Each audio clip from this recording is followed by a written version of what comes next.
Preface. This book is to help readers of the Divine Secret Garden series better understand the mysteries of the world we are living within, as well as begin to realize how the world was designed and for what purpose. What you are about to read is this author's inspired opinion based on thousands of hours of research, study and personal experiences, and mostly the direction from the Father and Mother through the Christ.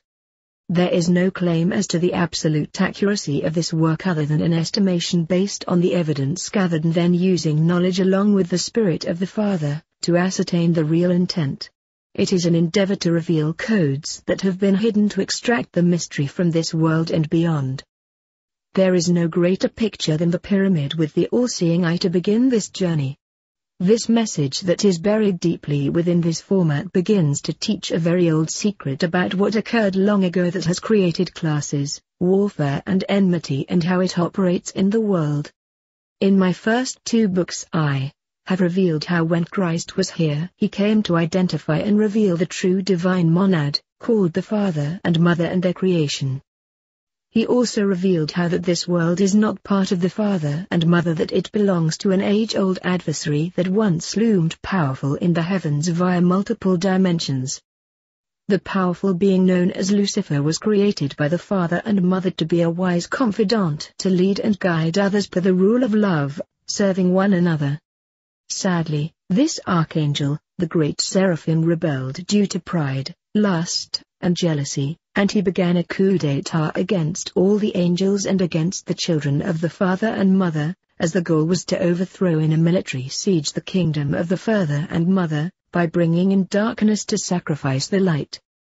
He began a march that led to massive wars in other dimensions, where planets, solar systems and even galaxies were overthrown and destroyed. These were the worlds of the 3rd and 4th dimensions that my readers now know all about. He began a war march building a military machine out of many of the angels that the Father and Mother created, which had rebelled also, and from this great fall a massive military machine was brought forth. It was designed to have rank, file and order, as it represented classes of power that would create rule one above another. This military regime began to funnel down to different ranks and orders where it ruled all by stealth using an invisible power. It also revealed that the further down the ladder more and more occupied those levels until finally the lowest level is where most of humanity exists on. What I am describing is a pyramidal structure, where the most powerful sit at the top and then down through the structure more and more are controlled, having less and less power. Eventually on the bottom of the pyramid would be the masses of followers who are all being led by those that are also being controlled from above them, who have no idea what is occurring and the most never do. The pyramid is the most powerful tool where one entity can rule the world and never be recognized by the multitudes. All guidelines, and directions, and rules of law funnel from the very top through a very controlled structure in military fashion. And at the top part of the pyramid we see the all-seeing eye that watches the entirety of its power structure, as it rules and controls the world. Now within a military structure, usually the private, in the army, is the lowest soldier on the totem pole in rank. He or she has little to no authority. The private's job is to follow orders in precision-like manner. As the private learns their position and is to never question authority, in time they can then be given a little more leash room and then can exercise a small amount of authority over the previous rank as they are commissioned. The private can move up the ranks as he or she is fashioned into a good soldier who can obey orders at their given level, and maybe one day he or she could move up the ranks as appointed. The private is in type like humanity. They are at the bottom where they have little control over others and often even over themselves. He or she just learns to obey. This is the first prerequisite of unspoken rule. As one does their jobs at the lowest levels in strict obedience, then maybe they can be commissioned to move up the ladder in military style. The key here is to understand that it is a process. Each position is a higher position on the pyramid structure. And as the infantry grunt, so to speak, moves up the chain of command, they then take their orders from someone above them and then they can pass down orders to those now conveniently beneath them. It is the chain of command, but always realizing that every step of the way one is always under orders from someone else above them. No matter how much power or authority they are given, they still must be under total command of someone else or they lose their position, and sometimes with great chastisement. This is how the structure works in the military, and what most people do not understand is that we have all been drafted in what is called the military regime of Commander Lucifer and his polar subordinate Satan. Whether you know it or not, we are all privates in this secret hidden army where Lucifer sits at the top of the pyramid and rules this world with a rod of iron, although in secret. However, due to his jealousy and wrath, he no longer desires to be hidden. He wants everyone to know who he really is. The only difference is, we have been tricked and deceived into believing we are separated from any military regime. The process is hidden from most of the human grunt, sheep. However, let me assure you, the same structure is in effect exactly the way it is in the military, we just never realized it because the operation is stealth. A term you will see a lot in this work. Stealth, the action of doing something slowly, quietly, and covertly, in order to avoid detection. This missing ingredient in knowledge is what makes us easy to manipulate, because we do not know, as a military officer may know, that we are simply following orders, brought to us via our families, peers, education, governments, media and the warlords who rule this world. Our orders are different, they come in different ways, but nonetheless we are all part of a military regiment being led by the pride-filled jealous Lucifer. This book is going to reveal how all of this is being executed and why the true Christ said this is not his world, nor is it the father and mother's world. You are going to learn firsthand how this world is controlled and how each of us are military grunts who at times can move up the ladder of what we may call worldly success, but with damning consequences. It is simply another level in their rank, file and order game that has meticulously been set up to imprison souls, like sheep being led to the slaughter. Let us begin. Chapter 1. Lucifer's Pyramidal Structure. Matthew 4:8-10. Again the devil took him up into an exceeding high mountain, and showed him all the kingdoms of the world, and the glory of them.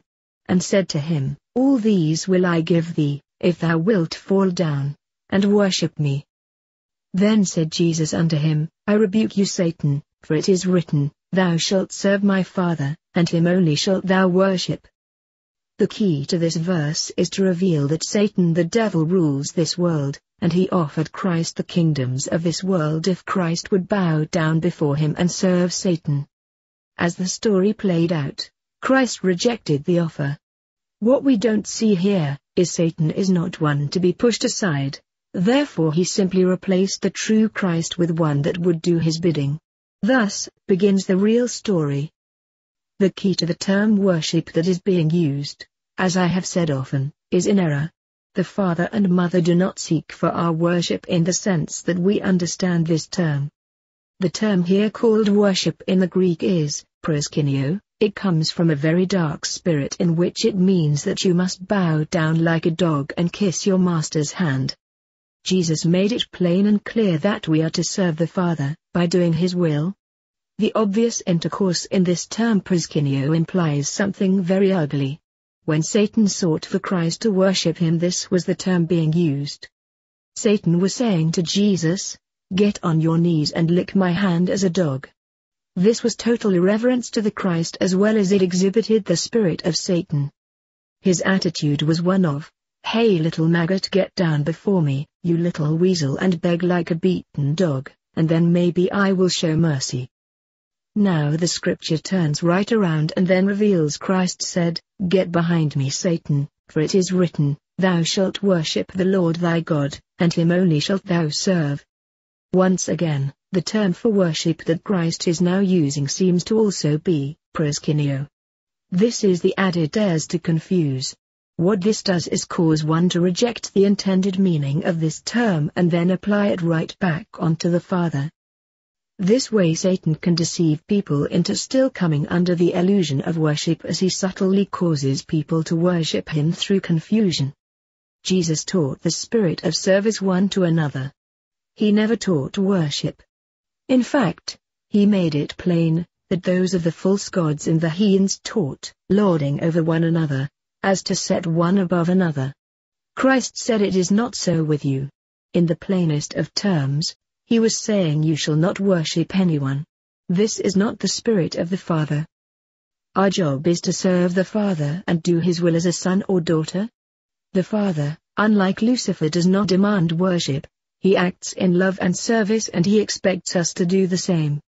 It is our loving service of and for the Father that we must abide within, not worship. Worship is satanic at its core. This revelation is played out with Peter in the New Testament, how he would not allow Jesus to wash his feet, which was a menial beggar's job. Jesus said, "Either you wash my feet or you are none of mine." Jesus was teaching the law of humility and service one to another. If Jesus could bow down in service as the Son of the Father, and wash the feet of another, then true worship is revealed as service and humility, not one lording over one another. It is showing to give respect and honor. The key to this code is to reveal Satan. Lucifer controls this world, and he offered Christ this world, because it belongs to Lucifer, Satan. This book is going to reveal how this entire world and its operations belong to Lucifer, Satan, and he has been controlling it in stealth for a very long time, but now wants the accolades and adulation. He wants to be worshipped in the sense of pride, beauty and jealousy. When you begin to realize how much control over humanity there really is, maybe you will awaken to the grand deception before this age ends. From the very beginning, Lucifer has controlled this world at 12 stages or levels. Each stage is a power over the next lower stage, however no stage on the pyramid has power over the higher stages. This is not a service to one another operation. Today we might call these classes or castes. Each one represents superiority above the other. As information, laws and/or rules are passed down, each stage is enlightened as to how they must obey and follow orders from the top, as in military fashion. Most are completely unaware or deceived how these power structures function. And at every level there are miniature pyramidal structures that are applied so that everything is consistent from the top down. Lucifer is at the very top within the capstone as the all-seeing eye at the top of world government control, sitting in the heavens, or what we call outer space. The capstone is not connected because it is above earth. When Lucifer comes in as the illegitimate Christ, it will then be reconnected to earth.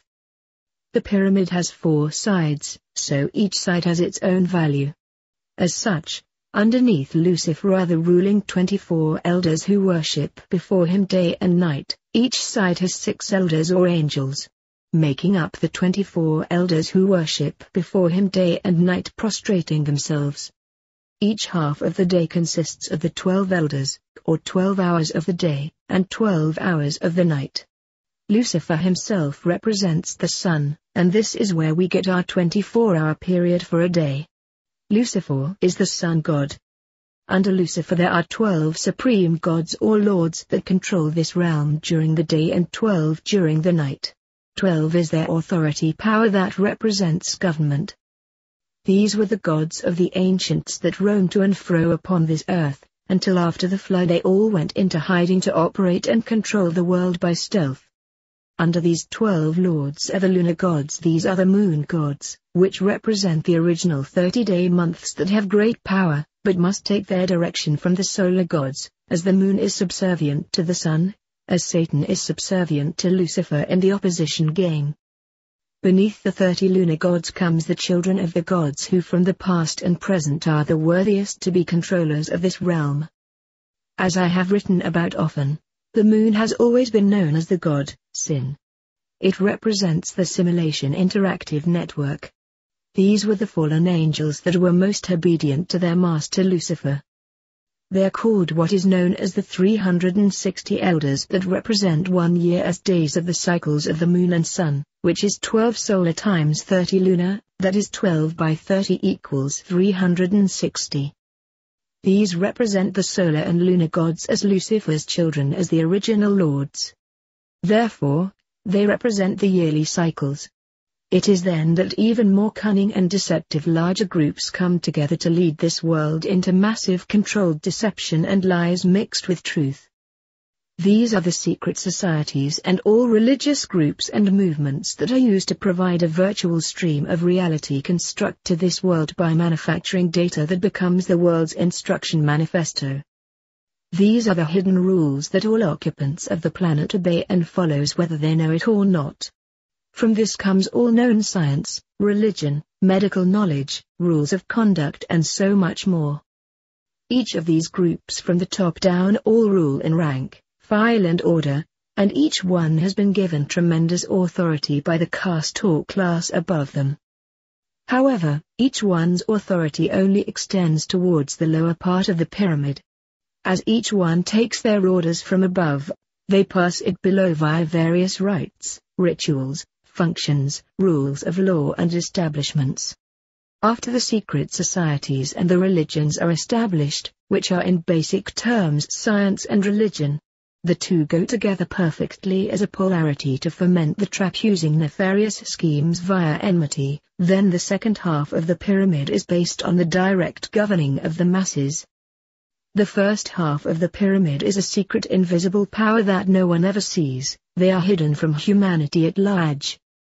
Then the second part is establishing how royalty or what is called the blue bloods begin to rule over the people who remain in total ignorance. This is the royal blood DNA lineage that was separated from the rest of the gods to maneuver within the realm of humans being unaware of its evil intent and tentacles wrapped around the mind within the corridors of the reptilian brain. The kings and queens gain their power and authority from the secret societies and religious powers above them, and then they take this power and begin to control the world's banking system. Thus, the secondary power we call Mammon. It represents Lucifer at another level where darkness rules and it is called Satan the adversary.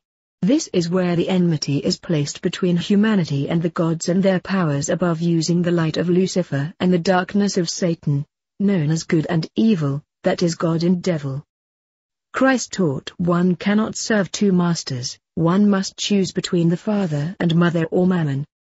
Mammon, the personification of wealth and riches considered as an evil and corrupt influence portrayed as a false god. The love of money is a root of all evil, and what is so ironic about this revelation is that money represents a secret hidden god to the people. Money is the most worshipped thing in this world. It governs, controls, guides, influences and molds thought, opinion and/or perceived character or the lack thereof. And most of all it is black magic to destroy the real power called faith.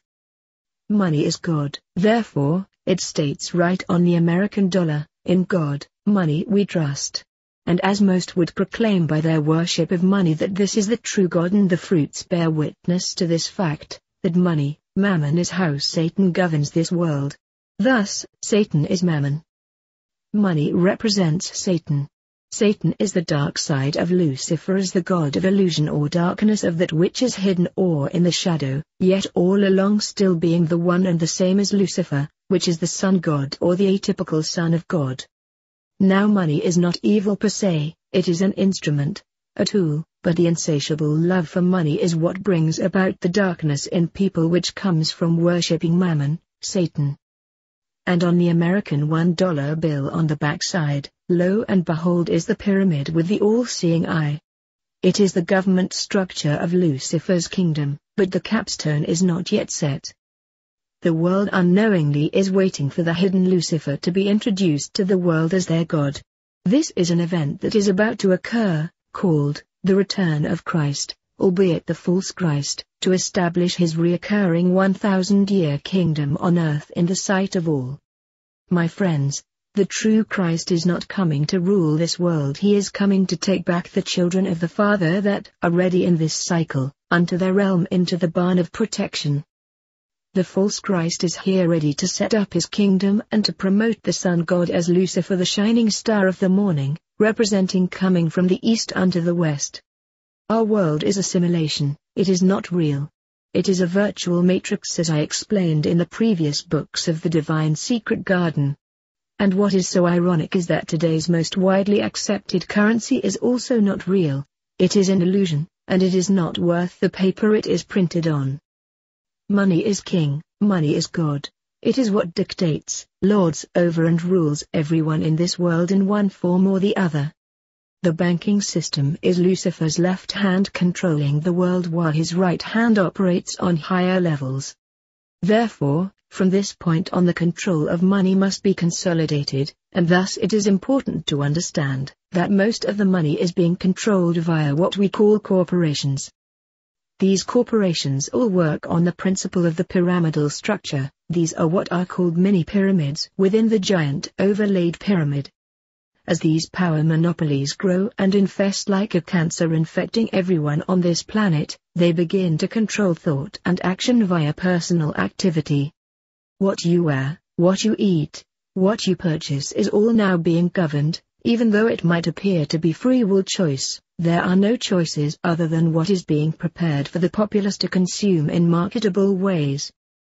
And more than that, they control emotions, which lead to anger and wrath, which ultimately leads to divisions and wars via the haves and have-nots. The military-industrial complex is then created as the ninth stage of world power control. The number 9 is a powerful Luciferian numerical control number as an inverted 6, which represents man/Adam or humanity, which shows the mental, emotional, spiritual and physical control over humans. This is the group that keeps the enmity alive and never lets peace to blossom in this world. It is a secondary secret society that controls people at their basest of emotions.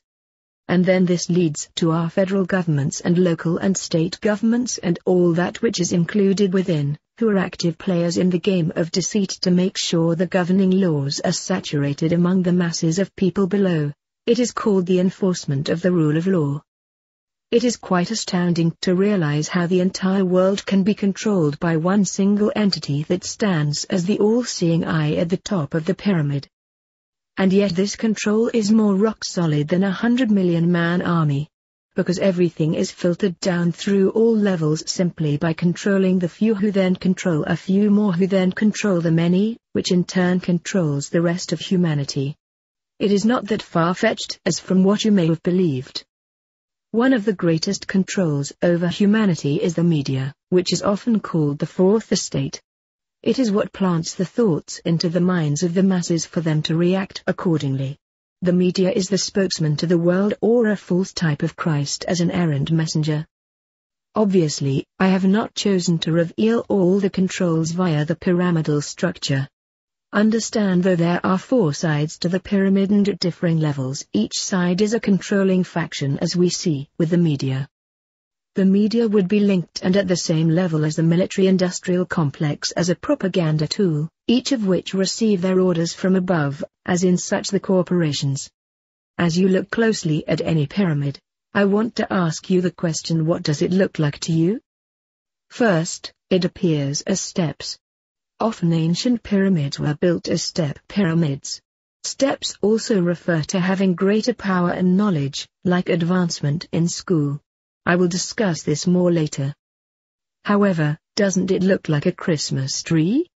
Of course, it does, because the Christmas tree is the symbol for Lucifer's entire pyramidal government. The origin of the Christmas tree was noted as something of evil in America until it was brought over from Germany. Christmas developed long before Christ ever came to this realm.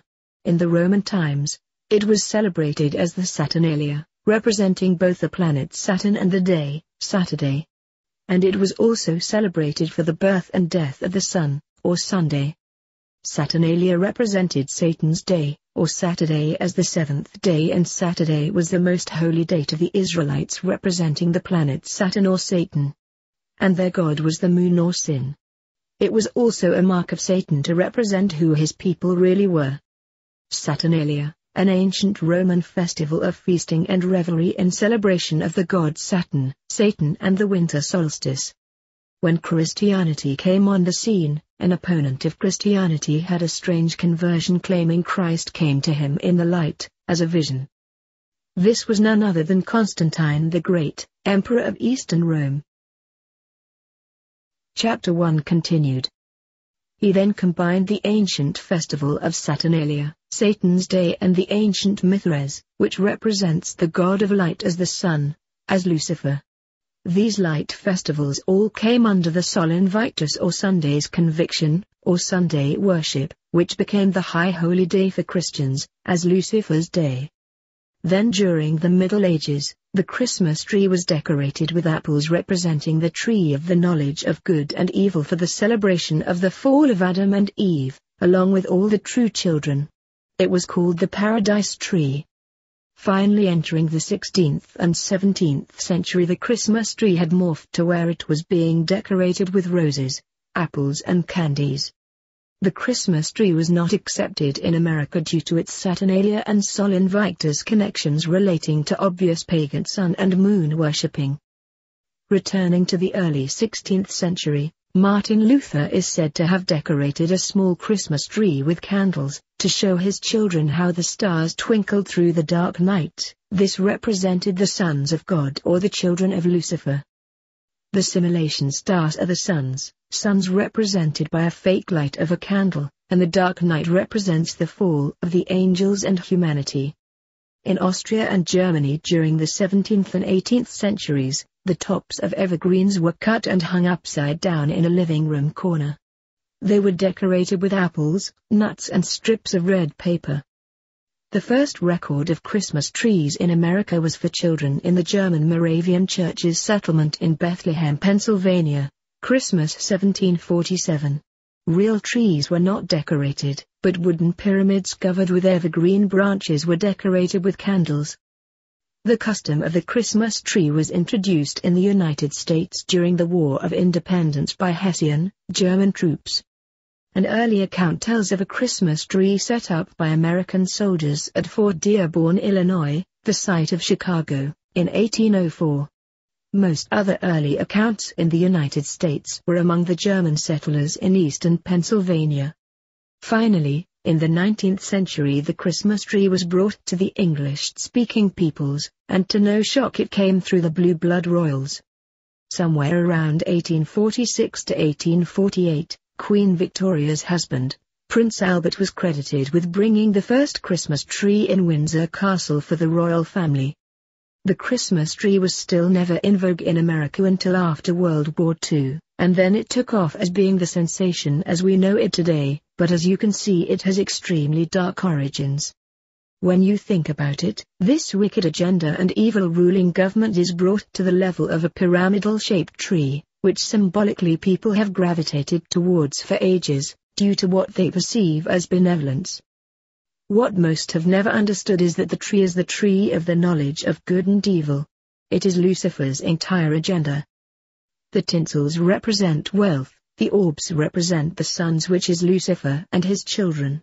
All of it is the glitter of Lucifer's deadly agenda being brought before the people as something of goodness, when in fact its intentions are laced with evil. That is the God and devil game.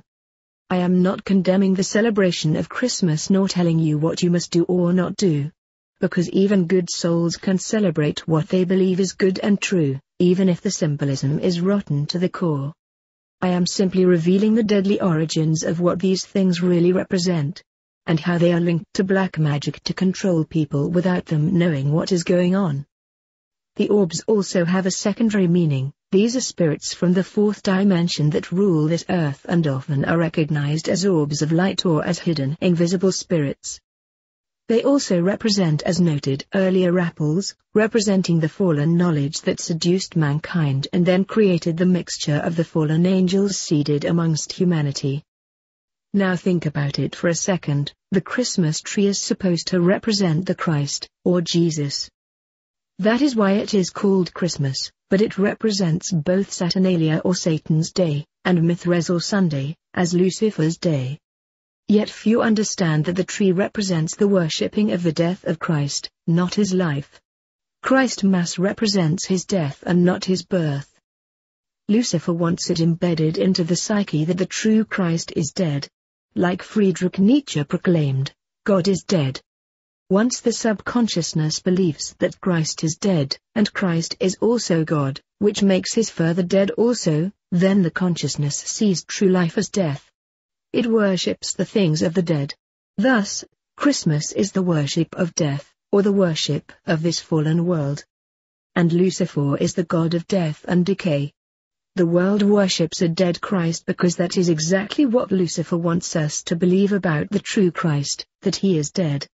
The Christ is a helpless man that was nailed to a cross and is now forever gone. Christmas is all about the celebration of Christ's death, not his life. And this is represented in the fact that the people are all buying gifts for one another, not for the one they are celebrating it for. This is something one does to console the living after someone dies. This is an act of celebration of becoming victorious over the one perceived as death. The Father did not kill Jesus. Lucifer, acting under his polar identity as Satan, did. However, Christ is not dead, he morphed, that is metamorphosis, into his true reality. The term mass also comes from the word decay. This should be of no shock to my readers. It represents the decay, death of Christ. The two symbols that are taken to give us Christmas are the baby Jesus and the dead Jesus.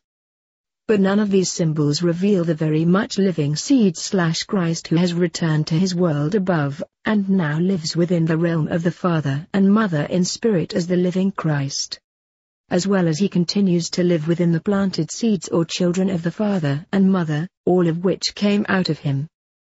Christmas, as many know, comes at the time of December 25th.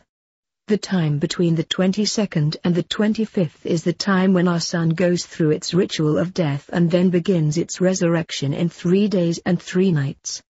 Sound familiar? It is the mass of the sun or death of the physical sun. Thus, Lucifer is the appointed false Christ. Remember earlier in the Divine Secret Garden series it was revealed that Lucifer is the sun. He represents the physical sun, which is the Antichrist. It is our sun that is creating this illusion we call life in this lower world. And every year our very own sun goes through this ritual of death unto life as a defining power of the Antichrist. Lucifer is the bright and morning star, often noted to be the planet Venus, but it is the sun that this is referring to. Venus is just the beneficiary of the sun's illumination, making it brighter than most planets due to its proximity, so in that sense Venus is the sun's sun. It is not a star, but a satellite. Lucifer is the bright and morning star which rises from the east. This is where Easter comes from as the resurrection for Christ. It is the worshipping of the sun in the east as it rises from its death. Once again it is important to be reminded who this God really is and why the sun rising in the east is so very important. Isaiah 45:5-7 I am the Lord, and there is no other, apart from me there is no God. I will strengthen you, though you have not acknowledged me, because he exists in the hidden places in secret, so that from the rising of the sun to the place of its setting people may know there is none besides me. Notice that Lucifer is telling you who he is. He reveals himself as the sun rising from the east that brings light to the world, which brings forth both light and dark. I am the Lord, and there is no other. I form the light and create darkness. This is exactly the mission of the sun. I bring prosperity and create wickedness/evil. I, the Lord, do all these things. He is showing that he is the sun. I bring forth light, the day, and I bring forth darkness, the night. Therefore, most corporate entities use the logo of the sun rising. It is the worshipping of our sun or Lucifer. None of it has anything to do with the real Jesus Christ. Lucifer, not Jesus, is the great seraphim angel. And this brings me back full loop to the Christmas tree. What have people been led to place on top of the pyramidal structure of the Christmas tree, as a representation of the all-seeing eye as Lucifer? Is it Jesus? For the most part, no. It is none other than a bright star or angel of light, of which Jesus or the Christ has never been referred by, nor does he represent this, and yet it is supposed to be his day and his tree. Jesus is not an angel, he is the true child of the Father and Mother. Jesus was not a star. A star represents the sons of God, which came from the children of Olam. The true Jesus of Christ was the Son of Man, a seed planted by the Father and Mother as the first seed among many. He was not of God, he was of the father and mother. This is the separation between the false Christ and the true Christ, and the false God and true father and mother. I won't even get into much detail about Santa Claus and all the ritualistic meaning that is present there. Most believe it is Saint Nicholas, but it is Satan's clause, or covenant with humanity.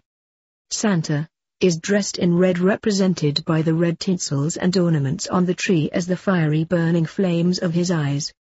Santa has a large white beard that sits in a throne-like carriage that allows him to seduce the hearts of children everywhere with gifts and candy, all the while supposedly knowing their thoughts and desires. Santa represents what many believe God looks like with image and form. Dan 7:9 I beheld till the thrones were cast down, and the Ancient of Days did sit, whose garment was white as snow, and the hair of his head like the pure wool. His throne, Santa's chariot, was like the fiery flame, and his wheels as burning fire. Clause refers to a legal document. This document is the tree of good and evil. Santa is indeed Satan, but he is worshipped by the hearts of children and even many adults everywhere as a god or as the duplicate of Christ. The God who rules this world claims through Jacob, the one that supplanted or stole what was not his, that he is the Holy One of Israel. Yet the Father reveals he is not a respecter of persons, thus there is no chosen race. There is only the chosen seeds from before the foundations of this world. Those that are of the true seed, and those that do the will of the Father and Mother. It is those that please him no matter what race, creed or color you have been seeded within. Acts 10:34. I removed God for the Father, New International Version. Then Peter began to speak. I now realize how true it is that the Father does not show favoritism. King James Bible. Then Peter opened his mouth, and said, Of a truth I perceive that the Father is no respecter of persons. Now read back in Isaiah 45:3-5. I will give you hidden treasures, riches stored in secret places, so that you may know that I am the Lord, the God of Israel, who summons you by name. For the sake of Jacob my servant, of Israel my chosen. It is obvious who is speaking. Again from Strong's exhaustive concordance, here is the truth. That I, the Lord, Jehovah YHVH, which call thee by thy name, am the God, Elohim, of Israel. Again, what we are seeing here is the Lord refers to YHVH and God refers to the plurality of God, meaning the gods. It must become apparent to you by now who it is that is revealing they are God and who they represent. This God and or family of gods is a respecter of persons. They have favorites, and these gods have secret places where they can make you wealthy in this world, and grant you everything you desire if you follow, obey and worship them. They even grant titles, which are articles of fame and wealth. These gods by their own admission are not the Father and Mother, because our true divine parents have nothing to do with this world nor the things in this world. The Christmas tree has not now or has ever been the revelation of the true Jesus Christ. It is however the revelation of Lucifer and his controlling world government through Satan. The tree also represents the family tree of the fallen angels. The lights and the orbs and all the decorations are the children of Lucifer, whom have all been given power to illuminate the minds of the world throughout the pyramidal structure. Chapter 2. Lord of the Cosmos demands obedience. Little did I know that one day my soul would be taken before the God of this world and given an offer I was not supposed to refuse. It happened many years ago. I had this dream vision, and in this dream I was taken to some military compound where I can best determine was inside the earth, but I truly do not know for sure. I was taken to a building that was a monstrous warehouse. It was like 20 large department stores all linked together as one, inside this enormous facility. At the back of this warehouse it was stocked with shelves, tons of shelves everywhere. I remember looking at all the products on the shelves within the aisles of this place. It was not like a normal department store. This place seemed to be showing all the gadgets and items that were being used to control people, spiritually, emotionally, mentally and physically. Just a side note here, one of the things I learned that was fascinating dealt with gun control. We have been long believed that the cabal of this world want to strip the guns from the people in some sort of gun removal operation. Many will adhere to the U.S. Constitution that says they have a right to bear arms. And this has led into much controversy. However, what I learned was they want the guns in the people's hands, at least in the beginning. The simple act of trying to remove them has the opposite effect where more and more guns are purchased and stored. It is all part of the master plan to keep violence and enmity at high levels. I saw so many rows of weapons it was like an outlet store for a military war machine, but it was all being sold to the people to gather a massive amount of arms, which would ultimately lead to violence and death. Eventually, after the violence escalates beyond control, it is in the hopes of the controllers that the people will willingly remove their defense for security. Amazingly, I discovered the number one item or type of items that were used to control people were pharmaceutical medications, as I will describe about later. As I continued to discover more and more products on their shelves, I began to hear within my head how all of this was being used to be a slow modification control for all people so that their minds would be warped to follow and obey the dark rulers of this world.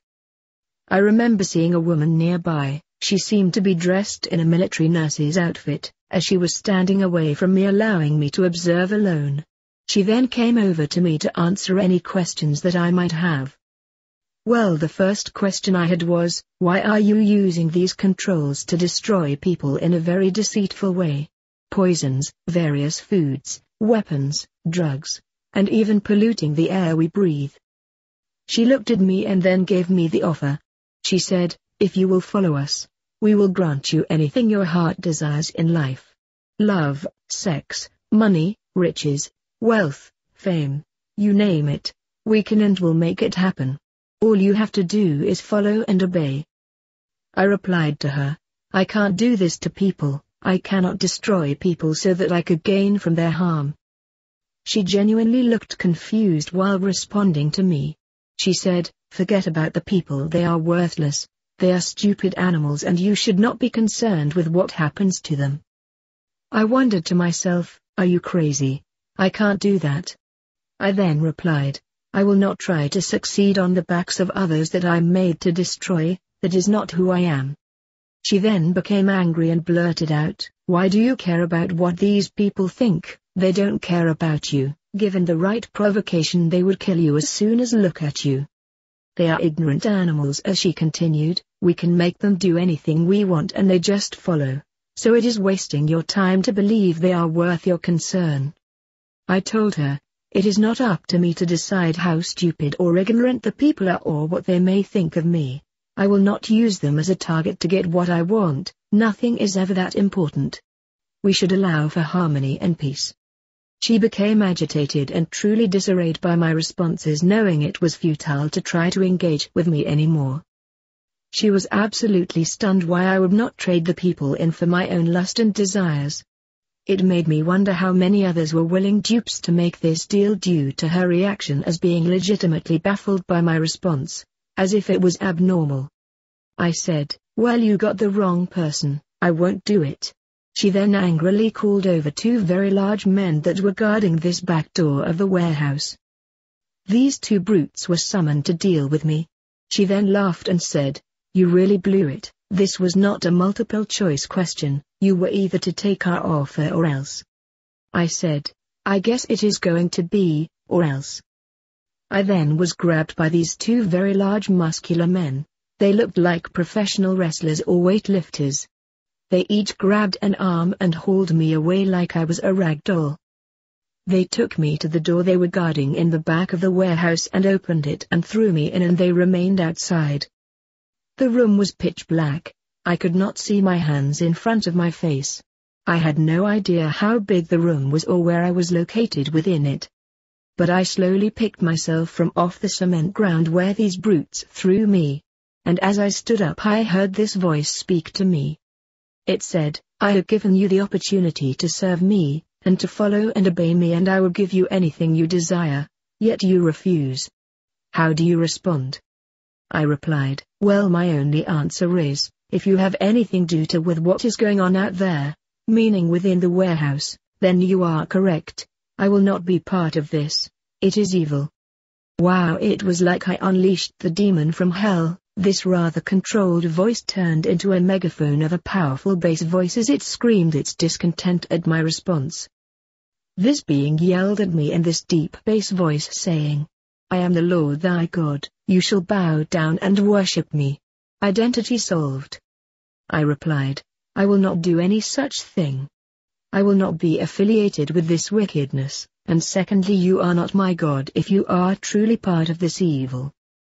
That was not the smartest thing I could have said. Then the voice changed from a human tone to a wolf-like response as it howled at me, demanding I adhere to his words or else he was going to kill me on the spot. I made it plain again, "I will not follow you, and if you are behind this evil then I shall never serve you. So if you need to kill me then get it done because I will never obey you." The howling went up a few decibels and then I felt this hand. It felt like a hand with 5 fingers and it grabbed my brain, not my skull, but literally was clutching my brain tissue. And it began to squeeze. I remember the feeling as if I was losing consciousness and my life was leaving me. I knew I was going to die, because whoever this was they had power over matter and there was little I could do to combat this force. I couldn't even see it or touch it. The next thing I knew was that I blacked out and then arose from the bed I was lying in. Now some will no doubt criticize this event saying, this was just a dream and nothing more. And you know something I would have believed that was true also except for one obvious nagging remaining issue. I still could feel the remnants of the 5 fingers wrapped around my brain and it was still squeezing. Right after this event occurred a voice within my thoughts spoke to me. Not an audible voice, but via my thoughts. I knew this was not my own thoughts because of the structure of these thoughts with the emotion attached. It simply said, "Well done my son, you have passed a major temptation." I was then reminded of the scriptures where Jesus was brought before the devil and given his offer that he could have anything he wanted and all he had to do was bow down before the devil, the god of this world.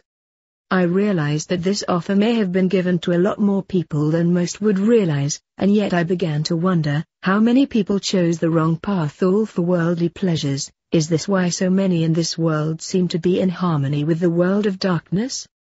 You shall know them by their fruits.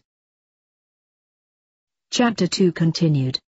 This is when I began to realize worldly success is not what we think it is. We spend our entire lives trying to feign success, all for what? For gratification, or adulation and fame?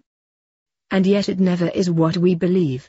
It never occurs to people that moving up in the ranks of humanity is no different than moving up in the ranks of the military, which means someone must surrender more of their rights, dignity and spiritual aptitude to gain more power to access in type 30 pieces of silver to betray others. I always wondered why I was not allowed to see this God that spoke to me. The room was too dark. It brought back the memory of the Wizard of Oz, where Toto exposed the Great Oz behind the curtain. When the dog pulled the curtain away we see this frail old man operating technological controls that made it appear he was the great and terrible Oz, but in truth he was nothing. Obviously, I was drafted into this world of tantalizing lusts and desires so that I could be used for negative purposes. However, fortunately and thanks to the father and mother, I did not fail the test or fall into this trap.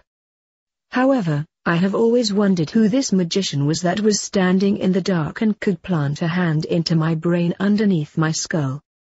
I didn't realize it then that the world we live in is fake, an illusion, an elaborate hoax. Now I know the truth. Chapter 3. The Virtual Reality World. 1 John 2:15 Do not love the world nor the things in the world. If anyone loves the world, the love of the Father is not in them. For all that is in the world, the lust of the flesh and the lust of the eyes and the boastful pride of life, is not from the Father, but is from the world. John 8:23 And he said unto them, Ye are from beneath, I am from above, ye are of this world, I am not of this world. What Jesus was trying to point out was, this world does not belong to the Father, nor is it Christ's world.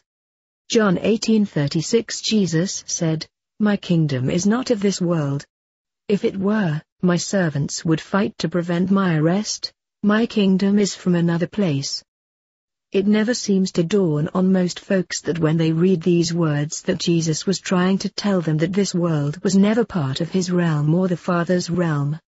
It was a foreign world of darkness and death. When Pilate questioned Jesus, he said, "Art thou a king?" Many were saying he has come to become king of this world. Jesus in answering him revealed this is not true. John 18:37 Pilate then said unto him, "Art thou a king then?" Jesus answered, "Thou say that I am a king, for this cause am I born, and for this cause came I into the world, that I should bear witness unto the truth. Everyone that is of the truth hears my voice." When people read this they automatically conclude that Jesus is agreeing with Pilate, that he has come as the king, but this is not what Jesus said. It is a misinterpretation via misapplied textual content. Pilate asked him, "Are you a king?" Jesus said, "You say that I am king." Jesus right here is throwing the accusation back at Pilate. He is not saying he agrees with Pilate, but he is saying that Pilate is the one saying, Jesus is king. Jesus then revealed the truth, "For this cause I was born, and for this cause came I into the world." Now read closely as he explains why he came here. "That I should bear witness unto the truth, and everyone that is of the truth hears my voice." It says nothing about being king. Therefore, he came here to awaken the true seeds of the children of the Father. These are the only ones that could hear his voice because they were seeded with the correct DNA code sequence to reveal the key to unmask the code within. And only they can hear his voice. He did not come as a king or to be a king. Nor is he establishing a kingdom here. When Christ said, "You say I am king," notice the colon after he states this. The colon is representing an end to a thought or an expression. Afterwards it is revealing the true intent. Thus, it reveals, "You say I came here to be a king, but here is what I am saying is the reason I have come." And when Jesus was here he said he became the light unto this world, not a king or ruler of this world. He was revealing that this world is wholly of darkness. The greatest ignominy I stumbled across in my work is that people cannot conceive of this world being a programmed delusion. For some reason this is the hardest aspect for people to entertain, that this matter world is fake. That it is all in the mind. The question you must ask yourself is, if matter was real, then how can spirit be contained within matter? You have seen movies and have read stories talking about ghosts. Ghosts come to and fro through matter as if it is not even there. Now why do you think that is? Most would say it is because they are ghosts and they are not real. However, let me ask you the $1 million question, what is a ghost? Those that know what ghosts are will always tell you the same thing. They are souls no longer in a body, or never had a body. Now what is a body? It is matter of the third-dimensional realm. The body, like all matter, vibrates at a resonance and it appears to be solid. But matter is not solid, it is an illusion of solidness. This is pure science, this is not science fiction. Matter is an illusion. The reason it appears to be solid is because the atoms are vibrating at a speed where it gives the appearance of solidity. However, it is mostly space and emptiness. So then why is it that ghosts can walk to and fro through matter as if it doesn't exist? Well, many would say because they are spirits, and spirit cannot be confined within matter. But the truth is, matter doesn't exist, it is not real, it is an illusion. Then how is our soul spirit, which is identical to every ghost that ever existed, confined into matter? Think about it. The soul is of the spirit and a ghost is a soul no longer confined in a body. How is it possible for a ghost not to be confined to a body and yet a soul, which is also a ghost, is restricted inside a body, if it is not possible? To answer this question, we must begin to understand what a ghost really is. A ghost is a soul entity that lives in the fourth dimension of the mind realm, where the thoughts create the appearance of substance. It is the invisible world from the third dimensional point of view. However, Ghosts are very visible for those who are consciously aware of them within that dimension or above, and a few even can see them on this side depending on their frequency. The fourth dimension is a thought/mind realm. And ghosts are nothing more than orbs of light. When a ghost appears to have a body or any type of appearance, it is because this is what they are projecting from their thoughts. How they appear, what they look like and how they respond is all thought projection. One must understand, with our thoughts we project from our consciousness awareness. Now the difference between the fourth and third dimensions, is the third dimension is a material projection rather than a soul projection. A soul projection is ethereal, it has no substance of matter, but has the appearance of solidity. As an example, if you were playing a virtual reality game, you do not actually enter the game. Your body does not go inside the game while you are playing. What does go inside the game, is the mind. With your mind, you can experience a simulation that makes it appear as if your entire body entered the game. Everything can be like a valid material experience. However, your body is not there, the mind is. And this brings me to the most important aspect. Our mind is all that really does exist. We are formless beings like our father and mother, we are simply consciousness awareness that would appear as a spark or orb of light. The simulation of the world we exist within is just that. Our minds are using this simulation to create a sensory reality, but in fact the only thing that is here is our mind. If our soul body that travels in the fourth dimension was here, matter could no more contain us than it can contain a ghost. For both are of the same properties. So, what is confining us here? The difference between us and a ghost, is the ghost is no longer part of the simulation and exists only in the mind realm. We are still part of the simulation by choice of our deception, so we believe we are here experiencing this realm. If you saw the movie, The 13th Floor, you would understand how the mind can live through a simulation and believe it to be real. Yet the body of that mind never left its true realm, it is just experiencing this other realm via the mind projection and it appears real. All the physical senses seem to function even though you are not there. I guarantee that if you could train your mind to believe, you could walk right out of this simulation at will. It is called out-of-body experiences. When one goes out of body, or has a near-death experience, what is really happening? They are projecting away from the matter simulation via the mind. That is all that is occurring. In Book 4 of this series, I reveal how powerful the mind really is and who we really are at levels beyond most awareness. You, while being here, can dimensional travel, mind travel, time travel and so much more. When we see our bodies, we believe our body is who we are. But our bodies are simply a covering I call a computer-programmed avatar that covers over the mind projection, that which the soul is accepting. Our soul is not confined to this body because it is impossible.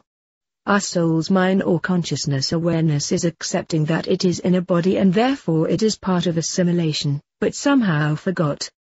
Yet some will no doubt ask, then why don't we just leave at will? Doesn't the soul know it is part of a simulation? First, the soul can leave at will if it believes it can. Many people all over this realm can leave their body at will and some can do it anytime, day or night. Others have difficulty because they do not really believe it is possible. And once the mind denies possibilities, then it blocks potential. Also, we are tethered to this body using a technological device called the silver cord. And even if we could leave, we do not get too far. However, the most important facet of this equation is, why doesn't the soul know what is going on? Why does it believe this is real when it must know it is a simulation? This is part of the mystery when Adam was placed into a deep sleep. We have all read or heard that in the Bible Adam was put to sleep where Eve was taken out of his rib, as I have described in the earlier books. This of course was an allegory representing something metaphorical and metaphysical that I have attempted to reveal in this series. When Adam was placed into a deep sleep, it never reveals he was awakened. We just assumed he was awakened. Adam went from reality to virtual reality, or being awakened now within a dream, illusion. The truth is we are all asleep. Even Christ revealed that we are sleeping or dead. I know this may sound strange, but the soul has been bewitched and somehow Lucifer could place us in a deep trance state coma. We experience this world as we would a dream. We feel and appear to be awake. But we are snoring our little hearts out in a sense, while dreaming. When a soul leaves the simulation, it doesn't awaken unless it has overcome this bewitching. It is still sleeping but now has another level of awareness even while being unawake. As an example, you are sitting in a car that someone else is driving, and you go to sleep in one city and wake up in another. You then become aware of the new city and its surroundings. The Bible makes mention of those that have passed on are called the dead in Christ. They are not truly dead, but are sleeping awaiting for the time to be awakened. However, the Bible also reveals those who exist here are also dead or asleep. Ghosts often seem to be stuck here, and yet they are not here. You must ask yourself, when a ghost walks through a wall, is the wall fake or the ghost? Obviously, it is the wall. The wall is not there, but it may still appear there because of the mind. The reason souls are stuck here is because they are still asleep believing it is real, but in truth it is a simulation, a mind experience. What is occurring is ghosts are experiencing the simulation via their minds from the fourth dimension. And it is overlapping the third dimension. Remember, for the simulation to function it first must be projected from the fourth dimension unto the third. Like any holographic projection, it first comes from a projected source and then uses that source to project it again into another state of density. As an example, you take an apple and place it into the view of the mirror where the lights can then picture the apple and then project it out, creating an illusory holograph of the same apple, but the projection of the apple ain't real.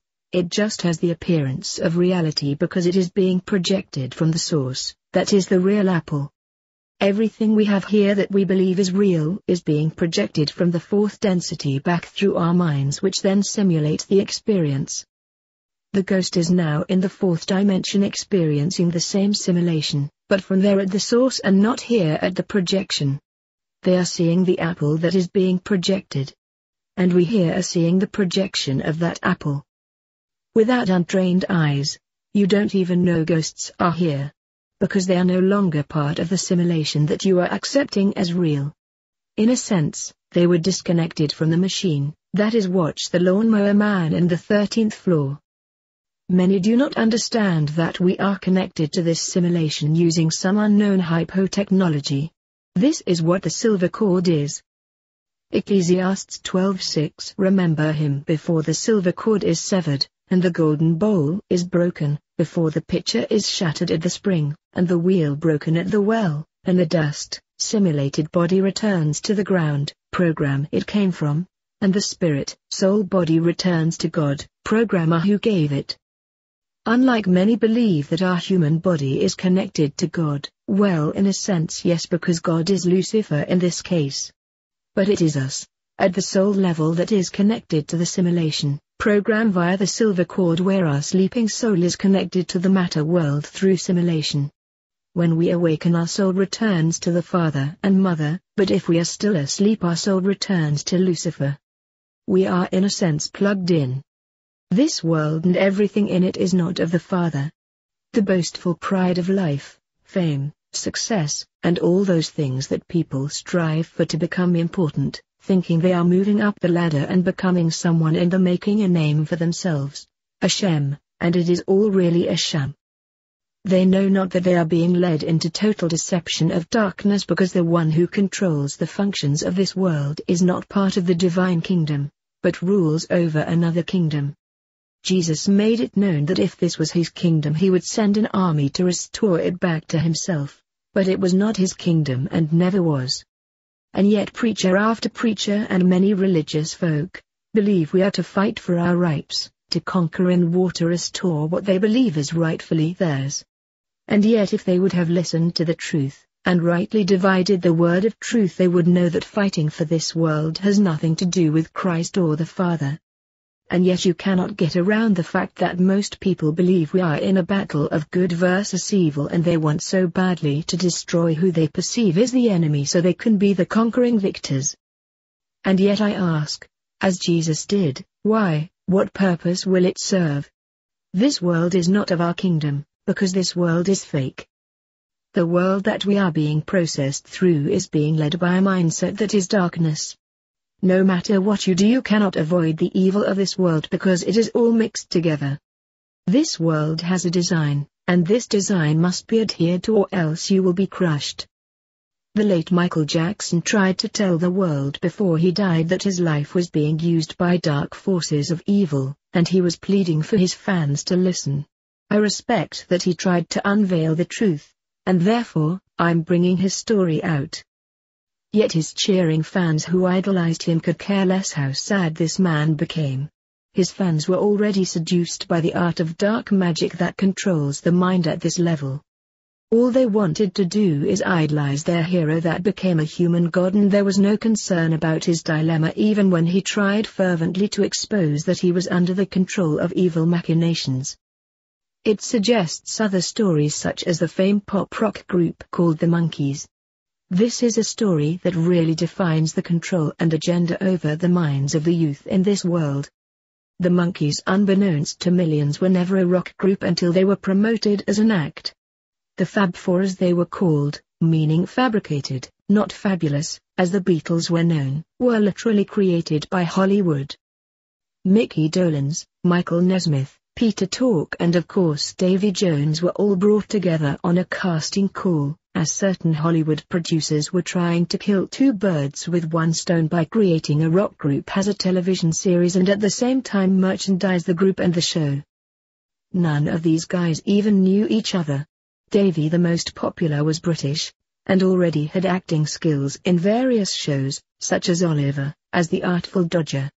Each one came to the casting call to see if they could get the gig among many hundreds of other celebrities, some known, some not so well known. Michael Nesmith and Peter Tork were already musicians, however, Mickey Dolenz certainly was not the drummer his millions of adoring fans had believed. Dolenz had to learn how to play the drums for the show.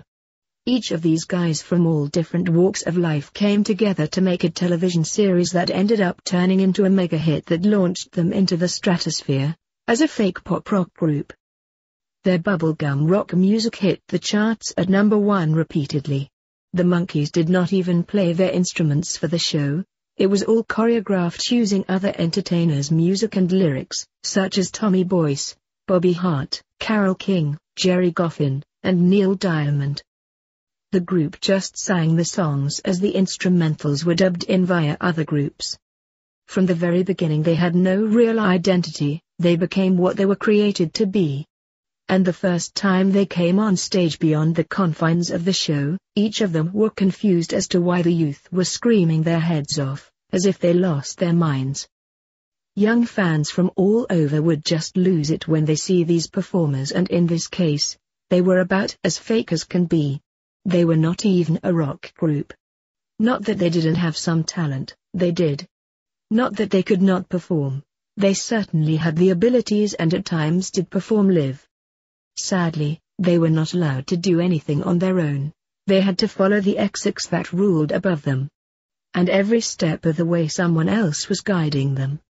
As above, Michael Jackson tried to tell his screaming fans the truth, but their minds were blocked. From the dance style to the beat, to whatever magic had bewitched and befallen these young girls and even boys, they were not in their right minds. Jackson could not any more get through to them than anyone else could, because control was totally lost. And what most do not understand is this is demonic intrusion. These directors, producers, all of them work together with black magic cadences to control the minds of the listeners, and at a certain point, the mind freely gives in to these seductive commands and something else takes over, whether it is screaming fanatics at a concert or a football game.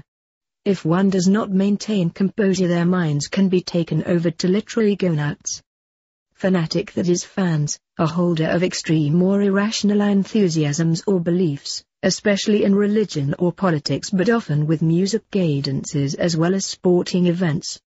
This is what is occurring at levels beneath the consciousness, when something takes over the mind and directs people like a written script. More on this later. The world loves darkness, they love the lie, and they always go after that which is evil, because this is what is being programmed at other levels within the mint secret.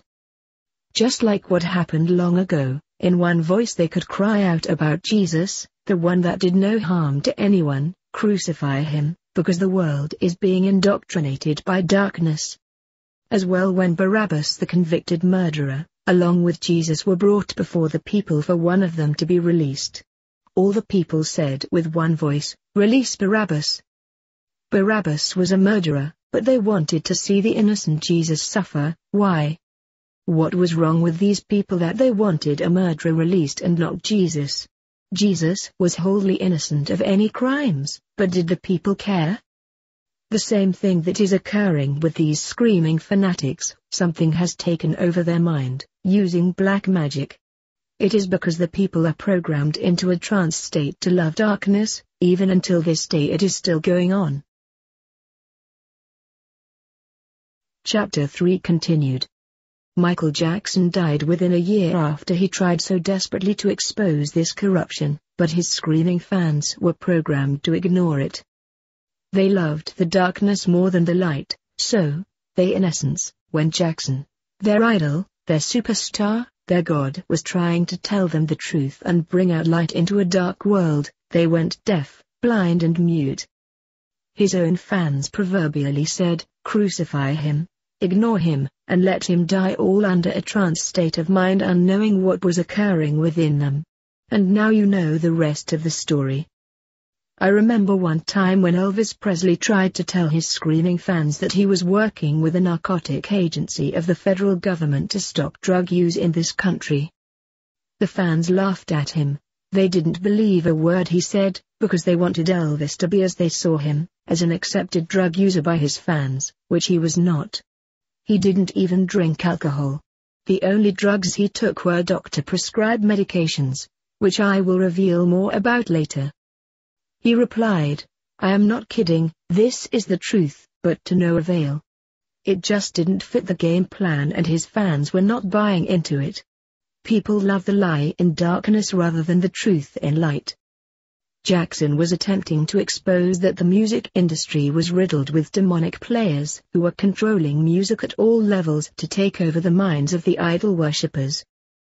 The words that were written, the style of dance, all of it was pre-choreographed to remove people from the spirit of the Father and Mother and into the spirit of Satan. Nothing is by accident, everything is by design. Just like with the Monkees and a multitude of other similar groups and individual stories, when they decided to break free and do it on their own, they sunk. It was all gone. The fame and magic was dead. What happened? What went wrong? It is because when you walk away from the director and the producer that actively control your very lives, whom also writes these scripts for a very nefarious cause, you lose the power of black magic, the tree of the knowledge of good and evil.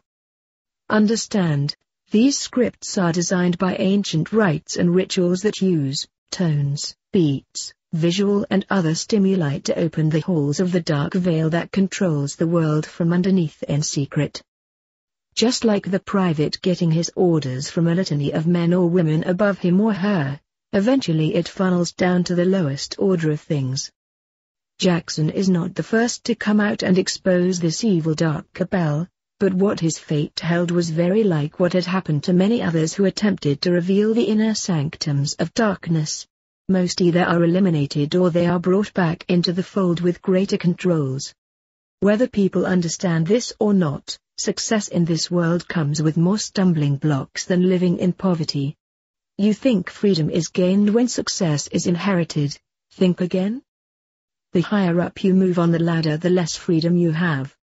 You become the property of those who rule above you, and they lease you out as to exact their taxes on your soul. Chapter 4. Hollywood script for the illusion.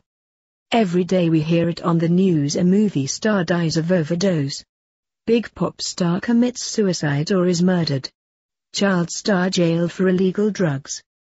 The story is as old as the hills, the only difference is the names change. Hollywood is the home of debauchery, lust, fame and driven recklessness that has destroyed more innocent and unsuspecting lives, all because no one can see the real script before they enter. And yet we all have the script, each week new movies, new television shows and a host of other activities that some call entertainment arts are viewed by millions as to what is expected in life's script. We watch these shows and it never occurs to us at a level of open consciousness that what we are witnessing is fake. It is all a contrived choreographed illusion to take people from the world they are living in, into a fantasy simulation zone to reprogram them.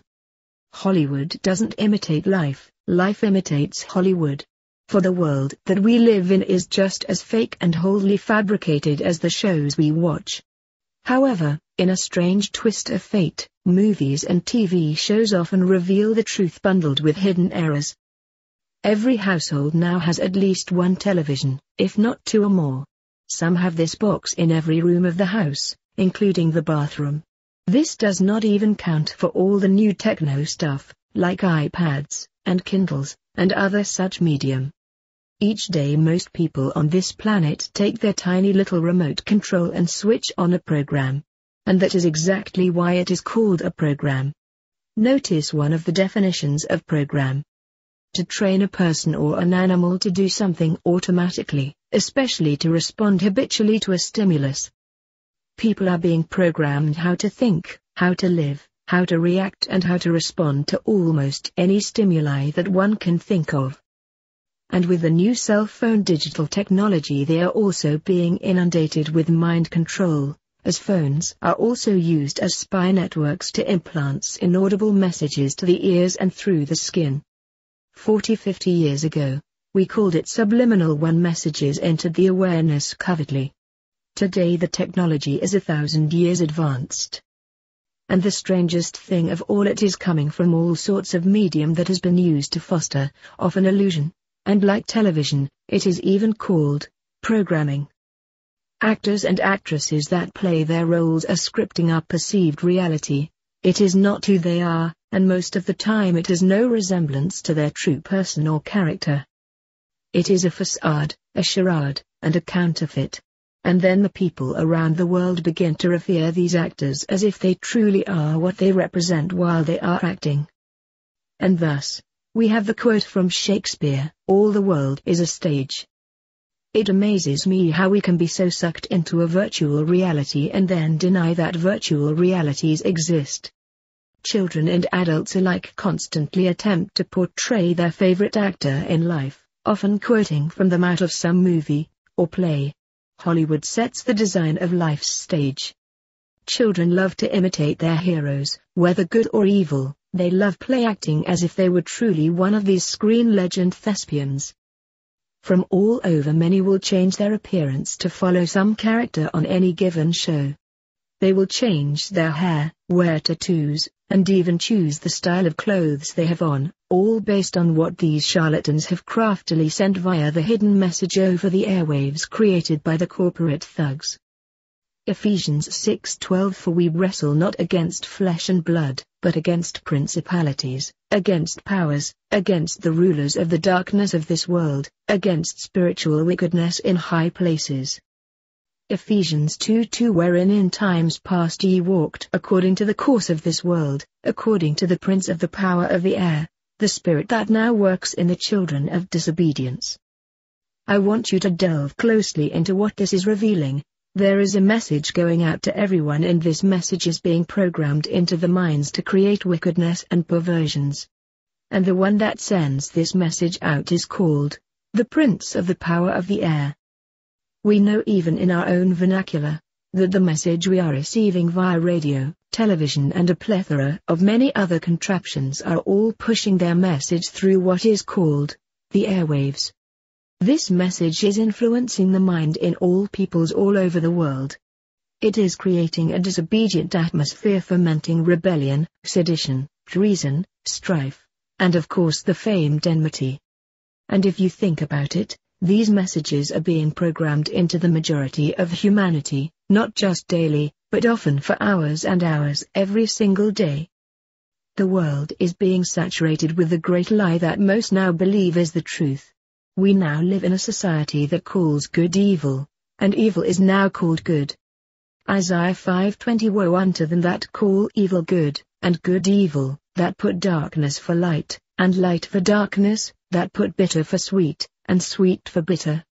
Our world has been transformed as it has happened before, all due to the advent of the use of the airwaves, wherewith the message can be sent easily and frequently at any time of day or night.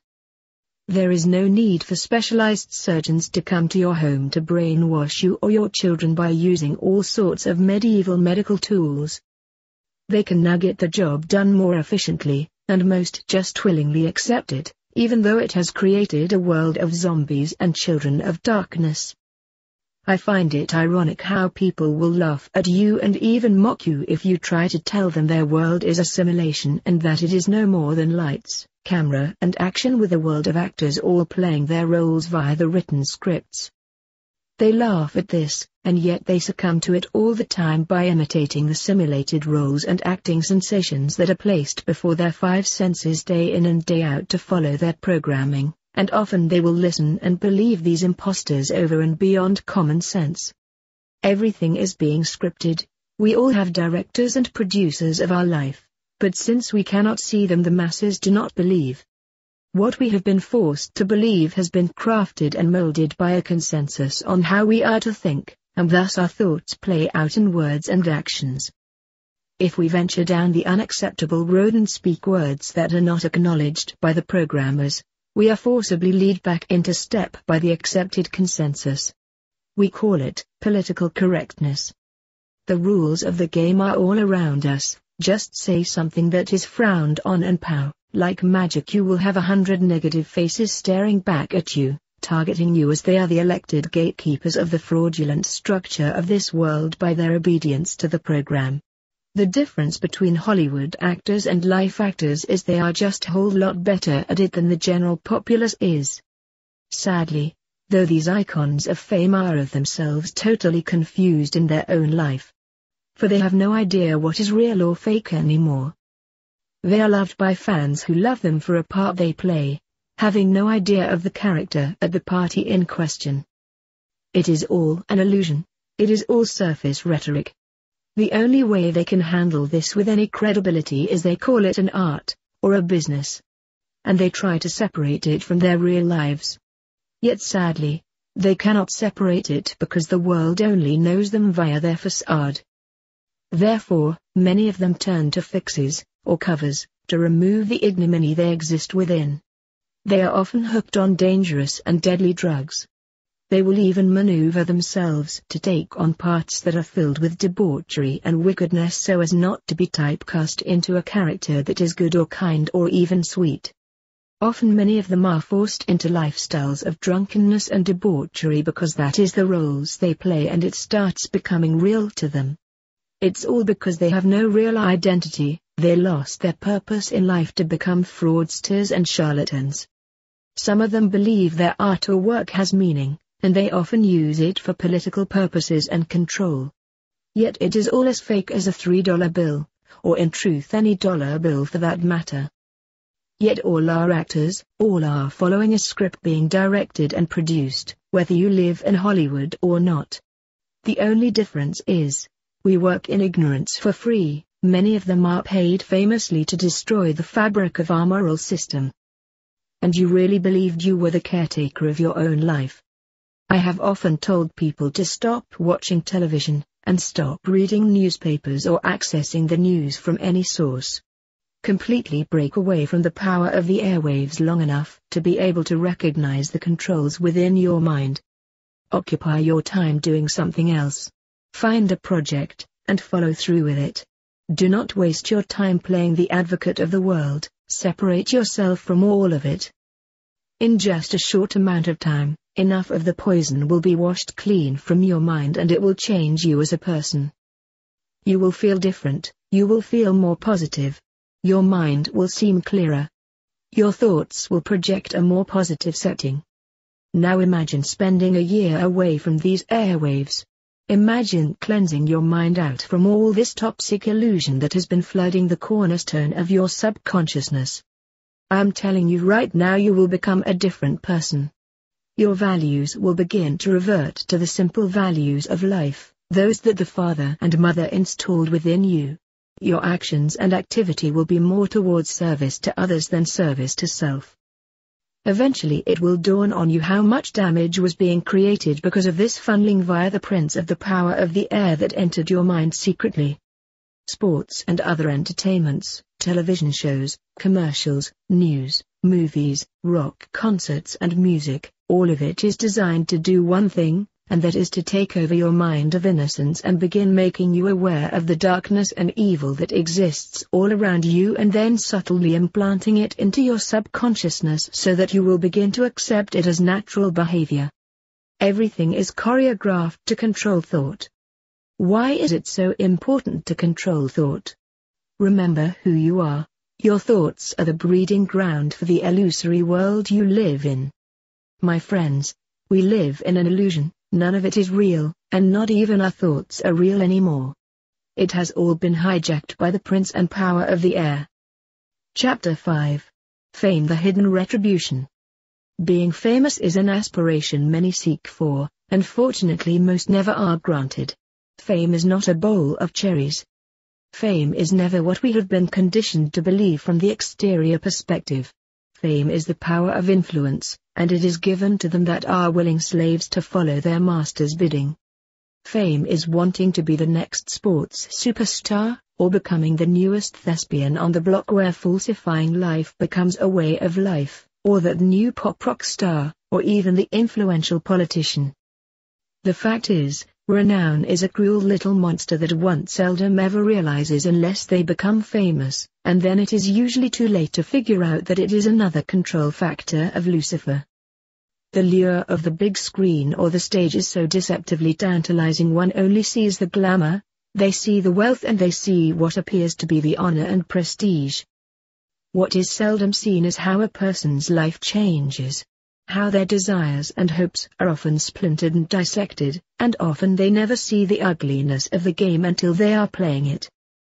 Corey Feldman, a famed actor, came out and exposed how the doctrines of Hollywood has nothing to do with goodness and prosperity. It is filled with pedophiles and sexual perverts that spread across the world like wildfire. He has tried to tell people how so many young child stars are abused in the worst of all ways, where he, along with his famed acting partner sensation, Corey Haim, both were abused sexually by powerful Hollywood magnates and moguls that evidently goes all the way to the top of both Hollywood and government. The child star Haim is now dead from an overdose as the pressures and torments of his experiences finally took their toll. Feldman, on the other hand, has tried to restore his dignity and at the same time reveal the true game. Story after story reveals the evil that exists in the world of the famous. Stories such as Randy Quaid, who has been in many movies, has now come out to reveal the inner sanctum of wickedness that is prevalent throughout all of Hollywood, where actors are being eliminated due to their awakening to what has been occurring, and their willingness to expose it. Quaid cannot even live in the United States, where he built his fame, all because he was willing to expose the truth. And to those that know, that was a no-no.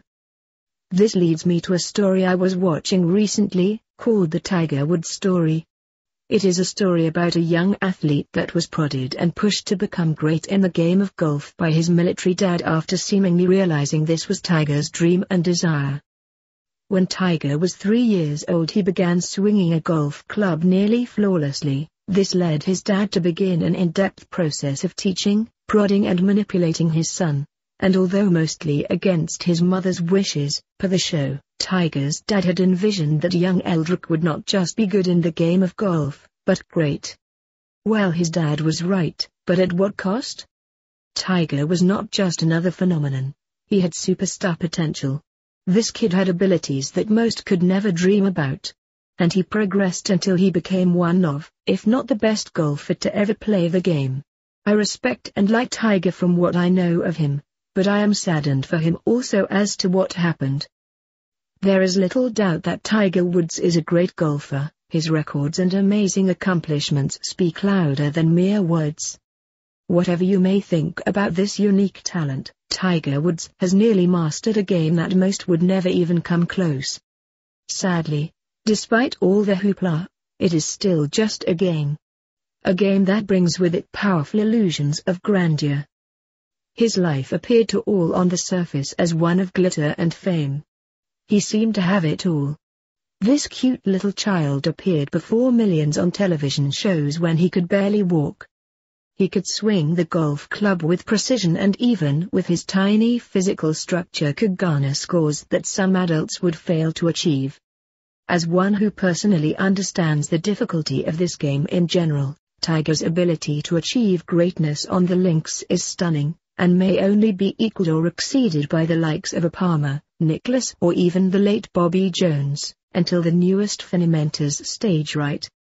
Any way you try to spin this, Tiger Woods became a superstar before our eyes and has been an idol to millions of adoring fans. But at what cost? Based on the television show I watched, whether there was total accuracy or not is up for debate for the experts to quarrel about. However, there is one thing that never changes.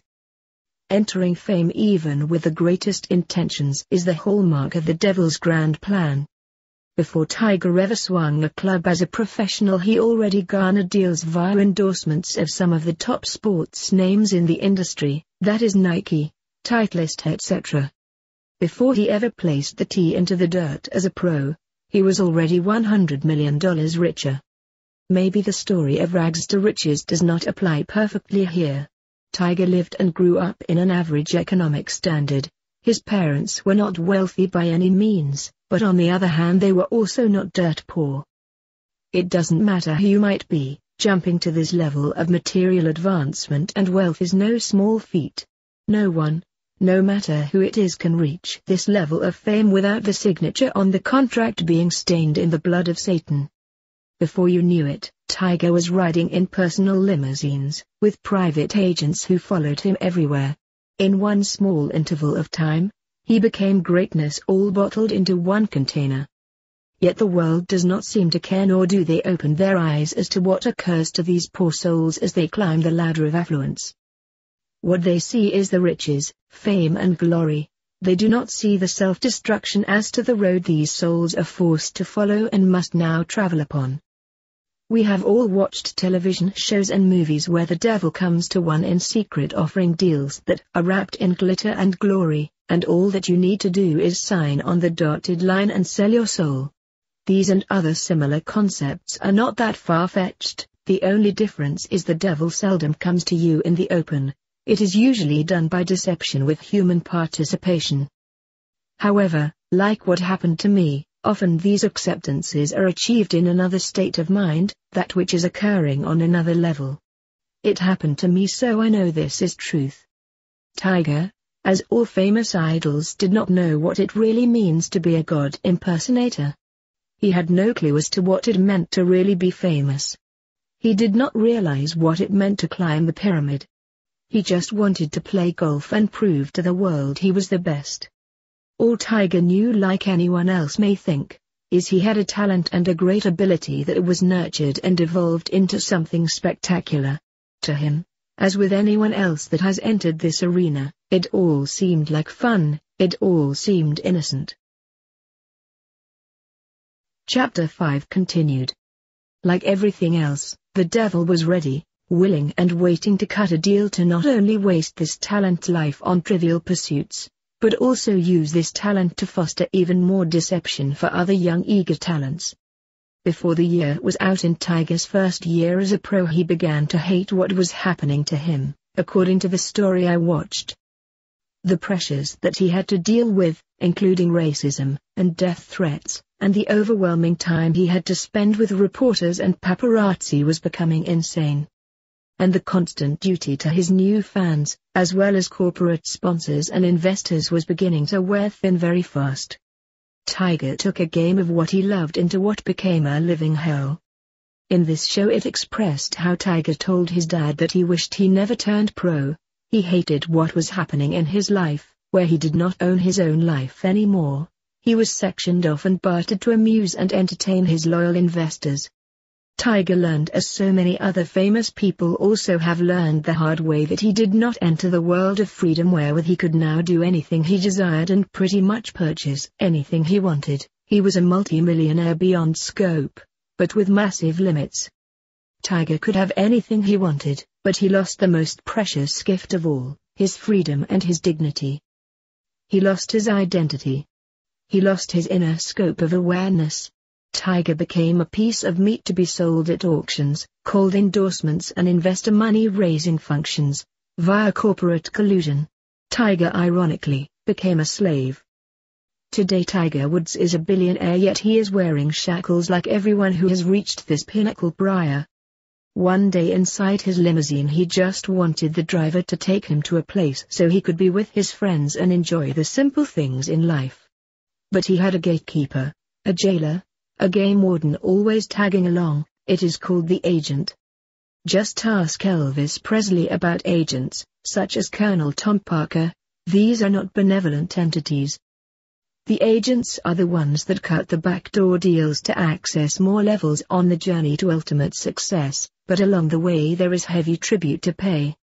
They are the hidden hand in these souls' lives that steer them ever so near to the mind of Lucifer, and no one ever really understands this until it is beyond one's ability to change their circumstances without serious repercussions. Agents become like an ugly light fixture in the house where light is needed in the dark room. And even though nobody likes it, no one wants to do anything about it because it does seem to brighten up pathways to other rooms. So, it just hangs there for all to see its wearisome and obnoxious presence. Tiger's agent told him, "Listen Tiger, you are a CEO of $100 million corporation now. You can't do things that you used to do. Your life is no longer your own." What? When did this happen? How did this happen? He just wanted to play golf. When you think about it, this is very disturbing. Everyone always believes with fame comes freedom. Yet the opposite is true. It is the mask of illusion. It is the deep hidden evil that Lucifer and Satan have created and brought into this world. Everyone in this world is being micromanaged, but those who advance up the ladder of success comes with it more dedication to the ways of Lucifer than ever before. I know.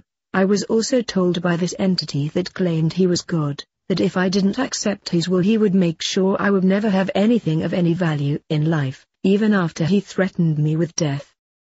He told me directly that anyone that has riches and fame in this world only does so because he desires it. He makes it happen, and if he does not support it, it won't happen, period. I was told that my life would consist of no fame, no money, no nothing. And true to his word, everything I ever attempted to do in life was always smashed down, almost like some ethereal magic hand interfered every single time, crushing my hopes with their 5 fingers. I learned to accept this as my fate for standing tall and doing the right thing. And I never looked back. And even as I own nothing, not a car, not a house, nothing, I still have everything I need, because the Father never lets me down in those things that really matter. I may be physically poor, but the Father and Mother has endowed me with a greater spiritual vision, and I would never trade that in for any amount of fame or money. I have been trying to warn people for years what is happening in this world, but sadly most have no desire to know and they shrug it all off as cockiness. Yet I keep trying because one day I know most will be seeking this knowledge, even after I am gone, and hopefully then they will finally obtain it by the few breadcrumbs I have left behind, the seeds that I have planted by my fruits.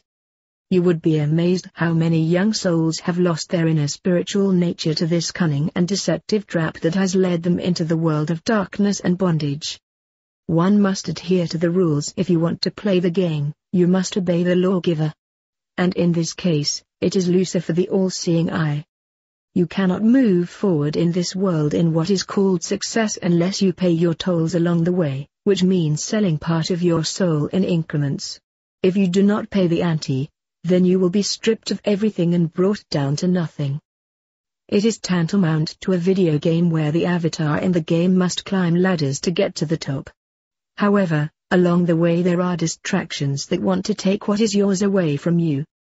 If you do what you are supposed to, you will advance to higher levels one step or level at a time and retain what has been earned.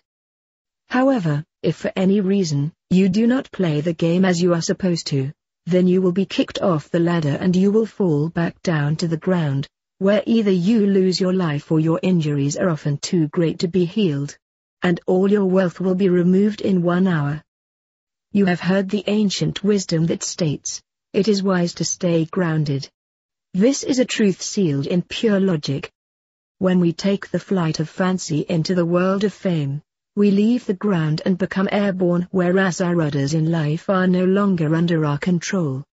Someone else is flying and guiding the plane that we are sitting within.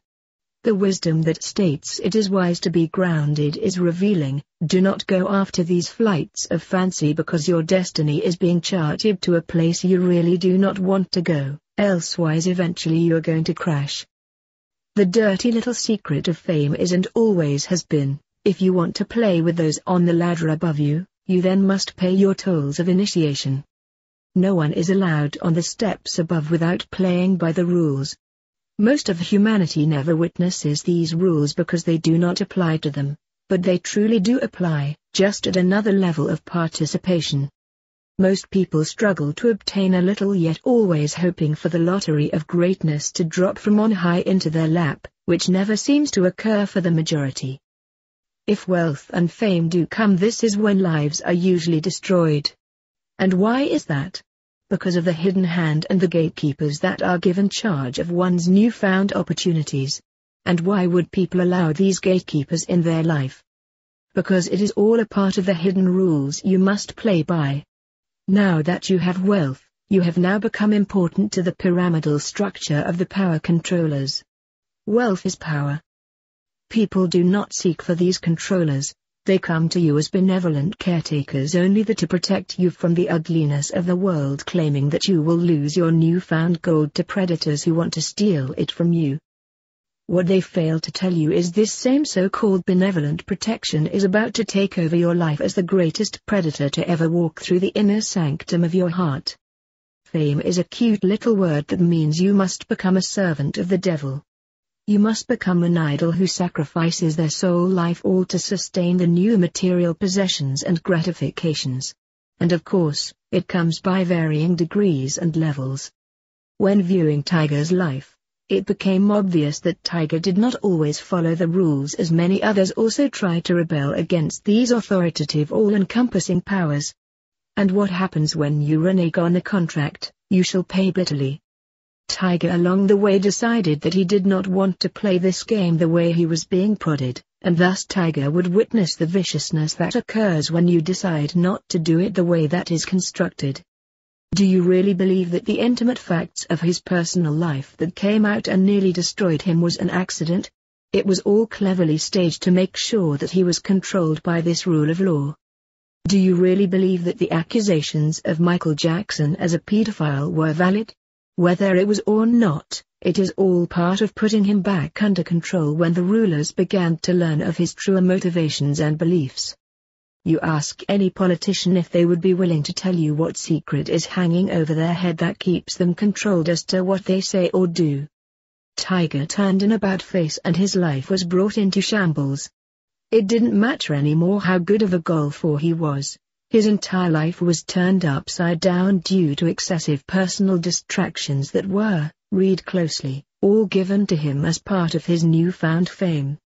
How many red-blooded males could withdraw from the seduction of the most beautiful women in the world who are willing and even demanding to hand over their fruit in a New York minute? How many Adam and Eves could have rejected the serpent in the garden? I am not saying what Tiger did was right and proper, I am saying it was staged by the handlers to control him against his personal future aspirations. Lucifer understands everyone's weakness and preys upon it like a rabid dog to assure that obedience is retained in the future. And yet none of these things are what got Tiger in trouble. They were simply a shield created against him to make sure he always complies. No one would have ever heard about any of these women if he played by the rules. Everything he went through, racism, death threats, suddenly became trivial to what happens when you do not obey your masters. Do you really think his hypocritical masters could care less about his multiple dalliances? They are the ones that offer it freely as part of the package deal. Hypocrites. Tiger was knocked down from his perch. How many levels he fell is anyone's guess, but he was all but destroyed, emotionally, mentally, spiritually and of course physically. Even his golf game where he excelled, fell apart, along with even his health. Hopefully he has learned that the master of this world means business. You either comply or you are destroyed. It doesn't matter how wealthy you are, how famous you are, or even how much power you appear to wield. Whatever level you are playing on in the military pyramid structure, you will always be under total control via the levels above you. Whether you are Bill Gates, Donald Trump or any other wealthy mogul, you retain when you obey, elsewise you could be chopped down in seconds like a piece of meat that will be diced and chopped and thrown to the ravenous wolves called the game plan. And unless you have power behind you, you will not stand in this takedown. Well, obviously, the alternative is a price that is often too big to pay. When one goes against their masters, then often the one in question decides to rapidly make amends with his controllers and then their life may be restored, but with obvious exceptions and limitations now. You see, once you betray your masters, then you are never granted trust ever again. You might gain some of what you had back, but the leash on your neck is now thicker and sturdier.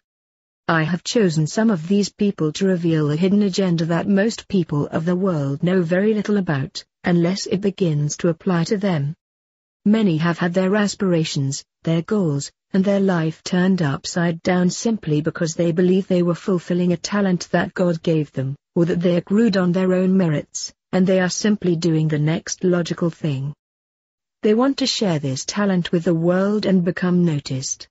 The problem is, the all-seeing eye is the one that notices you. It doesn't matter how structured your life is, or how well you have been raised, you shall surely pay the bitter price that comes along with the world's success. Most never do realize what will happen. All they see is at the end of the tunnel there is glitter and renown. And from a distance it really looks inviting. It is no different than the tunnel of light many pass through after death when they are recycled.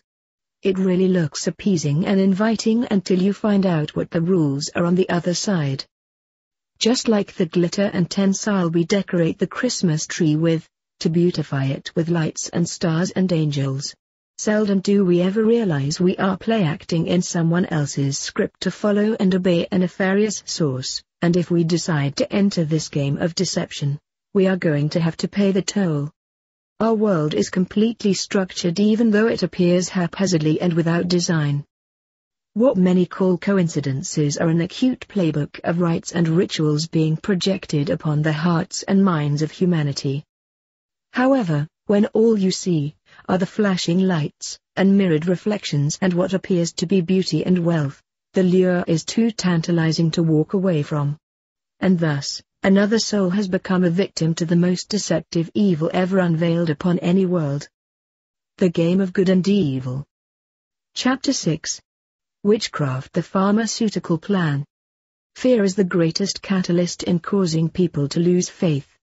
Doubt and fear will always destroy faith. Medical science has played on our doubt and fear since the beginning. Today I can't even bear to turn the television on due to the non-stop barrage of commercials sending fear into the people of what potential disease or ailment may be plaguing you, or about to strike, if you have any one of 1,000 potential issues. Medical science has shifted from trying to heal people when they are sick into pushing medications onto people that think they are sick. There is a big difference. Planting a thought into someone's psyche so that you can get them to perceive a condition that most likely does not exist is the deepest form of mind control that there is. First of all, the thought alone, if accepted into the consciousness at deep levels, can actually begin to create the condition. It is called the stigmata effect.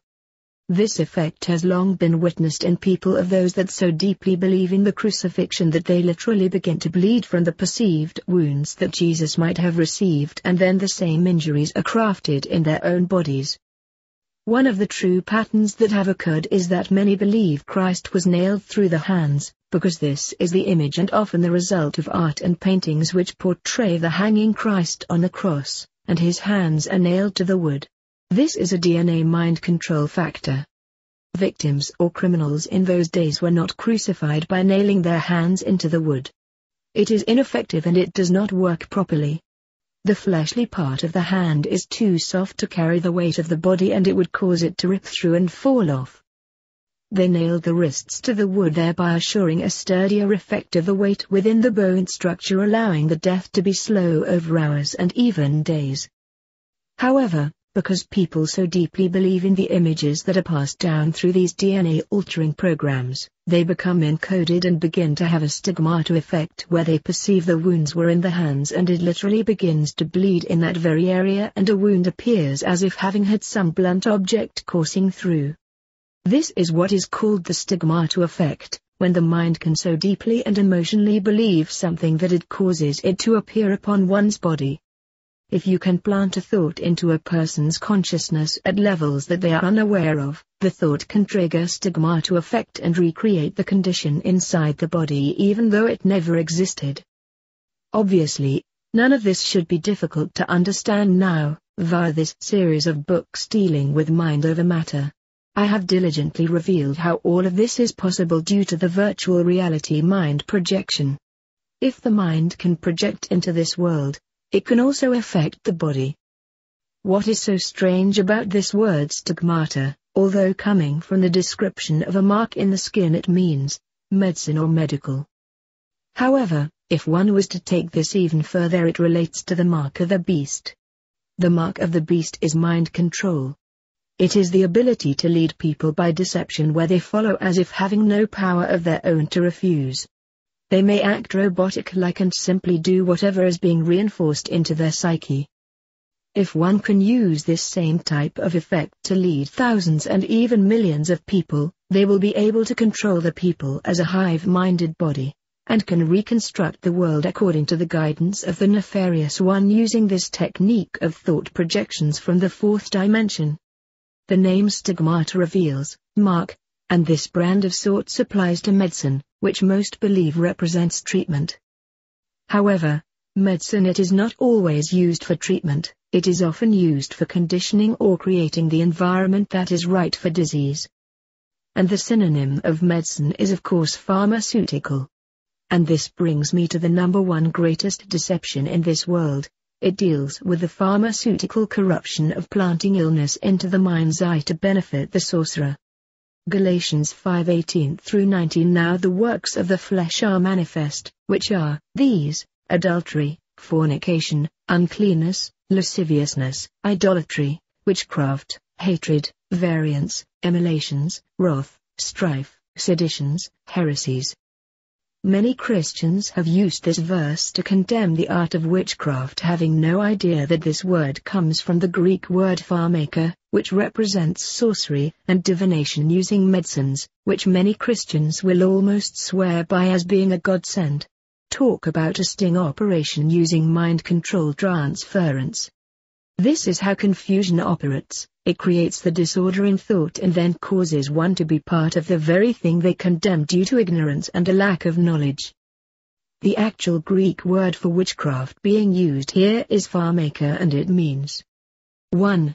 The use or the administering of drugs. 2. Poisoning. 3. Sorcery, magical arts, often found in connection with idolatry and fostered by it. 4. The deceptions and seductions of idolatry. As you can plainly see, the word being used here for witchcraft is pharmaceuticals. And it represents a dark use of medicine to bring in poison, to destroy or most importantly compromise and redefine the DNA.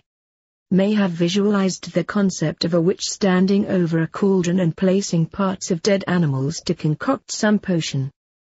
Today in the modern world nothing has changed. Drug companies are still using animal parts, blood, pus and deadly chemicals to create so-called cures, when in fact what is taking place is the DNA is being manipulated using death and decay. The same witchcraft or bewitching is still being used today. Nothing has changed except the people are being told it is an upgrade in modern science. It reminds me of a Star Trek show when Dr. Leonard McCoy, known affectionately as Bones, was speaking about medicine and the science of medicine when they went back in time. Strangely enough, the time they traveled back to, from hundreds of years into the future, was in our time. And when he was witnessing how we use medicine of our day-to-day, he made the comment in paraphrase, "What is this? The Spanish Inquisition?" Often truth is revealed in shows if people would only listen, but they do not. They just laugh it off and then return to the cannibals. What the ancient peoples understood is that medicine is and always has been used as witchcraft to change and control the DNA to control the mind. Enki was the healer god as the serpent. He was primarily used as the creator of the human as well as bewitching man with a downgraded DNA. Satan has not changed, the same evil still exists today but it is encoded under different names for different games. The idea that one can have their mind manipulated to create a disease is not that outlandish. The fact is, most people do not realize that 80% of all sickness begins in the mind. If the mind is filled with faith, all disease can be overcome. If the mind, however, is filled with doubt and fear, then sickness and illnesses can be created from the subconsciousness. Chapter 6 continued. Therefore, we are being targeted by all of these messages of potential illness and disease. If the mind believes that the body is ill, it gives it power to become ill. If the mind believes that the body is in health, the same process occurs, health is generated. When someone is told they have a fatal disease, often they do not last much longer. The very idea that in the mind that one feels hopeless will begin to consume the good bacteria and beneficial cell organisms, leaving nothing left to combat the illness. It is imperative that one keep a positive mental attitude when confronting any sickness, or else one will contribute to their own downfall. Once the mind believes the inevitable, it is basically over. Remember, almost all medicines are a placebo, in that this world is not real, neither is the treatment real. Your body is not here. The consciousness that is being ignited to believe this or that is coming from the fourth dimension, which is recreating the projection of the thought manifesting into the third dimension. If your thoughts are filled with fear, terror, and doubt, you will recreate the projection coming from the mind realm to obviously generate a negative result. Remember, we are soul minds living in virtual matter bodies, but are very much interactive in this system. And the world we live in is a mind projection realm. Therefore, the mind controls this realm. However, our minds have been hijacked by Lucifer and his spirit. And thus, most are being controlled by the dark forces. The objectivity of seduction is to plant a dark seed into your consciousness about your health, and then lure your own to obtain the fixes for the problem that has yet to even manifest. One way or the other, pharmaceutical medication is all based on things that are chemically or biologically derived, usually from the process of death. Both things interfere with the DNA/RNA, which can reprogram the body and mind. If the mental is then affected, it will create a false awareness, which leads to ignorance, causing one to easily being maneuvered by any outer thought. Secondarily, we live in a society that depends on people being sick. The entire pharmaceutical industry is based on creating wealth for investors. There is no money in people being healthy. However, the deceptions and shrewdness of it all is even more nefarious. Investors do not have time to wait on people getting sick. They need to sell their product, and a lot of it. So therefore, it is in their best interest that you, whether you are sick or not, believe that you are. This opens the door to sell a ton of more product even if you are not ill. Sadly, though, most of these medications act as mimickers. Once in the body, they can simulate the actual illness that you think you have, or some other illness. And the beauty of this is, according to investors, it will appear that the medication you are taking is not functioning properly, thereby the need for a new type of medication is then added to the previous one that can simulate a cure. Again, though it is a mad race to the inevitable. The black monster in this deal is the side effects.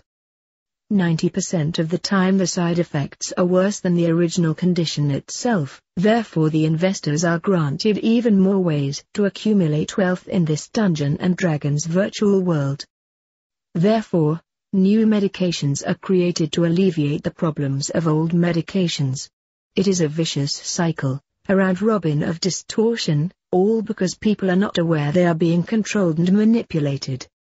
Therefore, the ancients called it witchcraft, the control of the mind without knowing it, which is the mark of the beast of illusion. Chapter 7. Debt Slaves, the People of Bondage. The world calls it responsibility, but life teaches us something totally different. We live in a world that is completely and wholly evolved around creating debt. You want to buy a home, you must go into debt. You want to buy a new car, then you must enter debt. You want to buy things you cannot afford, no problem. We have plastic to allow you to go into debt. We live in a world that revolves around the deadly debt door that swings in cycles and it never releases its victims. We are told that debt is part of responsibility. That it teaches us to be good caretakers and stewards of our finances. We learn this and are taught this in our various educations. Many college students know what it is like to borrow money to go to college and then spend the rest of their lives trying to pay it off. Debt is a deception, debt is a disease, and debt is a control factor that the dark side uses to always force one into compliance and obedience.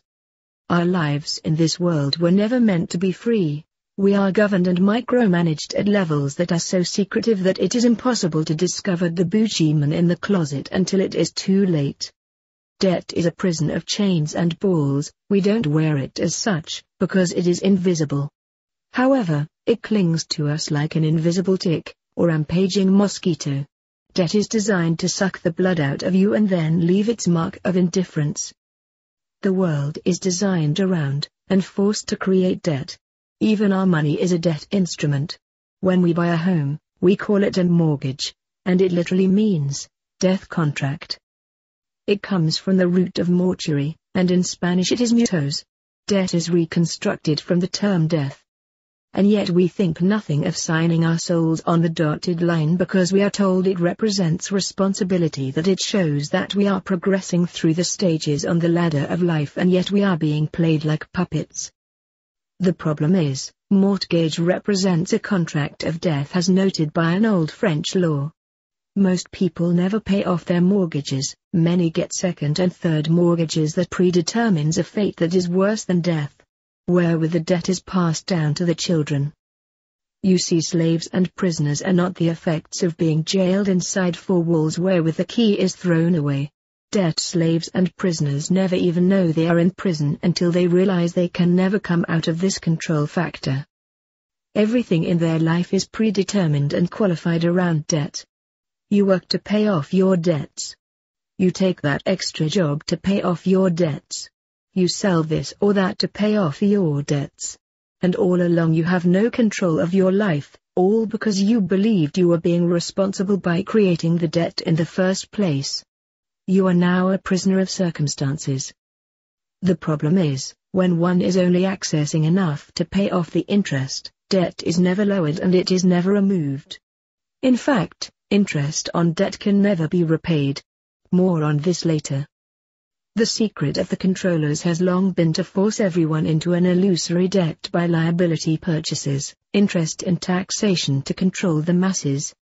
And when one is getting close to removing these invisible shackles, they are then enticed to create a new debt and a brand new bondage under the guise of material advancement towards success, which it is neither. It is the never-ending story, the time loop of debt cycles, or cycles of death. Again, all of this is predetermined by those who fancy themselves as gods who sit among the elite on the power pyramid. None of this is by accident. Your life, the controls over your life, your destiny and fate are painted as a precise picture from the womb, long before one ever has a clue as to what happened with their life as they approach the grave. Do you think by now that there was a reason that Christ said this is not his world nor is it the father and mother's world? It is all an illusion, a very craftily controlled illusion to create something that appears to be, but it is not there. When will it begin to sink into the mind that this world is being controlled by a darkness that is dangerously deceptive? My friends, the world we live in is under control by a demonic warlord and always has been. We are not in this situation because humans made bad choices per se. Sure, that is the result of the game plan, but overall humans are led from birth to make sure to follow only one primary path, and often if they choose to go another route they never make it, because the gatekeepers and the guards around the fences are still wielding fiery swords to protect against accessing the tree of life. We live in a world of death, debt, everything in it is designed to control and delude one from ever discovering the satanic mystery religion. And that is, humanity is simply cattle and or sheep that are being fattened for the slaughter. Our entire life consists of bartering our efforts to serve those who rule this world. And when we have done our bleeding, we are removed from the table and then reprocessed back into the cycles of life and death called reincarnation, or the transmigration of the soul. We are then sent back into a human baby in bondage as in type wearing shackles, without memory or recollection so we can be trained to obey and follow the rituals of the world in a brand new cycle.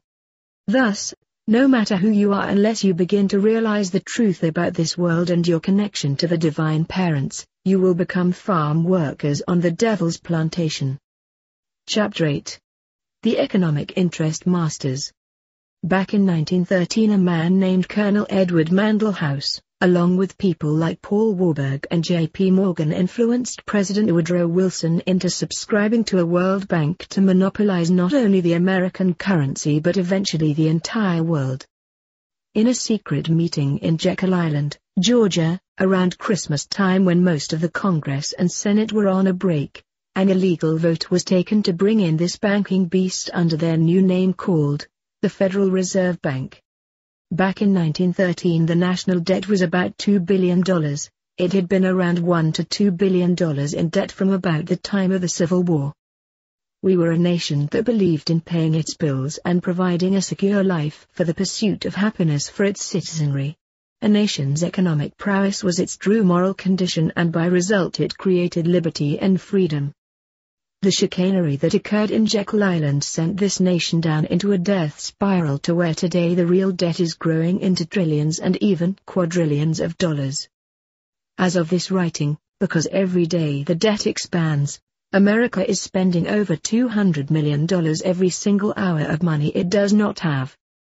This nation was built on the idea that gold and silver would always remain its true currency, and that any currency printed would always amount to the gold and silver being held by the Treasury. Back when the Founding Fathers laid the foundation for this nation, interest was so taboo anyone charging interest was hanged.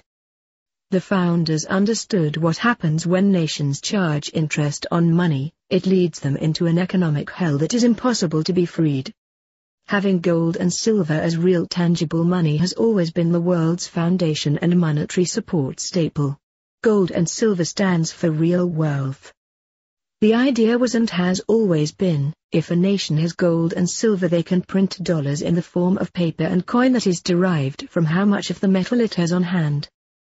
If you have $1 billion in gold and silver, then you can issue notes of up to $1 billion.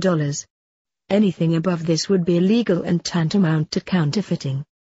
Under the Constitution gold and silver is the only recognizable money and any currency must be based on the metal.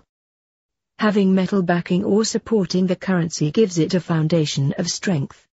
It also keeps politicians honest as to how much money they can spend on this or that program. It keeps the country fixed upon a fiscal responsibility, in that whatever currency was printed it must be backed by the real money held in vaults. The problem is after the Civil War things began to change in the United States, and not for the good of the country. By the end of the 19th century, laws were being proposed and granted that began to deteriorate the U.S. Constitution. The the federal government began to increase in power over the states, and by 1891 new acts and laws were being brought in that literally began to dismantle the power of the Constitution and slowly but surely began to erode its jurisdiction, and the states were losing their rights.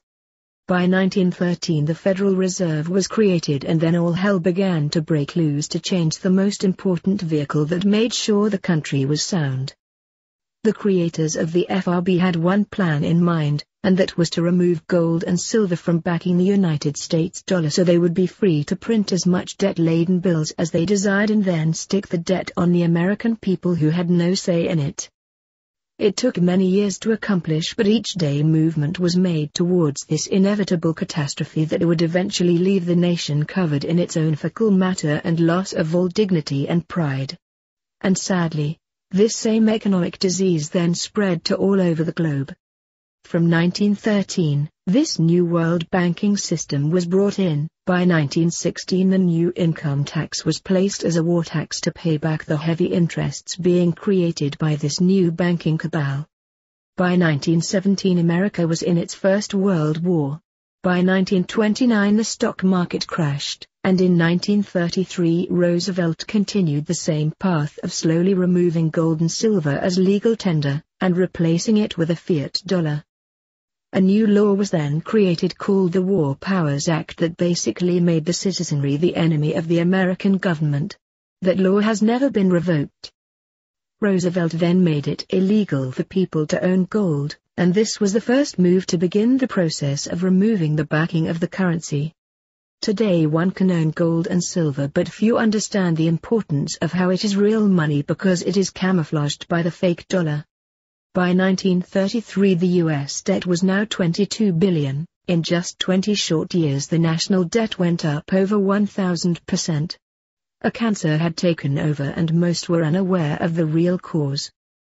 America then entered World War II. In 1941 the national debt jumped up to $48 billion, and then by 1945 at the end of this horrific war, in just 3.5 years, the national debt grew to an unbelievable $258 billion. Does it take a genius to realize that something happened in 1913 that became a monetary cancer on this once great nation? Does one need to have it spelled out before you begin to comprehend that an evil has penetrated this country that has had in its tentacles representing a knife on the nation's throat ever since? Then lo and behold, if this was not bad enough, Richard Nixon around 71 and 72 under the control of the same wild-eyed madness of wickedness, decided to remove the dollar off gold and silver completely. A direct violation of the U.S. Constitution. The question you should all be asking yourselves is, why was there this mandate? What was the purpose of removing the real money from the currency? It was all about Lucifer getting his paws on the people of the country and then eventually the world so that he could have direct control over everyone's personal lives. Let me explain. It all came down to interest. Interest is what is placed on debt that must be repaid. The problem is, there can be no interest without creating a doomsday-type effect.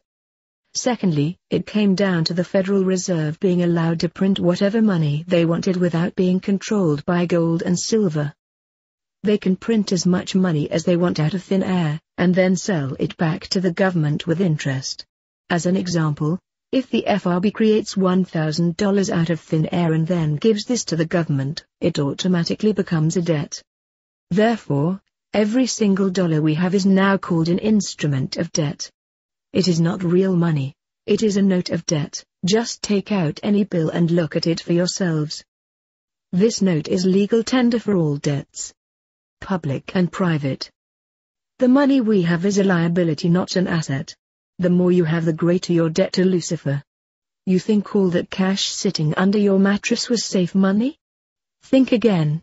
It is what we owe back with interest. Now the U.S. government must pay back this debt. A debt that was never created by real tangible service or goods. Now, who must repay this debt? The people do by orders of the Internal Revenue System, which is a branch of the FRB. The IRS is the collector for the FRB. It is much more horrifying than this. I am only giving you the basics. But the truth is, when money is created out of thin air, interest can never be repaid. And eventually they won't even have to charge interest anymore, because the principal will have grown so large it will never be repaid anyway, and the people will eternally remain in prison until the nation is destroyed. Understand, if an entity creates the money, and then charges interest on that money, where are the people ever going to get the money to pay back the interest when only the initial principal was created? It is a trap.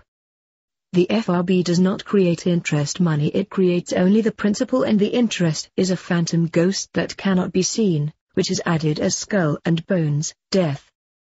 If the FRB creates $1,000, this is all the money in the system, so where is the interest payment going to come from?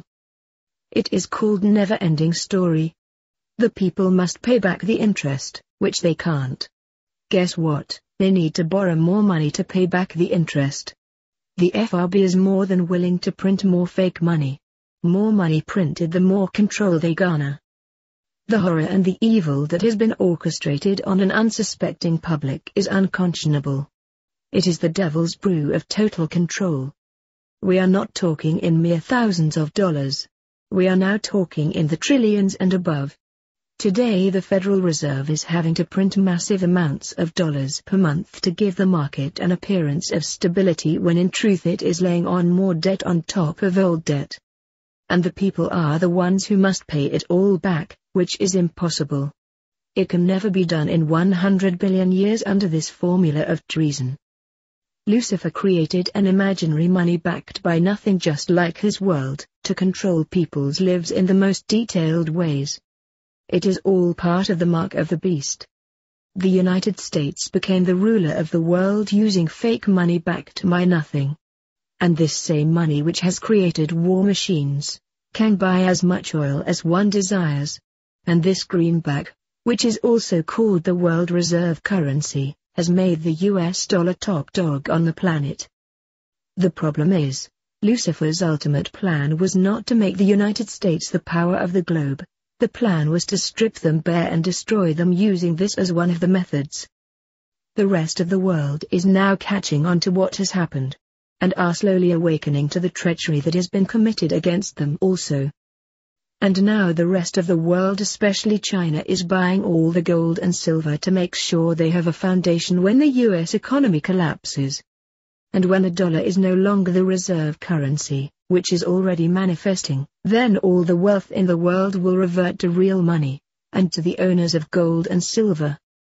And the citizens of the United States will be defaulted upon, and they will lose all appearance of wealth and instantly become a fifth world nation. As the old saying goes, he that owns the gold makes the rules. Well, the US, due to its serving the voice of the dragon, has eliminated its real wealth to play this illusory game of fake money, and soon they will own nothing, have nothing, and become completely wiped out in 1 hour's time.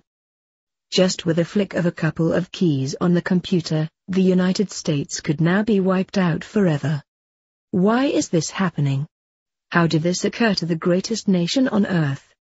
How did we allow these evil, sick, perverted powers to infiltrate and take over and lead us down into a hell that is worse than anything anyone could imagine? The answer lies in the fact that this was all planned. All of it, from even before this nation's creation. It is time that one begins to awaken to understand who the gods of this world really are, and how they play both roles of good and evil to establish confusion and to set up their pre-existing kingdom of a perpetual everlasting rule using the rod of iron.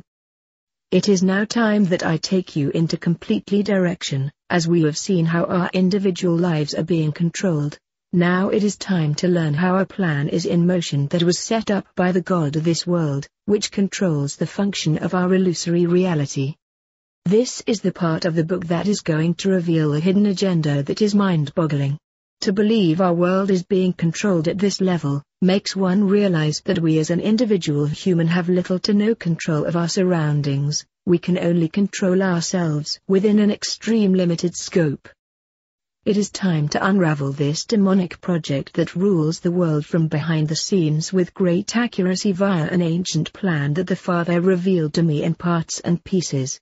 from over 40 years of dedicated research, study and inspiration, until I could unravel the master code. The following is a step-by-step revelation of this world-controlled manifesto. Chapter 9. Transformation of God's Wife. Ezekiel 16:10-14 I clothed thee also with broidered work, and shod thee with badger's skin, and I girded thee about with fine linen, and I covered thee with silk. I decked thee also with ornaments, and I put bracelets upon thy hands, and a chain on thy neck. And I put a jewel on thy forehead, and earrings in thine ears, and a beautiful crown upon thine head. Thou wert decked with gold and silver, and thy raiment was of fine linen, and silk, and broidered work. Thou didst eat fine flour, and honey, and oil, and thou was exceedingly beautiful, and thou didst prosper into a kingdom. The verses above reveal how the Lord God YHVH clothed his wife, Israel, and she became a queen by virtue of the marriage covenant. She was given a crown to wear on her head, and she became a great kingdom. Now notice very closely to the description of the great whore in Revelation 17. Revelation 17:44 Come hither, I will show unto thee the judgment of the great whore that sits upon many waters. And the woman was arrayed in purple and scarlet, and gilded with gold, and precious stones, and pearls, and had a cup of gold in her hand full of abomination, and filthiness of her fornication. Purple represents royalty. This woman was a queen, and scarlet denotes that she began to whore around. Having a cup of gold represents how she became rich by selling her goods to all suitors at her desire by betraying her own. And in her forehead was a name written, a mystery, Babylon the Great, the mother of whoredoms, and abominations of the earth. Something was engraved upon her forehead that was likened unto a mystery. Something about this woman didn't make any sense on the surface, but it was surely familiar.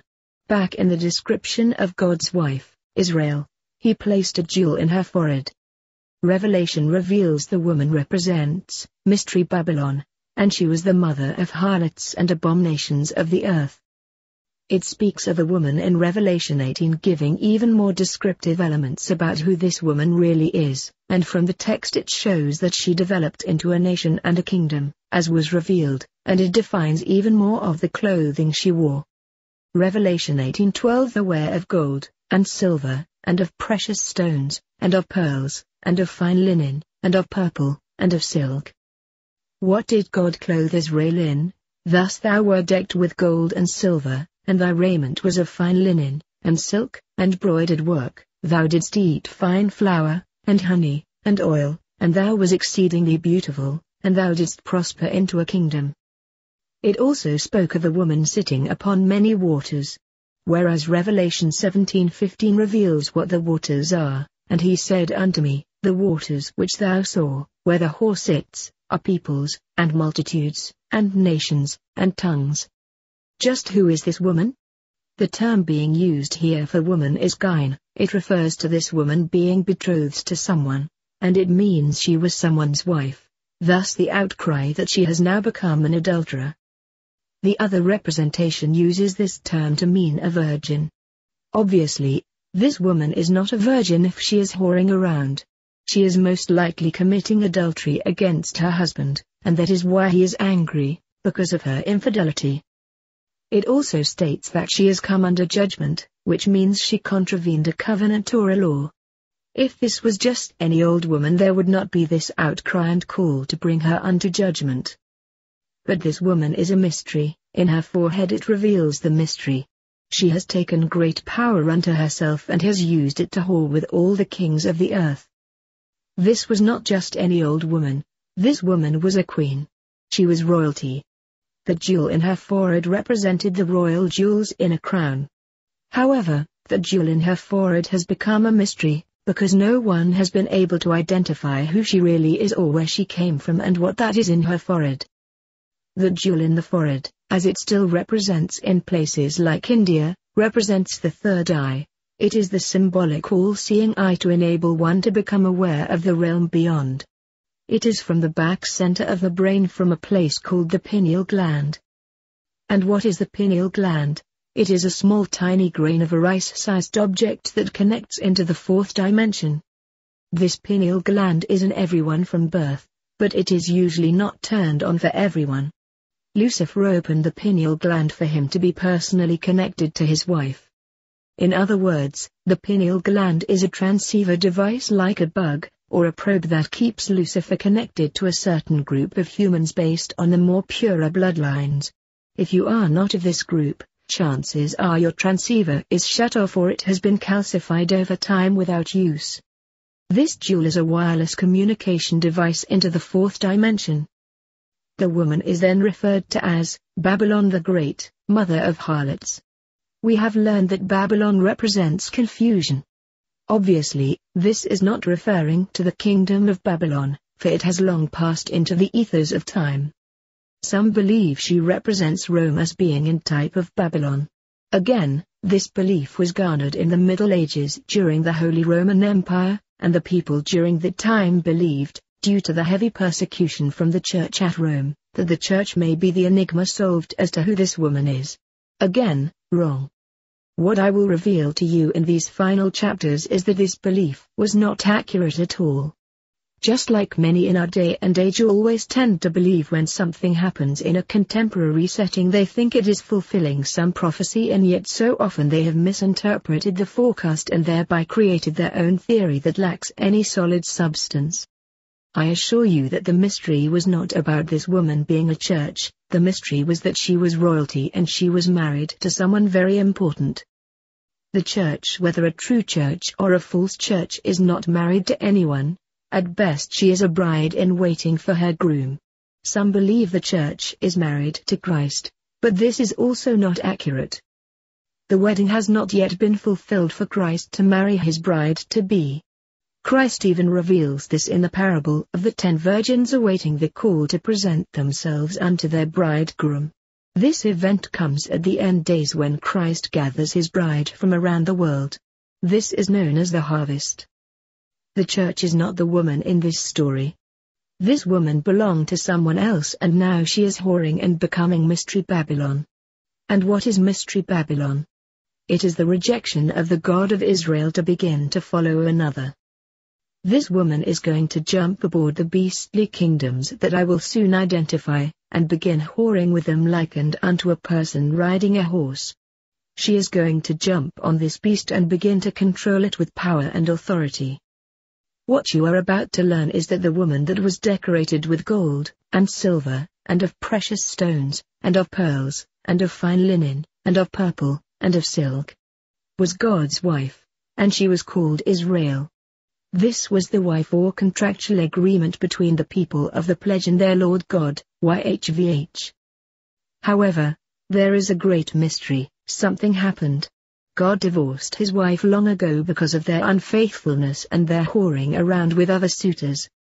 God had set up, as we shall see, another contract with Israel again in the future, knowing full well they would rebel and reject their God and bring upon them unspeakable punishments. When Israel is spoken of in the Old Testament there are 2 different timelines. One which speaks of the ancient Israelites and Judah, who were married to God, however he divorced both. And the other is the futuristic coded Israel. It reveals what is going to happen to them while coming under a great punishment and judgment being brought on them because once again, they whored around. Part of the mystery is, the Israelites are not Israel of the future, but the futuristic Israel is somehow connected to the Israelites of old. It is all code. Chapter 10. The Son of Perdition. It is imperative that you begin to understand the secret behind Mystery Babylon. Next, it is crucial that you understand that Jesus spoke of all these things in code. The night Jesus was betrayed was all relayed in code. Judas Iscariot, who played the son of perdition, meaning he represented the betrayer, was not the son of perdition. We were told that Judas was used to fulfill scripture of the son of perdition, to betray the Christ. Now why was this so important? You mean someone loses their eternal life just to fulfill scripture? Very odd unless you have the code. We have been told that Christ was betrayed in the evening, in a garden. He was betrayed by one of his own. And because of this betrayal, he was sent to his death. Yet strangely enough, as most Christians believe, Christ had to die or else no one could be saved by his blood, right? So, if Judas did accomplish this and became the one of perdition due to fulfilling the scripture by rote, then didn't he do everyone a favor? So why would he be condemned? We were told Judas was a bad guy in this deal. He betrayed his Lord and that made him the son of perdition, or the child of hell. Christ even said, all that the Father had given him he kept, except the son of perdition, so the scriptures could be fulfilled. This sounds more like an allegory than a true story. Now what is wrong with this story? The problem is there is nowhere in the Old Testament that reveals a man called the son of perdition, nor does it refer to one that is the son of perdition to come, other than Daniel revealing about the abomination that is to make desolate, but this event wouldn't materialize until long after Christ was here, based on what Daniel revealed. The closest thing from Daniel may have been the abomination that makes desolate that was set up in the temple before Christ was ever here, but that is also doubtful. However, there are scriptures in the Old Testament where Christ was prophesied to come and then die in a brutal way. If the scriptures had to be fulfilled, then Judas or someone had to betray Christ to fulfill the scriptures of him being put to death. This event had to happen. Judas' betrayal was an act of fulfilling the scriptures. If he didn't do it, then they would not have been fulfilled. Now the book of Thessalonians reveals about the coming of an evil man, known as the man of sin. Yet this seems awfully strange since Christ referred to Judas as being the son of perdition, the one that had fulfilled the scriptures of the books of 70, which happened to be the scriptures they had access to in their day. So, what was Christ talking about? And if Judas was the son of perdition, then what was Thessalonians revealing? How many sons of perdition are there? And if the son of perdition was fulfilled with Judas, then there would be no others to come, correct? Because only the one was needed to fulfill the plan. So how did Judas fulfill the scriptures? And why would the Father give to Christ a soul that was preordained to be damned? Let me tell you a little secret about Jesus and the things he did. He revealed mysteries to his followers as they could decipher them. In so doing he would devise plans to teach secrets using parables. Jesus was a teacher, and he used opportunities to reveal hidden secrets via mystical apparatuses. He didn't just come right out and reveal things, he let the student figure it out so they could internalize the mystery. The question is, was Judas the son of perdition or was Christ revealing a hidden mystery for those in the future? And was Judas just playing a role to help fulfill whatever it was in the written scriptures so that it could be revealed down the line? Christ begins the operation by taking his disciples into a garden where the betrayal is going to manifest. My readers of the Divine Secret Garden series know already that the garden is the place where the seeds were planted. The seeds were the children of the father and mother and the seeds of the fallen angel and his children. Plus, it was the seeds of the true word versus the seeds of the false word, all mixed together until the time of the harvest, and these seeds or words were planted in what was called the Biblos, Babel, or Bible. As the mystery unfolds we begin to see the keys that were given. The betrayal in the garden where Jesus took his disciples represented an event that predated this world, a place called the Garden of Eden. Judas was given the task to play the role of Satan. Jesus was Adam. Therefore, we have Satan betraying the Christ in the garden. However, as I revealed in Book 2, it had to happen. In fact, Christ was even there on the tree so that it would occur and the plan could be fulfilled. Satan betrayed Adam and Eve in the garden. And as my readers have learned, Jesus was Adam in his first incarnation of this earth to set the path and the way for all the true seeds to follow, until the change. But notice the mystery as it unfolds even more. Judas was among the faithful disciples, he was a chosen one. And if Judas was among the disciples as one of the chosen ones, then Satan must have been among the other gods as one of the Elohim. And just like Satan was chosen among the gods to play the devil's advocate, Judas was chosen among the disciples to do the very same thing. Jesus had to be very careful in how he presented the truth. Even with his disciples he knew they were not yet spiritually in tune enough to be able to handle some of the knowledge, so he revealed things in mystery to be decoded from within the mind of the awakened soul. For some reason, he chose Judas to play this role and keep it away from the others so that this mystery, even though it was not understood at the time by the rest of the disciples, would be revealed later in the future. As Thessalonians revealed, the mystery of iniquity doth already abound. All of this was a mystery being revealed to those who one day will become awakened. What we know now is Adam and Eve, the representation of the father and mother of all the chosen seeds, were betrayed in the garden.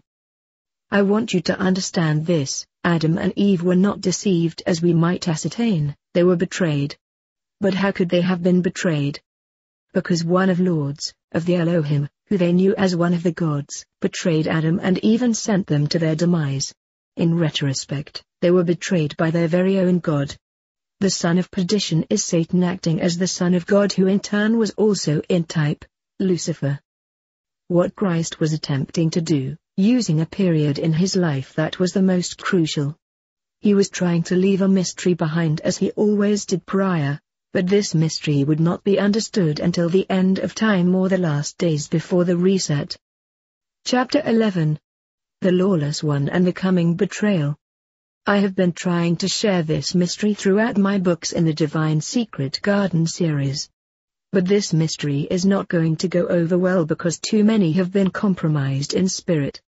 2 Thessalonians 2:7-9. For the mystery of iniquity doth already work, only he who now lets will let, until he be taken out of the way.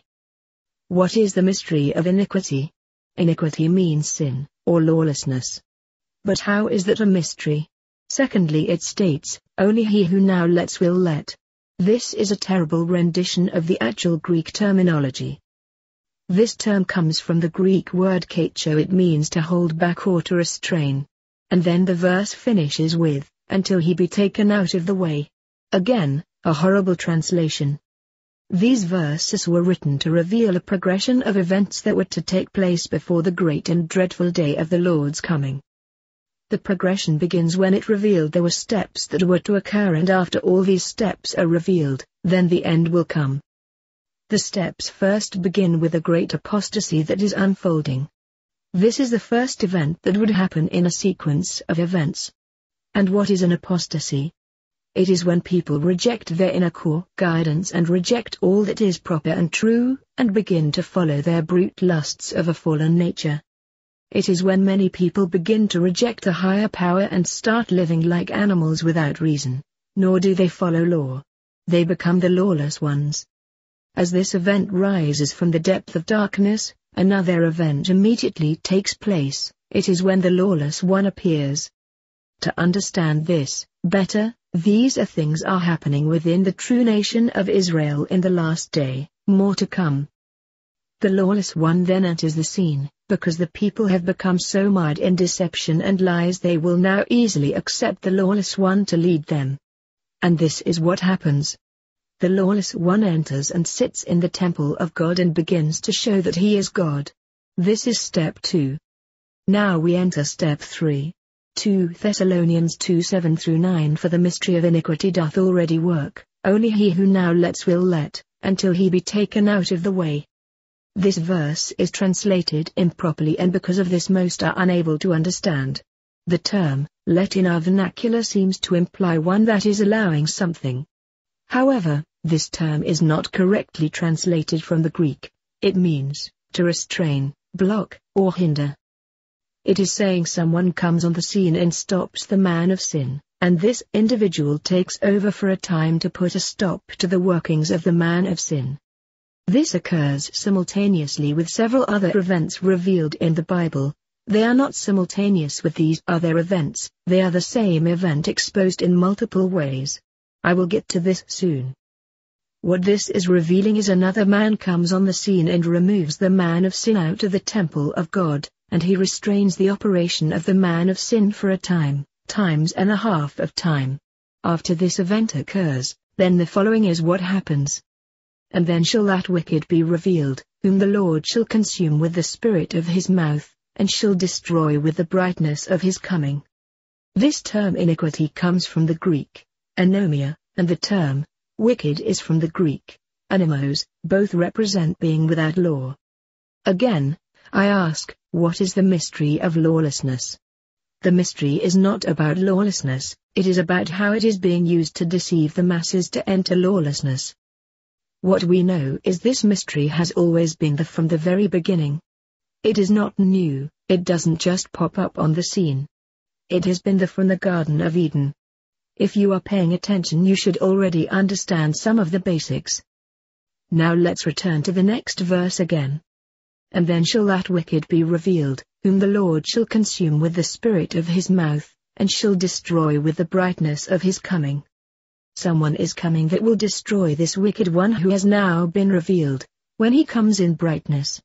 What this is referring to when you add it all up is the one that is here creating lawlessness, is Satan the adversary, the god of this world from below, while possessing the man of sin. He was also the one who was in the garden who tempted the male and female, and now as we have learned he was also the one that betrayed Adam and Eve. However, someone is going to come in great brightness, and he is going to destroy Satan. Now this where I need to stop and explain something. The terms being used in the above verse, consume and destroy, do not mean to annihilate, nor does it mean murder, kill or end a life.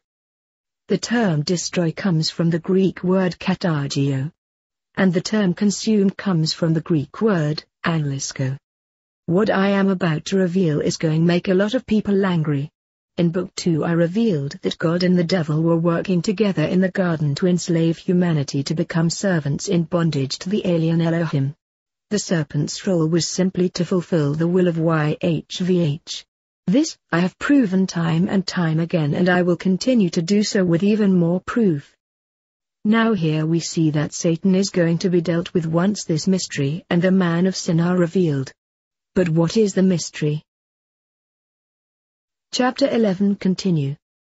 It states that the coming of the Lord, which is translated into Kyrios, will consume and destroy Satan with the brightness of his coming. Of course, we already know the definition of the Hebrew term for Lord, it is, YHVH. So far it seems to be self-explanatory. Obviously, any Christian will tell you this means when Christ returns to take over the power of his kingdom on earth, that he is going to get rid of Satan and become king of the world. Hold on, not so fast. How many times have I explained Christ is not coming back to take over anything in this world because it is not his world and never has been. Therefore, who is it that is coming then? It is time you understand what it means to consume and destroy. Consume means to expend, as if to spend money to pay up or pay off, as if some sort of transaction is occurring, like a bribe. Which leads to the word for destroy. It means render unemployed, to become idle, to no longer have the job or the power. In basic terms, someone is being paid off for a job that they have been doing, and they have been excused so that someone else can come on the scene and take over. We know the mystery has always been here from the beginning. But now someone is coming to expose the mystery and to make themselves Lord and King of the world while removing the one who has been portraying Satan. Therefore, Christ, while in the garden, chose to reveal this scheme and mystery by letting it play out as if by using a teacher's method of training. So, who is it that is coming to replace, or cast out Satan? Even him, whose coming is after the working of Satan with all power and signs and lying wonders. Wait a minute. Stop the presses. The Lord that is coming is also using the power of Satan, with all power, signs and lying wonders? Remember, the mystery of iniquity is not coming, nor is Satan coming, or the man of sin. These are all past at this point, these have already been revealed. My friends, we have been betrayed, we have been lied to, we have been deceived. We have been led astray. If this was Satan as the man of sin being reduplicated in Scripture, then, why is it saying, even him whose coming is after the power of Satan? That doesn't make any sense, unless the one that is coming is also affiliated with dark power, but he is different somehow. What does it say about the God of this world? It says, 2 Corinthians 4:4, the God of this world has blinded them which believe not. The God of this world has purposefully deceived everyone while blinding them to make sure they cannot recognize the true mystery. 2 Thessalonians 2:11 reveals, and for this cause, God shall send them strong delusion, that they should believe a lie. Here it is again, God will send strong delusion to believe a lie. Identity resolved. The God of this world hath blinded them which believe not, or better understood, which do not understand the true mystery. Lord God, the one that is coming, makes sure that humanity continues to remain ignorant. He doesn't want you figuring out that he works side by side with his polar identity as Satan, as is the knowledge of good and evil. He doesn't want you to recognize that the one coming in brightness is Lucifer, the bright and morning star. Thus, he comes in brightness to destroy or pay off Satan for a job well done, and now it is his turn to take over, and he does so after the working of Satan, with all the same power, signs, and lying wonders. You see, everything that occurs here that seems like a miracle beyond what the father and mother can do, is simply part of the virtual reality artificial simulation. And thus, it is called power, signs, and lying wonders. Meaning, it is all fabricated.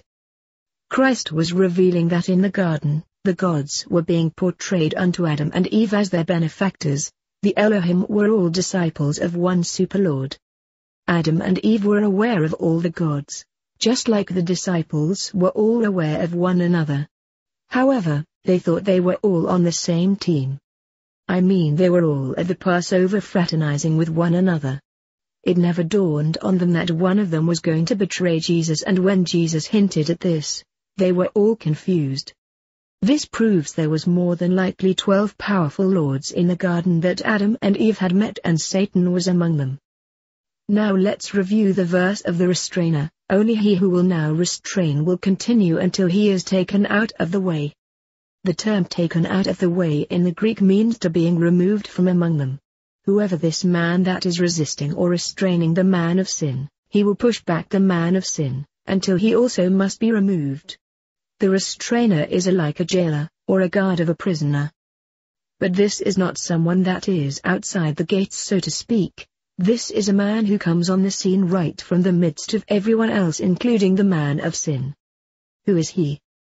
Chapter 12. Joshua the Restrainer. Let's begin this story with Joshua. Zechariah 3:1-3, and he showed me Joshua the high priest standing before the angel of the Lord, and Satan standing at his right hand to resist him. And the Lord said unto Satan, The Lord rebuke thee, O Satan, even the Lord that hath chosen Jerusalem rebuke thee. Is not this a brand plucked out of the fire? Now Joshua was clothed with filthy garments, and stood before the angel. And he answered and spoke unto those that stood before him, saying, Take away the filthy garments from him. And unto him he said, Behold, I have caused thine iniquity to pass from thee, and I will clothe thee with change of raiment. What we are witnessing is a man standing at the end of days who Satan was controlling. He was part of the satanic in crowd, as one of the wealthy elite. But then he was plucked out of the fire. It says his garments were filthy, representing his actions were not righteous. This is because he was acting in the way of the world, doing things that were not proper. And then an angel stood before him, and said, Remove the filthy garments from him and cause his sins to pass from him, and he was given a change of garments. Let's continue.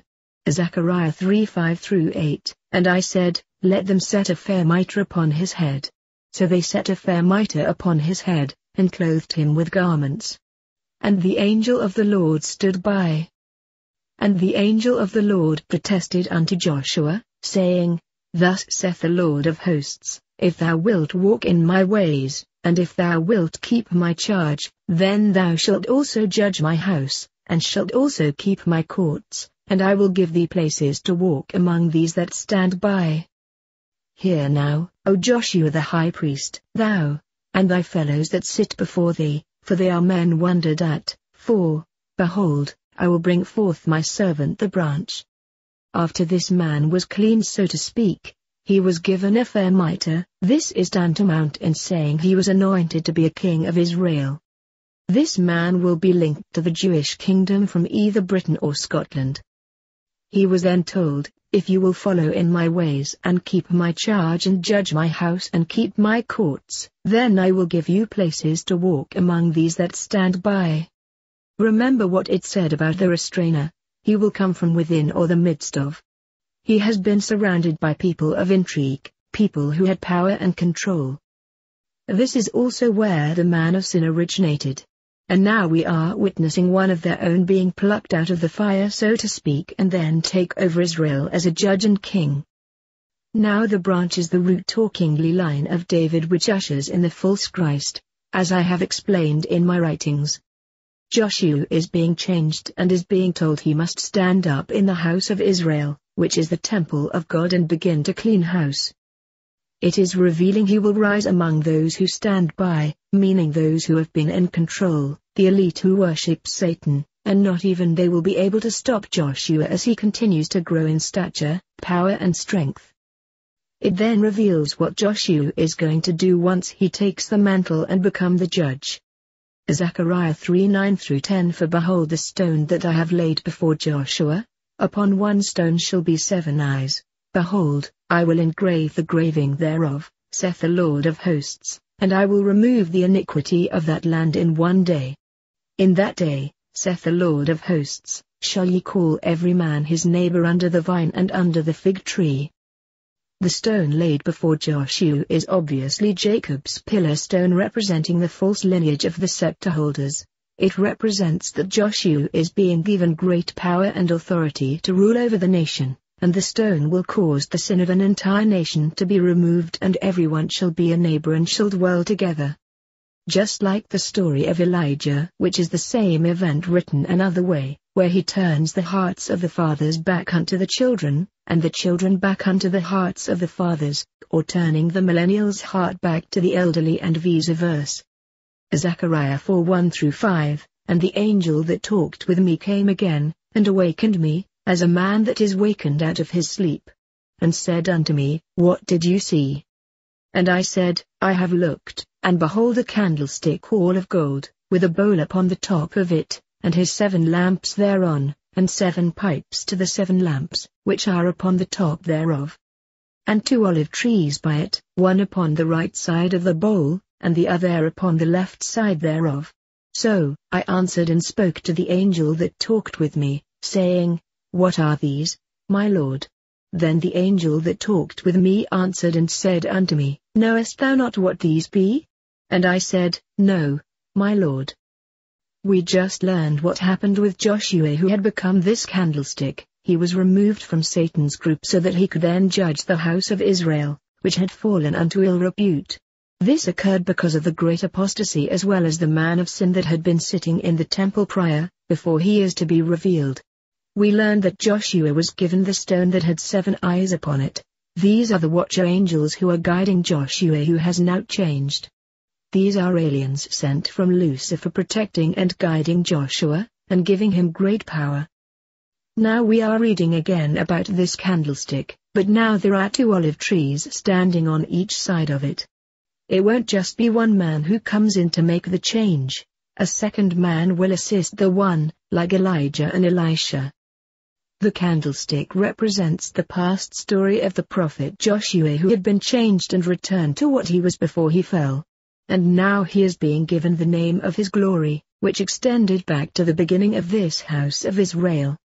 Zechariah 4:6-10 Then he answered and spoke unto me, saying, This is the word of the Lord unto Zerubbabel, saying, Not by might, nor by power, but by my Spirit, saith the Lord of hosts. Who art thou, O great mountain?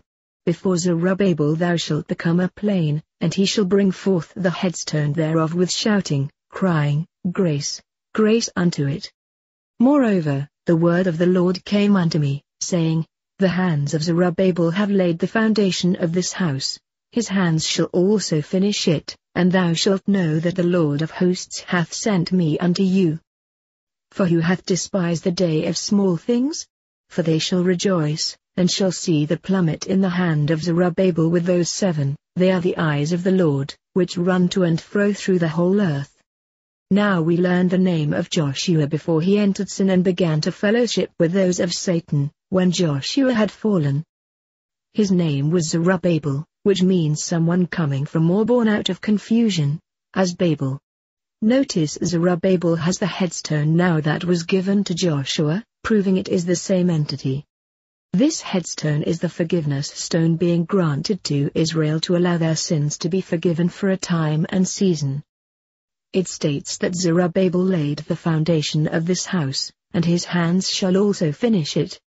When it says, this house, it is referring to the end days of the true nation of Israel, and the ones who established the covenant with Israel in the last days.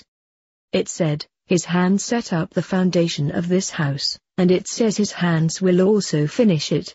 So, the one coming to fulfill this role had also been one of the founding fathers of the last house of Israel. Zerubbabel was one of the founding fathers who laid the stone from the beginning and is also going to finish it as the reincarnated Elijah, Joshua. Zerubbabel is an individual who will complete the task and finish the project. But what is the project? It is the cornerstone setting upon the pyramid, the capstone. It represents world government for Lucifer, that which is being removed from Satan. Thus, it is in type like the true Christ, whose name is Joshua or Jeshua, who was then taken before Satan as Satan resisted him and had him killed. However, through this change in becoming the Christ all sins were forgiven. So, this story is a replica or replacement story of another man who like Jeshua, who became the Christ again to fulfill the project. But this is not the true Christ, it is Lucifer's prophet Elijah/Jeshua/Zerubbabel/Joshua.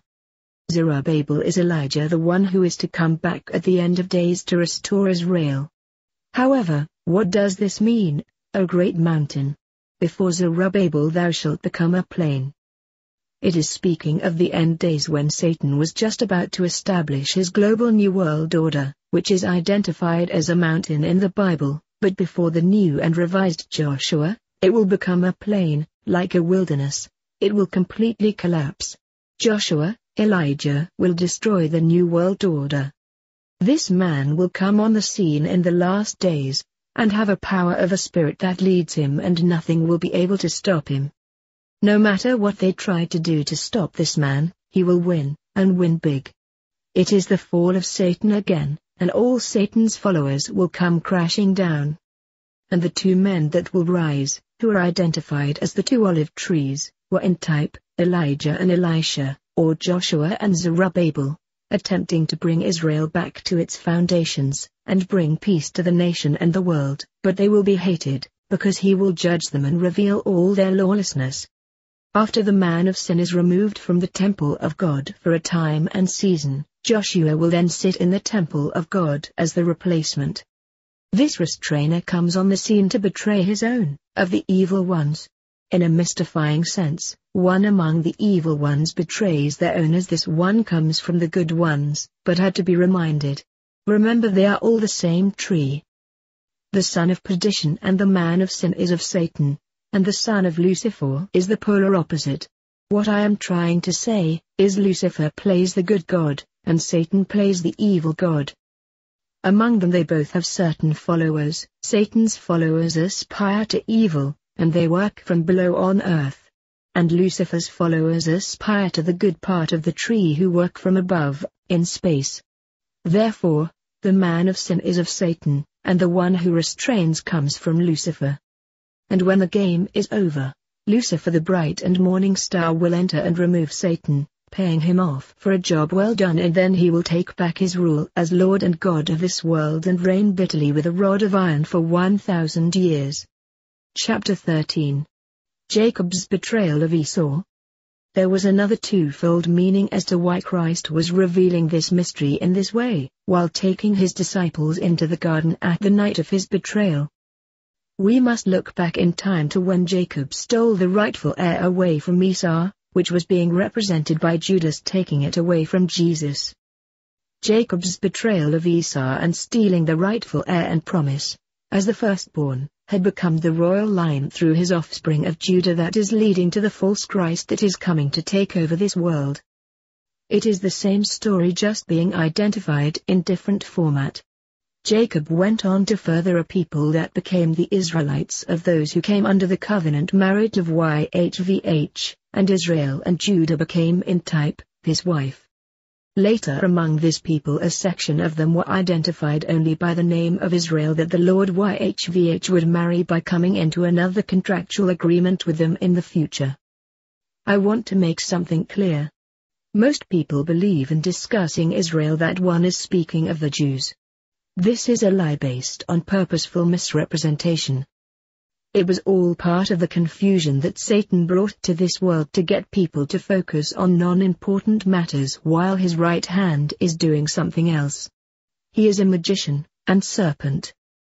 The Jews come from their father Judah. He was only one of the 12 sons of Jacob. The Jews today do not represent all 12 tribes, they are a single tribe, period, and most today claiming to be Jews are not even Jews. The 12 sons of Jacob represent the 12 levels of Lucifer's government as the betrayer or supplanter, as well as the 12 lords who rule with Lucifer. Judas represented Jacob, the betrayer of Esau Jesus. Because of this betrayal, the rightful lineage switched from Esau to Jacob. And it was through Judah, where the false scepter lineage came into being. And then through Joseph is where the newly coded Israel would come from the future. Jesus was trying to reveal this hidden knowledge using a man named Judas, which is the correct translation for Judah. Why would he do this? Because Jesus was trying to reveal that some in the lineage of Judah were of a false lineage that will lead to a false Christ. He even said, "Beware of false Christs." But Jesus was trying to reveal that his betrayal was much more than Judas betraying him. It was fulfilling the scriptures that revealed a false Christ was being set up due to the treachery of Jacob and his deception. It is quite interesting when one understands that when Jesus was betrayed, he made sure the betrayal occurred in a garden. For it is in the garden that we have all been sacrificed to fulfill the plan. John 18:1. When Jesus had spoken these things, he went forth with his disciples over the brook Kidron, where there was a garden, into which he entered with his disciples. Remember, this is all part of the code he was revealing. That there were two different seeds planted in the same garden. The use of the word Kidron represented by the Old Testament, brook of Kidron, represents a place of darkness from its root meaning, to mourn, to be dark. Jesus took his disciples into the garden where it was corrupted. I have explained that the garden is the earth, and we have been cast to the earth program as if being buried in the earth, where it is dark and morbid, representing death. Jesus was teaching his disciples in code that one among them would portray the fact that two seeds were planted together in the same garden. Judas was among the original disciples, he was planted in the same garden, but Judas was betraying his brother Jesus. Remember, originally, it was revealed in the Divine Secret Garden Book 1, how the parable of the seeds were to reveal that the father and mother planted their children here, and then alongside their children, the enemy planted their children also. It is being played out that within the disciples that one was the enemy planted among them. This is what the son of perdition means. It means it is a child of Satan or the son of hell, which is revealing the place where we exist at present, the garden. Earth equals hell, death. Chapter 13 continued. I use the word portray because Judas was not the son of perdition, he just played the troll to reveal what happened before the world was, as well as what occurred in the Garden of Eden. And most of all it was about what Jacob did through Judah to bring on a false lineage, to bring about a false Christ or Antichrist system that leads one into perdition. And this is exactly what Jacob did to Esau. He betrayed Esau to steal away what was rightfully his. And yet many in the religious world look upon this betrayal and thievery as all being quite fine, and they ignore how deceitful and treacherous it all was. And both seeds represent the outgrowth of a lineage of people who would later be born or seeded in this earth, as the process of death until life continues. Chapter 14. The two nations of Israel. A false lineage was seeded into this earth called Israel, The key now is to learn who and what Israel really is. I will reveal much more detail in a futuristic book called The Forbidden Legacy of the Gods. It will blow your mind. For right now, I will begin this by revealing the secret code, that Jacob's name was changed to Israel. 2 nations would come out of Jacob with the identifying birthmark of the supplanter, and take upon Jacob's new name, Israel. None of the other children would take upon this name, instead they would take upon the name of their fathers. As an example, Judah's children were Jews, or slang for Judah's sons. Another would be Dan, who was also of the 12. Dan's name was marked upon his children's children as a waymark wherever they traveled, such as Denmark, as being Dan's mark. But only 2 sons by contract decree would carry the name Israel. The name Israel represents a covenant, a type of marriage. The children of Jacob will always be known as the Israelites, because they are the children of Jacob or sons of Israel. Jacob's name was changed to Israel by YHVH for this very reason. Genesis 32:28 And he said, Thy name shall be called no more Jacob, but Israel, for as a prince hast thou power with God and with men, and hast prevailed. Notice how the term prince is used in conjunction with Jacob becoming Israel. What YVHV tells him reveals the true name of Israel, the evil god Ra ruling over man. Even though Jacob was of royalty as a prince, it also reveals the prince of this world, which many times is identified as Satan in the Bible. Jacob represents Satan as the betrayer, the adversary, enemy, and supplanter, having power with both God and men, thus the name Israel. Notice closely that it states, having power with both God and men. Now this is the supposed definition, but it is confusion using the context improperly. The deception is, it is having power as God ruling over humanity. It continues. Power with God and with men, and hast prevailed. The term prevailed means conquered, and lords over. So, the context is scrambled. It should say, Israel now has the power as God and shall lord over humanity. Obviously if Israel was God's wife, then she would also have the power of her husband, as God. Now when the name Israel is defined in the future it becomes even more discombobulated. Strong's Exhaustive Concordance, SEC, states that Israel means God prevails over man, which is a better translation, at least a better definition than what the Bible referenced it as, having power with God and man to prevail. It should have stated that Israel as having power as a god was to rule over humanity. Just a tiny little change reveals a ton of reality. However, the biggest problem is, there is no notation that the word ish is separated from the term Ra. But more importantly, the term Ra is completely ignored in the definition. My friends, this is not some little mistake. This is huge. Now why would you think that would be the case? It goes out of its way to define God, obviously as El. It implies that ish is man, because it states God and man or God over man, but what about Ra? Why leave the most important word of all in this sequence of Hebraic expression out of the definition, the very name of this God? Did you know that the tree of good and evil found in the Hebrew is called Tob and Ra? Do you really think this is a coincidence? Good and evil? It has long been known that Ra was the Egyptian sun god or the solar deity. His representation in the hieroglyphics is, Ra, god of the sun, having the head of a falcon and the sun disk resting on his head. Now everything is starting to become much clearer. Jacob was given his new name to represent his god Ra or the good and evil one. Thus, Ra means, evil son, Ish means man in the garden or man in the earth. And El means God or good ruling over man. Thus, we have man in the garden with the tree of good and evil. Lucifer, God and Satan are ruling together over humanity, using their offspring. Chapter 15. Women clothed with the sun. Revelation 12:1 And there appeared a great wonder in heaven, a woman clothed with the sun, and the moon under her feet, and upon her head a crown of 12 stars.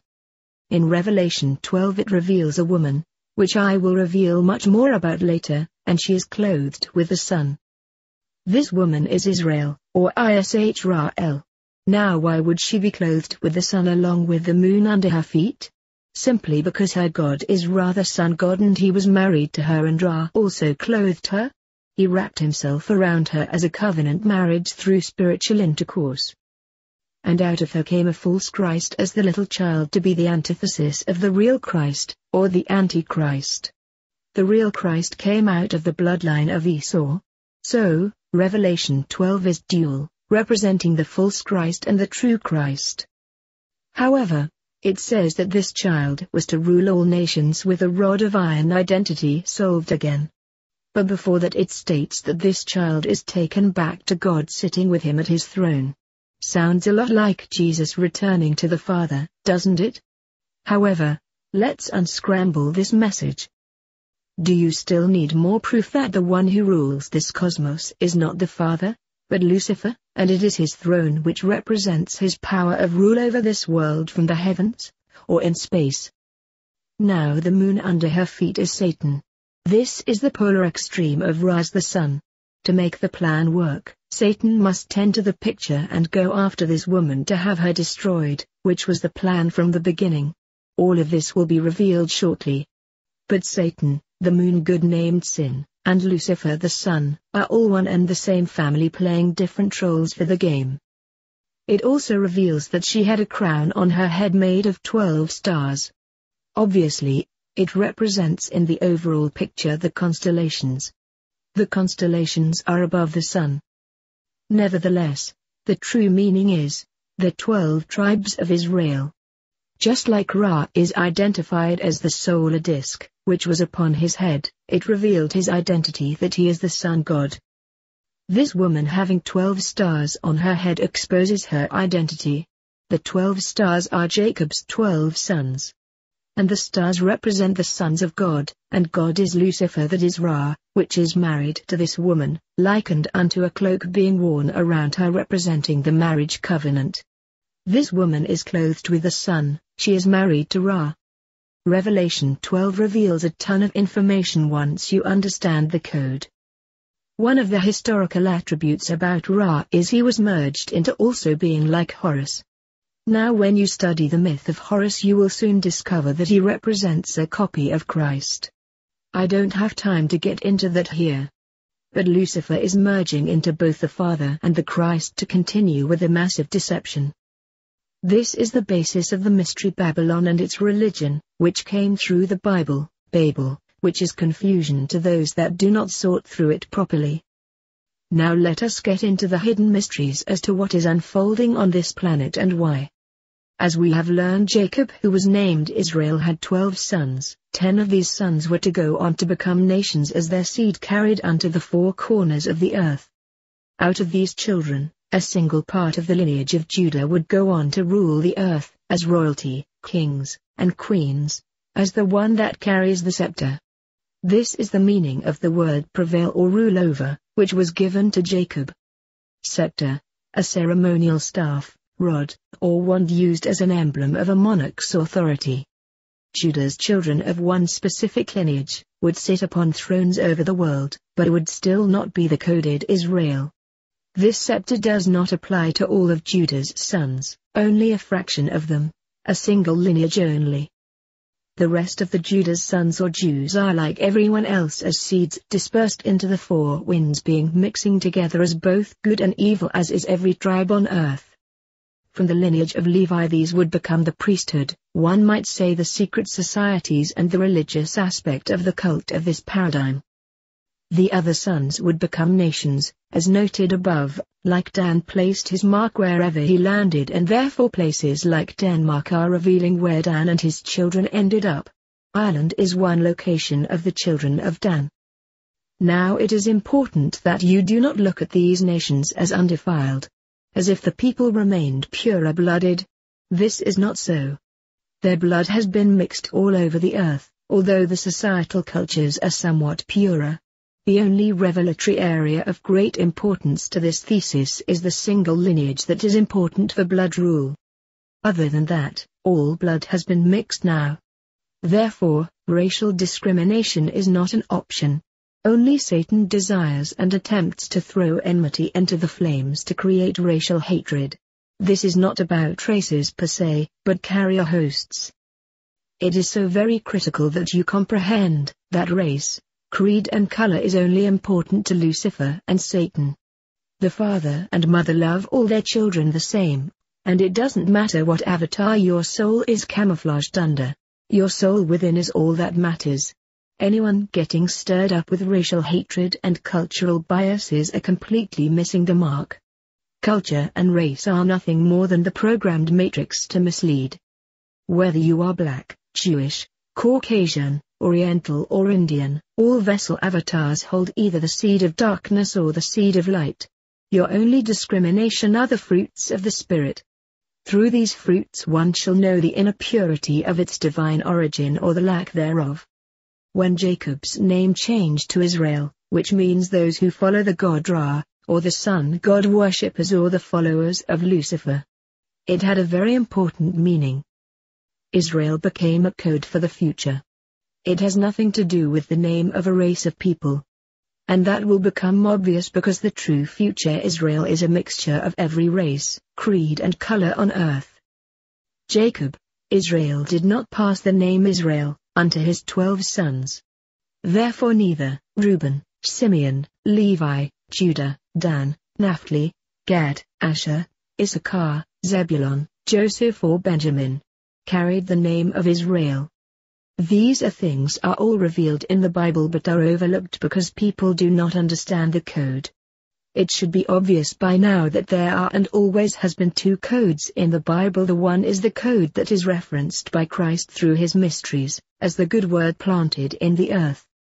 The other is the mystery Babylon code of Lucifer, which was also planted side by side with the true code.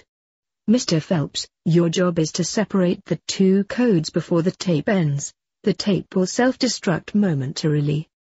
For those of you that do not remember, this was from the show, Mission Impossible television series between 1966 through 1973. The Jews are not Israel, Reuben is not Israel. Not even Joseph is Israel, although he is called the Stone of Israel because he is the father to those who will take upon Jacob's new name of Israel, as well as he is Jacob's birthright son of the promise. Jacob never handed the name Israel over to his sons. This is important to understand the code of Mystery Babylon. Chapter 16. Joseph the father to Israel. Although Judah was the lawgiver and held the scepter, and Levi was the high priesthood, when Jacob did finally pass his name, Israel, it went to his Sumerian Egyptian Hebrew grandsons. The lineage of Joseph is one of great import. Most know the story of Joseph and the coat of many colors. Also, how Joseph was sold into slavery and left for dead by his 11 sibling brothers. It is in type like that of the 12 disciples, how the one sibling brother Judas was considered dead among the 12, but he was playing a very important role to further represent the code. I believe this reveals that Judah was only playing his part in a role to betray Christ, so the code key would be given to understand it was referring to Jacob's betrayal of Esau. In some lost documents supposedly written by Judas, he revealed this very thing, that he was working with Jesus to play this role to fulfill Scripture, but few ever understood what this meant. He wasn't fulfilling it so he could become the son of perdition.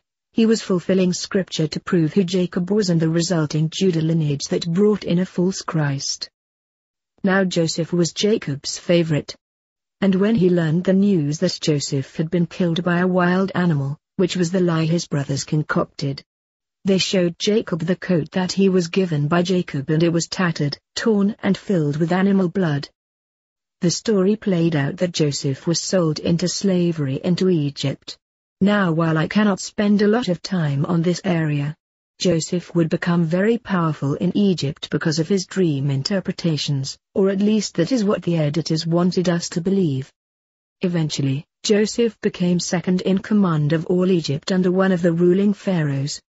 What the Bible doesn't reveal but Egyptian records seems to indicate that Joseph, that is Yosef or Imhotep, came from a line of pharaohs himself, stemming from before and through the lineage of Abraham his great-grandfather.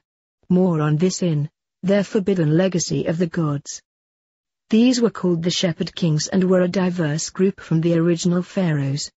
And these Shepherd Kings ruled from another area in Egypt, as two pharaohs ruled over both parts of the lower and upper ancient city. The Shepherd Kings ruled side by side with the other rulers of this earth. It doesn't mean they were of the dark seed, but they were mixed in the world. Remember, after the flood the seeds were all mixed. Joseph was in a lineage of pharaohs of the Shepherd Kings. And it was his two sons Ephraim and Manasseh born unto him via his Egyptian wife that eventually had the code name, Israel, given unto them. Now why is this important? And how could Israel come from Egyptian blood if this is the Hebrew race of people? The term here differentiates between the children of Israel known as Israelites versus the code name of Israel, which was handed down to Joseph's children to represent who they would eventually become by plan. Now, you need to read the story how this blessing, cursing came about for yourself. Genesis 48 1-22. And it came to pass after these things, that one told Joseph, Behold, thy father is sick, and he took with him his two sons, Manasseh and Ephraim. And one told Jacob, and said, Behold, thy son Joseph comes unto thee, and Israel strengthened himself, and sat upon the bed. At this point in time Jacob was very old and near death, and he was only known as Israel. This was now his name that he went by. And Israel said unto Joseph, God Almighty, YHVH, appeared unto me at Luz in the land of Canaan, and blessed me. And said unto me, Behold, I will make thee fruitful, and multiply thee, and I will make of thee a multitude of nations, and will give this land to thy seed after thee for an everlasting possession. Many become trapped here thinking that they were to only get the land of Canaan, since that is where it states these people were. You will eventually come to realize much of this was a deception to throw off the magnitude of how great these people would become. It was not just Canaan they would rule over, but the entire world. However, to note, the fact that it states that their seed will become a multitude of nations, obviously pertains to much more than Canaan. Continuing. And now thy two sons, Ephraim and Manasseh, which were born unto thee in the land of Egypt before I came unto thee into Egypt, are mine, as Reuben and Simeon, they shall be mine. And thy issue, which thou begettest after them, shall be thine, and shall be called after the name of their brethren in their inheritance. And Israel beheld Joseph's sons, and said, Who are these? And Joseph said unto his father, They are my sons, whom God hath given me in this place. And he said, Bring them, I pray thee, unto me, and I will bless them. Now the eyes of Israel were dim for age, so that he could not see. And he brought them near unto him, and he kissed them, and embraced them. And Israel said unto Joseph, I had not thought to see thy face, and, lo, God hath showed me also thy seed. Now remember, Joseph's wife was Egyptian, and if the Egyptians were not already connected via blood to the Hebrews, then this could not be Jacob's seed, but as you now realize from this event, they truly are his seed whether they are part Egyptian or not. It is because of the secondary bloodline that ran through Egypt via the Shepherd Kings. And Joseph brought them out from between his knees, and he bowed himself with his face to the earth. And Joseph took them both, Ephraim in his right hand toward Israel's left hand, and Manasseh in his left hand toward Israel's right hand, and brought them near unto him. And Israel stretched out his right hand, and laid it upon Ephraim's head, who was the younger, and his left hand upon Manasseh's head, guiding his hands wittingly, for Manasseh was the firstborn. Here is the big switch. And he blessed Joseph, and said, God, before whom my fathers Abraham and Isaac did walk, the God which fed me all my life long unto this day. The angel which redeemed me from all evil, bless the lads, and let my name be named on them. Here we recognize that Jacob is giving his name Israel to these two sons, only, and the name of my fathers Abraham and Isaac, and let them grow into a multitude in the midst of the earth. Seeded throughout the world? Abraham and Isaac were also the fathers to the seed. This is where you come to learn about Isaac's sons. In history, they were known as the Saxons. Notice also Jacob claims he was blessed by an angel and forgiven from all evil. This was added to make people believe that the trick he played on Isaac was forgiven. However, angels cannot forgive or redeem unless it is a fallen angel doing it. And thus, his thievery of the rightful heir's promise was simply swept under the rug. Well, we know different now, don't we? And when Joseph saw that his father laid his right hand upon the head of Ephraim, it displeased him, and he held up his father's hand, to remove it from Ephraim's head unto Manasseh's head. And Joseph said unto his father, Not so, my father, for Manasseh is the firstborn, put thy right hand upon his head.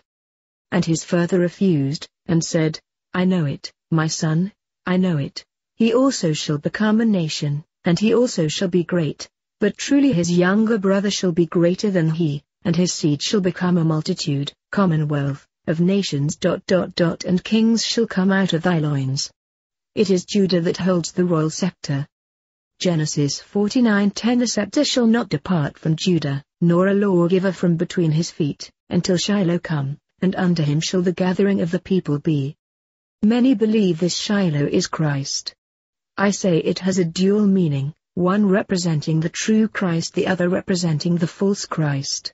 However, if you look closely and realize words were subtly changed to change the meaning, Shiloh comes from a word of no meaning based in something that belongs to one, like a people belonging to someone, like the Israelites belonging to their God. The name is supposed to represent a place of peace, not necessarily as person. Chapter 16 continued. It is also possible Shiloh was misspelled purposefully. It might have been Sheol or Sheol, which is the place of Abaddon, Satan in hell. Its pronunciation is Shemidal. It doesn't take a rocket scientist to see it might have been a play on words, as Shiloh. Now Sheol also represents where people go after they die. It represents the shadow people or shadow lords who take the soul into the darkness to enter the tunnel of light to be replanted again. The royal scepter of bloodlines in this world is of the devil, not the Father. Again, I repeat, this world nor its kingdoms are of the father and mother. And he blessed them that day, saying, In thee shall Israel bless, saying, God make thee as Ephraim and as Manasseh. And he set Ephraim before Manasseh.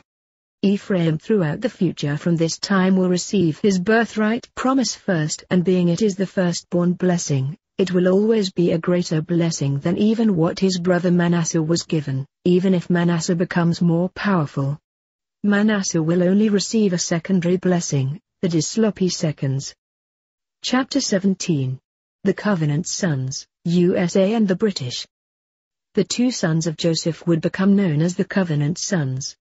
In Genesis 49, Jacob, Israel begins to explain what blessings or curses would be bestowed upon his 12 sons.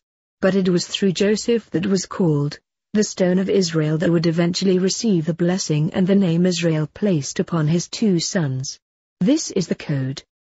Now per the blessing, Ephraim was to become a multitude of nations, where kings and queens would also rule from within his land, and his seed would spread all over the earth.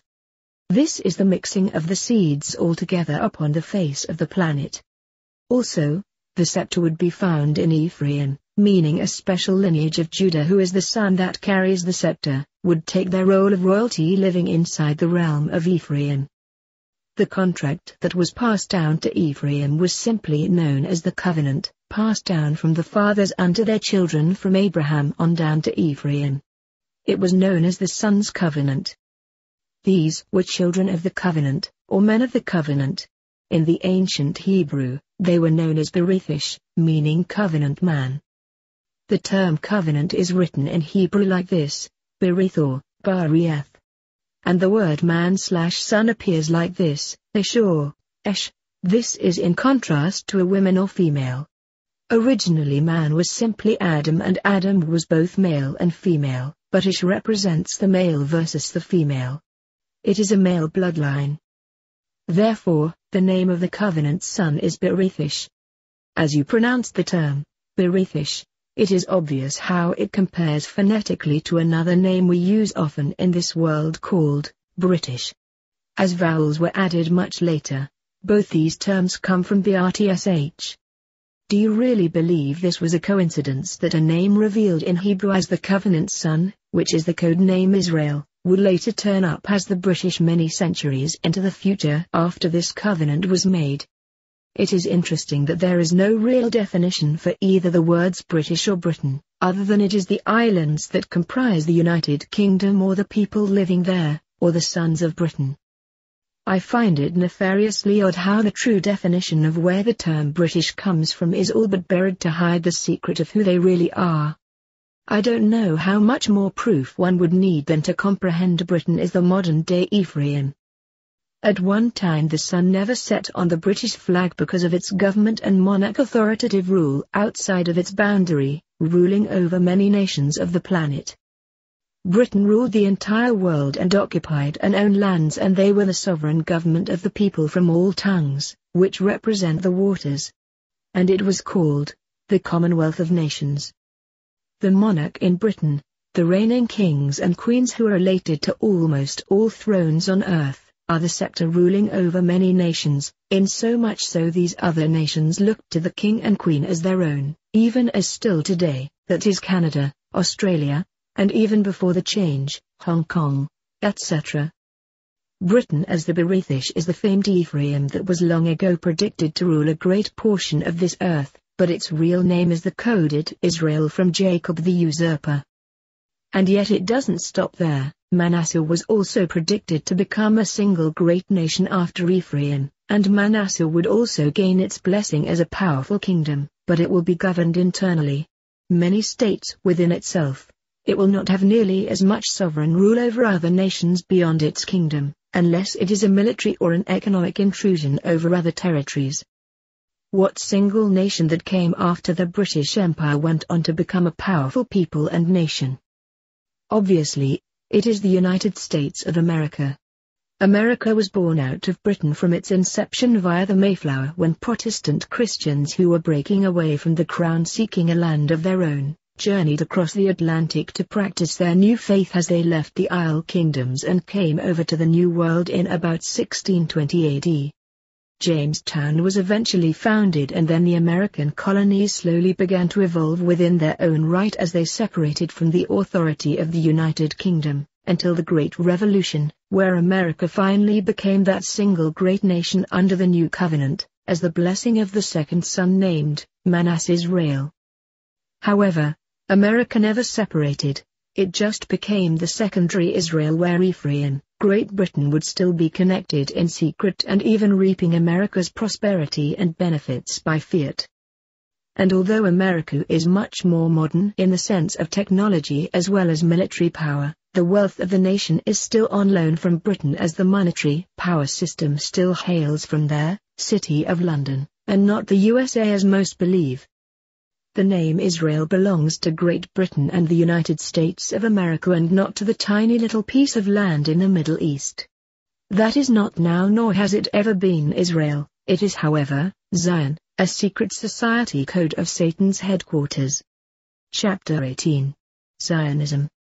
It is extremely important that you keep in mind, Zionists are not Jews. Back about 1,000 years ago, a group had taken over Jewish customs and even integrated their beliefs along with language from an area called Khazaria of the Ukraine.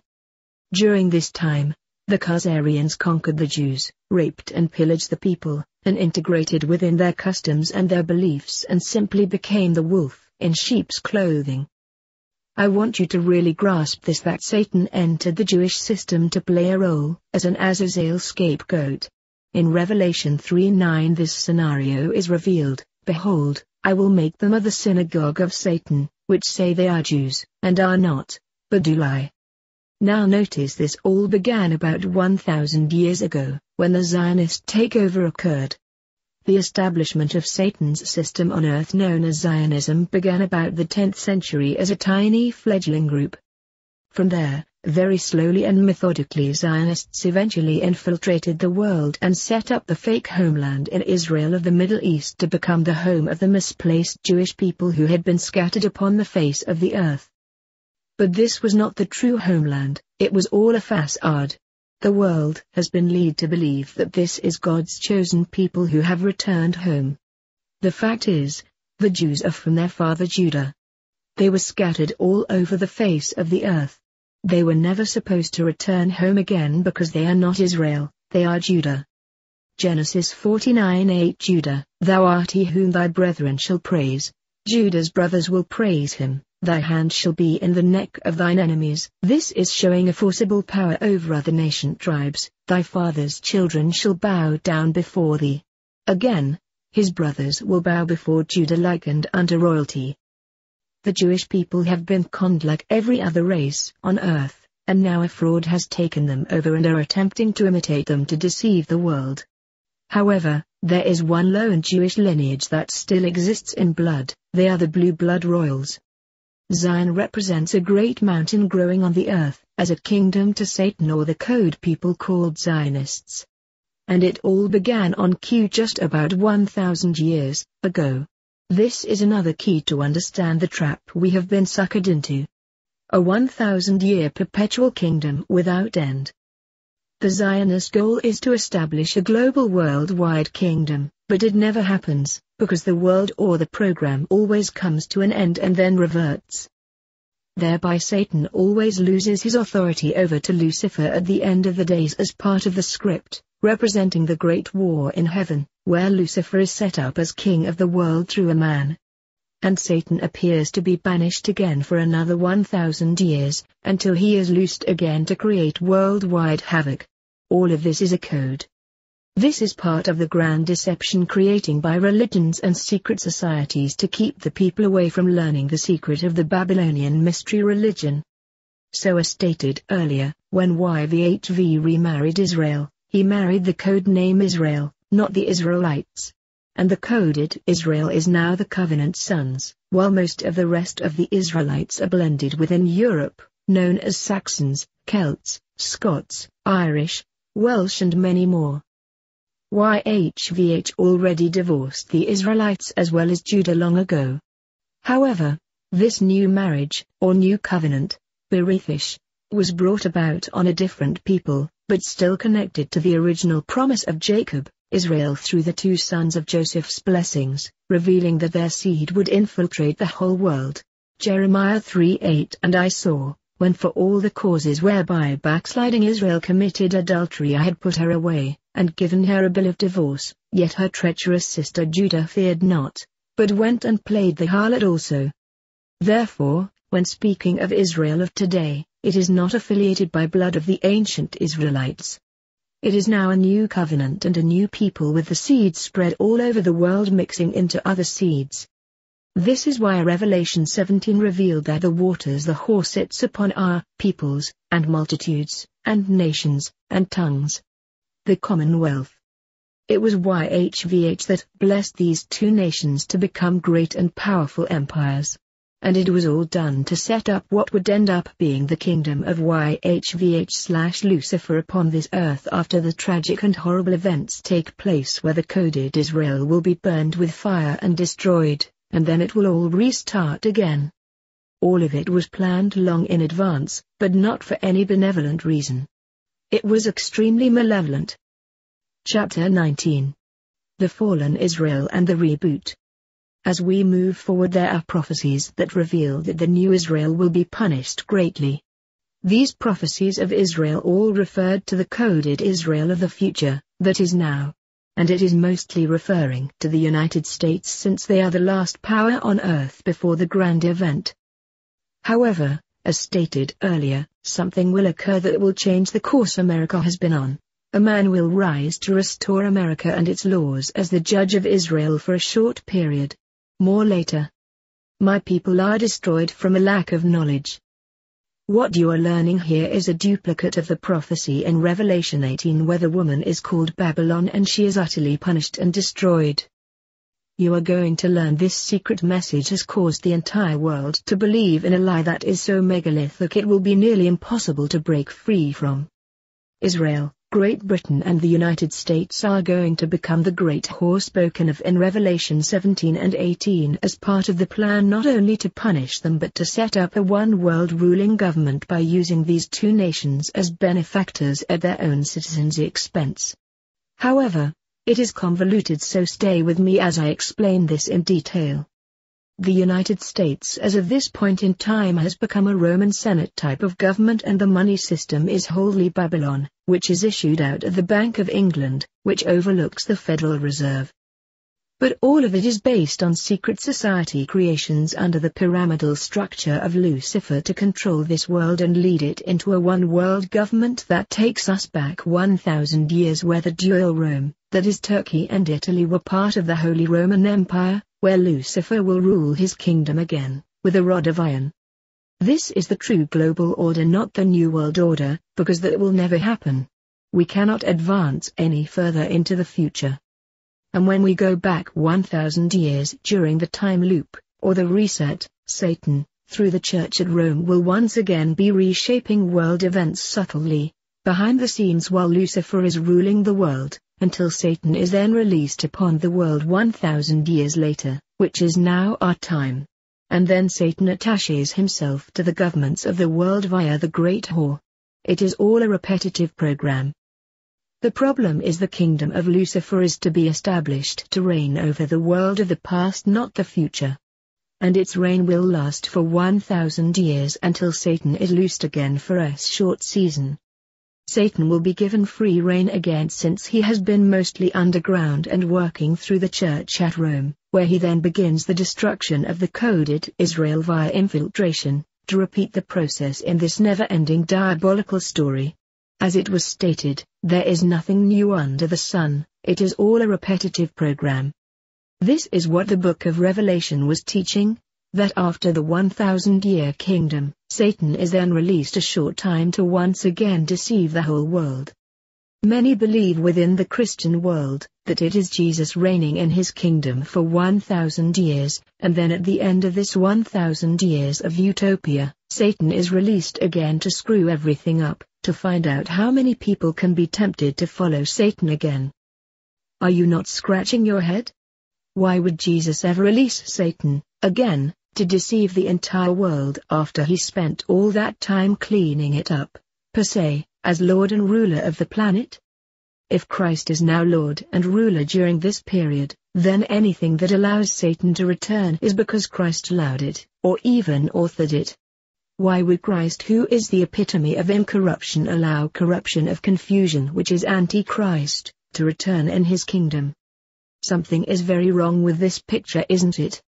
It is all being purposefully misrepresented. Remember, the Father tempts no man with evil, nor does he use evil in any form. So, allowing Satan to be released after the supposed true Christ has been in total control, doesn't bode well as to who this Christ really is. Obviously, this reveals that something very different is occurring than what many have been told.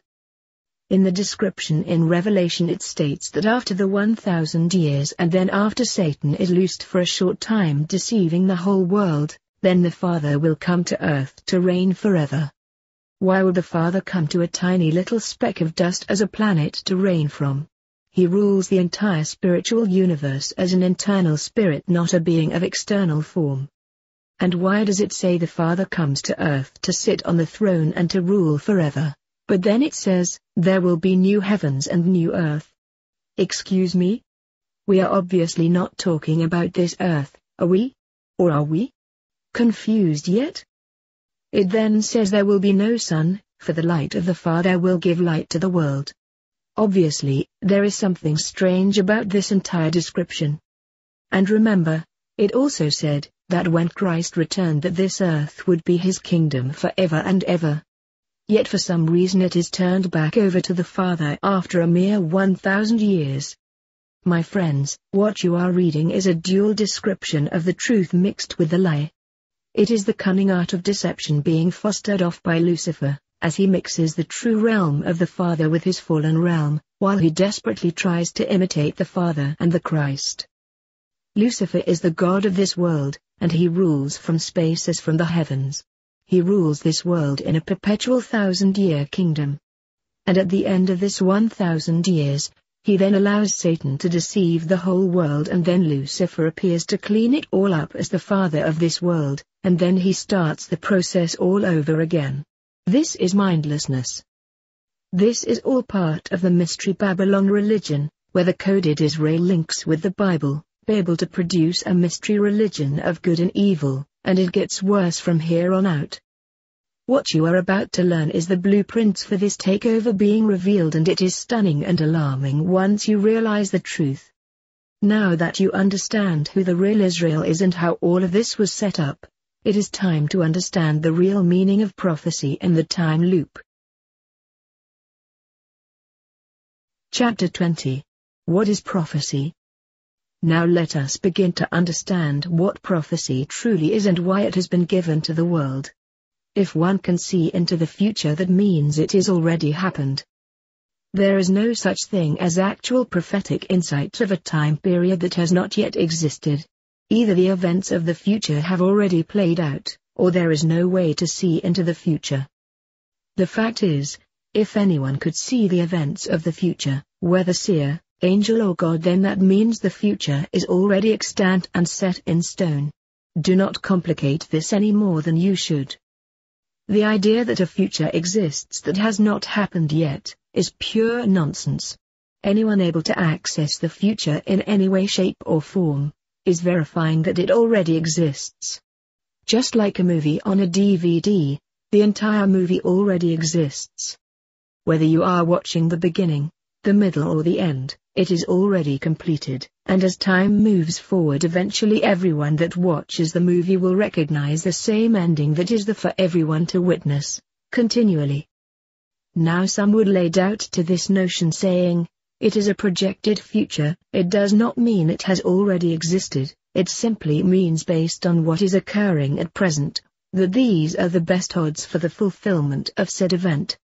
Again, complete absurdity.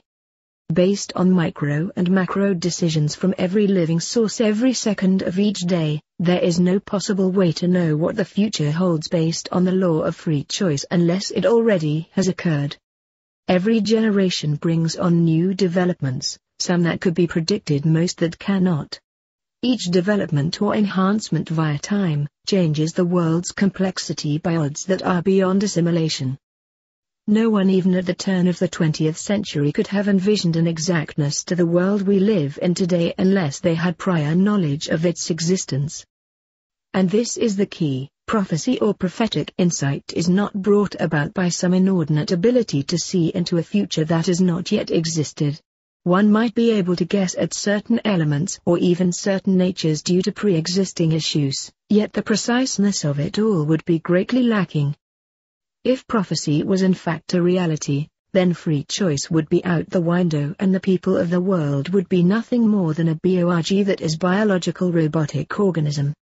We would simply be static players in a game that has already been pre-designed, instead of interactive players. We must have free choice due to a central law of this realm. This brings us to the logical rational fact that the only way one can see a future is because it already happened. We have already made our choices and decisions. Even the Bible reveals this, and yet few if any have ever recognized it before. I will admit, the prophetic utterances of the past have an uncanny way of coming true across the board. And whether you believe in them or not, events that were prophesied from a myriad of differing cultures seem to always occur once understood, and are being fulfilled right on cue throughout the generations. The real question is, how can we have free will choice, yet for some mysterious reason we keep playing out the same or near same scenario of the world from beginning to end? This is the most frightening part of all. We are sleeping and our soul is being dragged through life where most never attempt to change where their life is being directed, until they are awakened. If you cannot rightly discern how prophecy comes about, then you will never have the answers you desire. Solomon gave us the reason why prophecy is always fulfilled, and it is not due to any divine future magnification of some righteous judgment, but in fact a repetitive anomaly that occurs repeatedly in the Earth's cycle. The answer is obvious, once you understand the real interpretation of this so-called injustice. The idea that any divine entity could accurately reveal a future and along with it could already make a judgment on the participants of said play, is not coming from a righteous deity but a corrupt ruling tyrant manifesting their intentions of the program. As with any loving parent, if you could see the future and recognize in advance the downfall of your own children, you would not be forecasting judgment upon them, you would be making sure your children are protected. Unless prophecy and its warnings are for a nefarious purpose, unknown to most. The reality is, not everyone here is of the father and mother. The Father has outflowing love, unconditional love. His love radiates beyond him unto all that are his. The God of the Bible is all about self-interest. The love is inflowing, coming to him, worshipping him, seeking attentiveness in all things towards him. To find a culprit you must understand the source. There is no advantage to a loving benevolent source to predict a damning fate upon anyone prior to it occurring. Because if they can see it, then they could prevent it, if they so desired. And if what some believe is accurate, that prophecy is a warning to allow for time to make a change, then that alone predetermines prophecy is a bunch of bunk. If we had changed it, then it wouldn't have been prophesied, would it? For the seer would have seen a different outcome. If we could have ever changed it throughout the centuries, then obviously, the outcome would differ greatly than what was seen in the future. And thus, revealing it was never the true future anyway, but sadly prophecy simply being fulfilled. I am not saying it is impossible for any one of us to make changes in our own life. I am saying that a set course of events has already been revealed to occur since the same pattern has already previously occurred. So, in that vein we truly are simply living out a programmed protocol to make happen what has already occurred, as a trap for the soul, unless we awaken to make personal changes. Remember the adage, if you do not know your history you are doomed to repeat it? Well, if you can't remember that you have done this before, and are unable to recognize a programmed plot in this world, then it appears to me that it is going to be a do-over, a recurrence or a repetition. We are captivated in a program that keeps repeating itself because we fail to remember the past or the future, and the controllers are making sure it is always validated as it was seen, that is predicted/prophesied.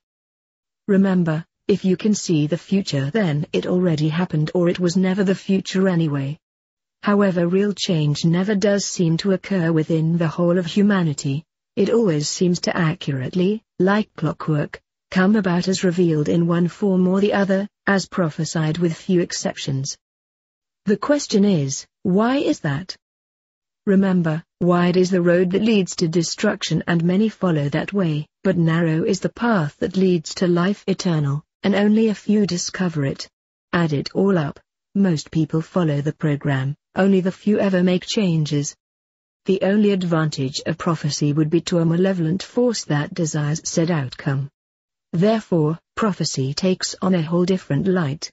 That it was never intended to cause people to change, but to propel them into a belief, to make sure they don't change. Religions, groups, sects, parties, government control, media, etc. were all created to become a vast regulator over the people, as the guardians of the pyramidal structure. This is the only reason that any prophecy can be uttered with even a tad amount of accuracy, and seemingly never changing the results. It is because most people who are supposed to be making the changes, desire the prophesied outcome. You shall know them by their fruits. If one believes they are saved or protected and everyone else be damned, then they are fueling the fire right alongside a malevolent force that desires and demands that these destructive events to occur. Once again, if a loving parent, or even a friend knew of any potential harm to any of their loved ones down the line or in the future, they would do all they could to avert said situation. They wouldn't sit back and laugh and proclaim, "Well, I told you so, now you must suffer my wrath because you would not listen to me." Sincere. P.S. And by the way, be damned to all who would not adhere to my greatness. Again, I repeat, are these the fruits of a loving spirit of empathy and compassion, or are these the fruits of jealousy and wrath, saying, I told you so and now I will show you the force of my anger? Damn you. When it finally dawns upon humanity that a dark force rules this cosmos, and it is not the benevolent force that you may have desired, but a tyrannical wicked evil force. And it is not only revealing prophecy for the future but it is damn set on making sure it happens precisely the way it was revealed, then and only then will you begin to understand. But the question is, if these forces are trying to shove their agenda to verify their script down our throats, then does this mean we can't make changes? Any one of the true children can break free from the programmed events and your part in this play, by returning to the Father and Mother and placing your entire life in their hands to lead you towards the transformation, but you cannot change the world or the future. You can only change your part in it and the rest will adapt around you to continue its deception. You can assist and help others along the way, but the majority in the world will still follow the same pattern. However, if you do break away, rest assured, it will not be easy on you. Once you make the choice not to follow the program, you will be attacked. Who is it that is behind fulfilling prophecy? Look around the world, look at the entities who are involved in making sure these prophetic events occur, such as in Revelation during the infamous Armageddon.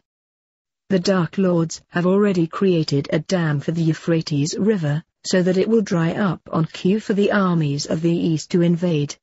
There is no need for some angelic interference to cause this to occur, as it was implied. These are not benevolent entities who desire prophecy to be fulfilled. Once you become aware of this, then you will rightly divine the true source of most prophetic warnings. Chapter 21. Nothing new under the sun, the time loop. And this brings us back to Solomon, who revealed why it is that prophecy is being fulfilled, and how it is that a prophet, having special insight, can see into the future and rightly divine its outcome. Ecclesiastes 1:9-11. The thing that hath been, it is that which shall be, and that which is done is that which shall be done, and there is no new thing under the sun. Is there anything whereof it may be said, See, this is new? It hath been already of old time, which was before us. Ask yourself while considering this gnosis. Am I new to this world?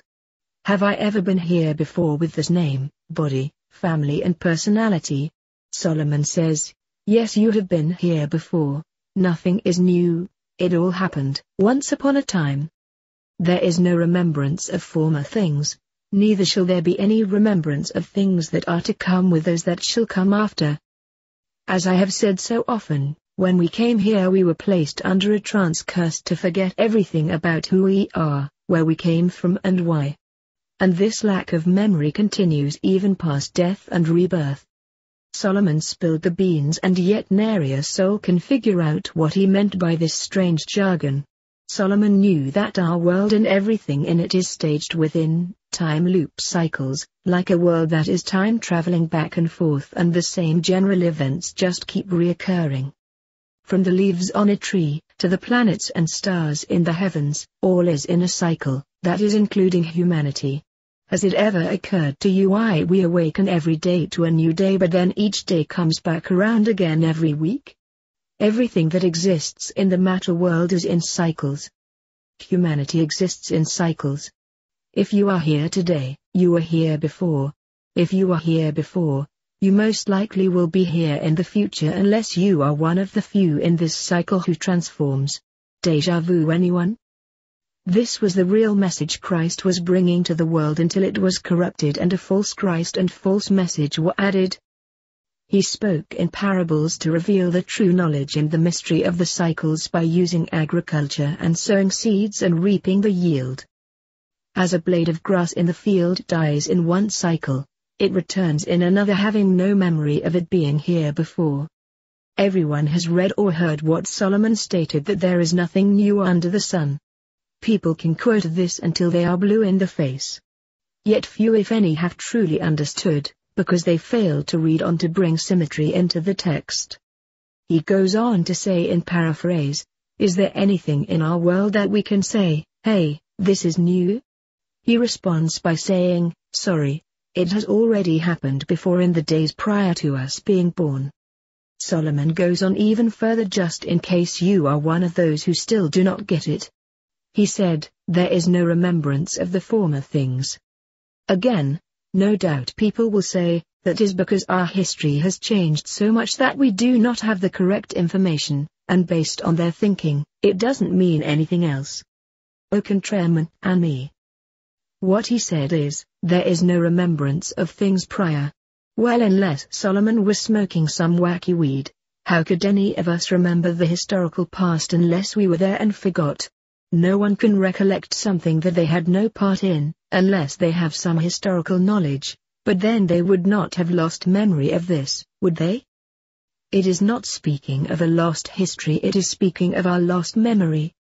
Solomon doesn't stop there. If that is all there was to it, then maybe a debate could ensue. However, he goes on to reveal the smoking gun. He says, neither shall there be any remembrance of things that are to come with those that shall come after. What? Is this guy loony? Come on, how could any one of us ever have memory of what is to happen in the future unless we have already lived it? Prophecy. Anyone?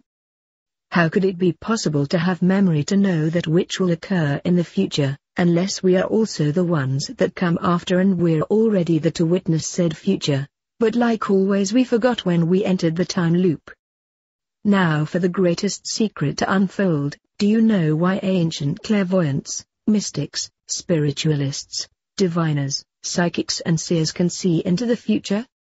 Because many times they themselves are already in the future, and somehow the events in the future are being passed back down via their consciousness awareness to when said seer existed during the time of their insight. Remember Ole Nostradamus, he could peer into the future using odd devices and whatnot?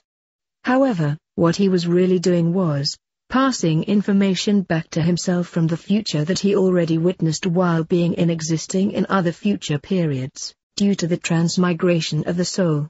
Our future selves can relay past information and vice versa.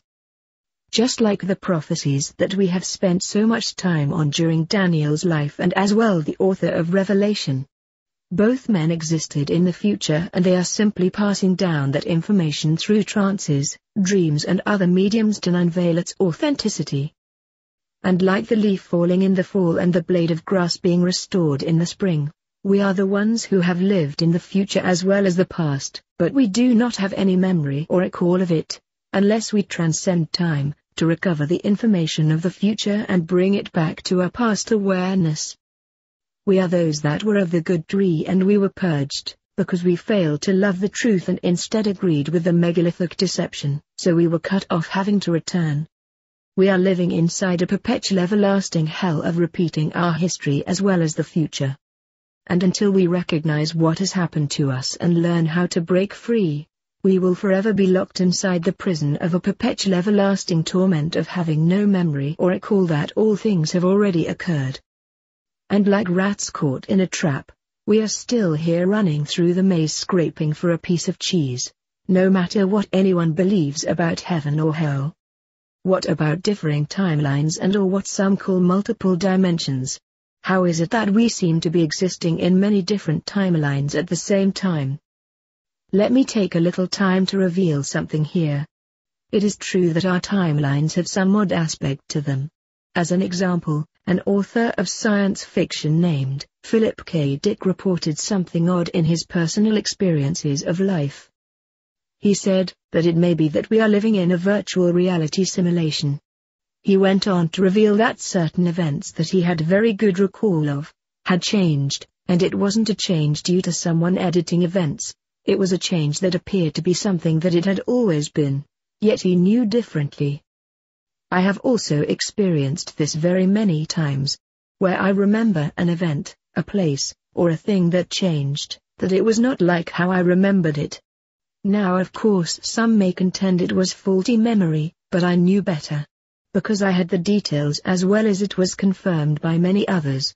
So, the question is, How can we be experiencing the same events if events are changing inside our own timeline? This is a great question, and my answer will begin to explain it. First, these changes are not changing the outcome of our world in general. The world continues to follow the basic same path. Secondly, humanity does have the option of free will choice.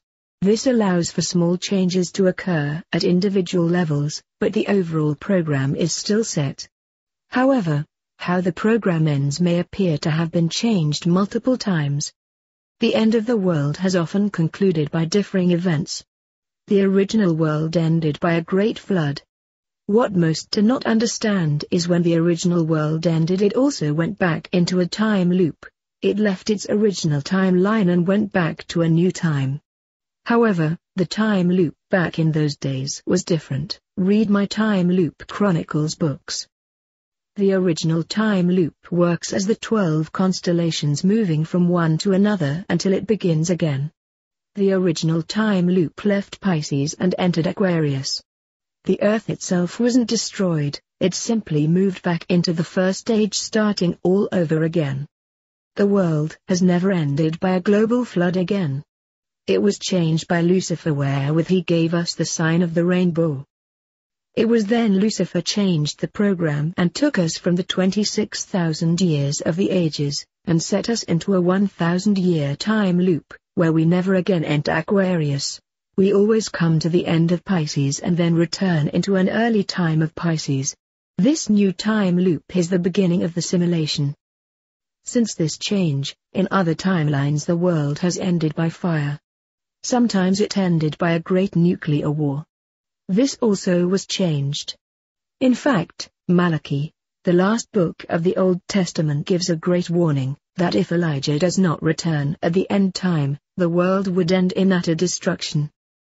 He was not prophesying a possibility, he was revealing how the world did end. The world ended in nuclear war until it was decided to send Elijah to stop this.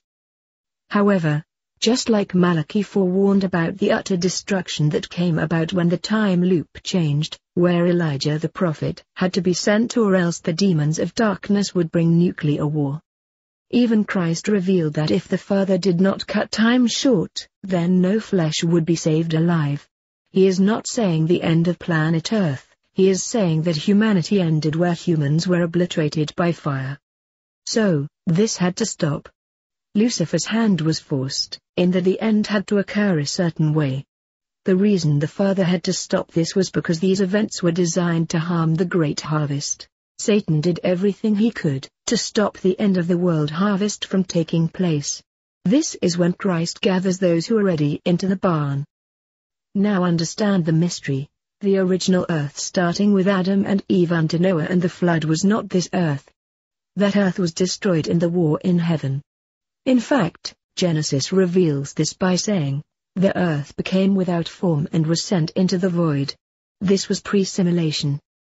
Remember I said, the world of Adam and Eve began pre-simulation, the Garden of Eden occurred somewhere else and in another time, and when they fell, their curse was to be placed into this simulation. The story we have now about the ancients, is a reduplicated event added into the virtual reality. It is the same earth, same events, but only as a copy, or a simulation. And in the copy, the world now ends differently. The world ends in destruction due to a rogue planet that returns in its cycle that was added by Lucifer, called the coming of the great and dreadful day of the Lord. It was also called, the thief that comes in the night, as well as, the Lord who comes with the clouds that every eye shall see. I explain this in more detail in my other works. However, this does not occur until shortly after the harvest. What you need to understand is, the plot always remains the same, even if some have changed bits and pieces along the way due to free will choice. However, there is one other event that occurs. Humanity begins to learn how the simulation works, scientists begin to understand how to remotely create timelines and dimensional shifts. Some of them begin to use these sciences in an attempt to make changes, and some of these changes go into effect. But Lucifer continues to block any major changes. Chapter 21 continued. The reality of it is, at the end of days, we always come to the time when humanity begins to learn these ancient sciences, and why not? This is how we got stuck in a virtual reality in the first place. My Time Loop Chronicles books will go over this in more detail. For right now, just understand, each dimension, each timeline was created by the time loop with some variant differences brought about by free choice. However, the picture itself remains basically the same now. Any memory of odd or strange events that reveals different worlds, or even a different future, and events that are in total contrast to our world now, is sole memory of the pre-world before the simulation. Even the top rulers of this world know exactly what I am telling you. Notice a tarot card from an Illuminati game called Tape Runs Out. Notice the Earth in the image below is coming to its internal end, meaning the end of the program, split in two by a great and ravenous fire. It also speaks of the rapture, but notice what it says. It reveals, "I'll make 'em wait." Meaning you are not going to be part of any said rapture, and instead it reveals, "They'll never clean my cage." This is revealing that no one is going to leave this prison if Lucifer can help it. You won't flee from the cage of bondage or this trap. It then makes mockery of anyone believing in the rapture, saying goodbye. Too bad something went wrong. That something that has gone wrong is when one is replanted back in time without memory, yet they believed they were to be saved. Notice the picture. It is revealing the destruction of this earth by fire as well as also being split in two. This is the end time so-called Day of the Lord, where all the elements melt with fervent heat and the heavens and earth are destroyed. But do not fear, there will be new heavens and a new earth. It is called the Infinity Loop or the Time Loop Chronicles. This is the bitter end to the program. The tape must now be rewound. Therefore, you are witnessing a tape reel. It is showing it is a program, it is not real. And the movie has come to its end and is now about to start over in a reset. However, do not be mocked, it is not really the end of anything. Notice the tape is structured in an infinity loop, stretching from one part of the world to another. It is revealing everything is being reset back in time to do all over again, as a process that lasts forever. This is the infinity loop, and as you can see, it is also mystically revealing a rogue planet in its orbit. And as it passes the Earth, it doesn't hit the Earth, but it passes very close. In my other works, I explain just how close it really does come, which causes the Earth to split in two, and burn with a great fire. It reveals that you didn't flee the cage, you have been forced to return in time to a place and a world that you will know so little about, and yet you may have lived it so many times before. As Solomon said, you will not remember the former things. And yet sadly it's a never-ending perpetual kingdom in hell until the cycle of infinity through Pisces can be broken. When one's memory has been aborted, everything about that soul is lost. Our entire cosmos is under the control of entities who take pleasure in our ignorance. We are the planted first fruits of the spring. This is when we return to the past in the cycles as the newly planted seed, but sadly the majority are never harvested come fall. Many are instead toiled back under to be reseeded again. And the field, the heavens and earth, are burned up to a crisp to do it all over, once the field has been purified. This is because we failed to understand and produce the fruits necessary, so the garden is burned with fire to restore it, and then the seeds are replanted. Many follow the wide road that leads to destruction, and few find the small path that leads to life. Yet everyone is recycled until those seeds of the true Creator are removed from this eternal path of death, hell and cycles and restored to eternal life. We are at the time of the full harvest, and yet few understand what is about to happen, and the most importantly why. Our world is not what you think it is, and those who rule over this cosmos, or the cosmocrators, creators of the universe, are not who you think they are. And instead of simply progressing through the cycles into future incarnations, the time we are at now is vastly different, as it no longer takes one into the future, but instead back into the past, 1,000 years prior. The end-time events that were prophesied are not a single event which saves a few while most are damned. It is a recycling of all who continue to live the lie in believing that a benevolent force wants to destroy the wicked while saving the righteous when there is no living righteous here. And yet they have no idea they are pronouncing their own eternal damnation, because the matter three-dimensional worlds are existing in death perpetually as a program, recycling ignorant souls who dare to question the true Creator as anything but love and compassion. And instead they have damned themselves by believing they somehow are more special, while everyone else deserves a fate worse than death. So, in retrospect, many are being damned, but not the way you have been led to believe. This is a damnation that even the most inordinate can be restored at another time, because that is the true love of a father and mother, never giving up on any soul that belongs to them. If this same love is not in you, you shall not advance beyond hell until you have been restored. Thereby, judge not that you be not judged, for whatever judgment you bring upon another, that same judgment is bound unto you. Thus, grace is not some candy cane you give to someone that thinks they are forgiven while most everyone else is damned. Grace is simply giving one more time, that is, unmerited pardon or unworthy parole, as being chained back in the cycles of bondage and death so that one can learn mercy as a fruit of the Creator, wherewith then you can be shown mercy. And then and only then can anyone escape this everlasting torment of death. And what exactly is hell? It is the fiery torment of one's shame as an everlasting protocol unto their ignorance, being a repetition of the same events repeatedly, as Solomon revealed, yet having no memory of said events. Same suffering, same ignominy, same demise, and often the same deaths continuously, until one changes their heart not only about themselves, but one's condemnation of others that resulted in their own return trips. If this change does not occur, I don't care what your faith is or beliefs are, I don't care how prophetic you may seem to be. Whatsoever you judge, that same judgment must be meted out unto you again.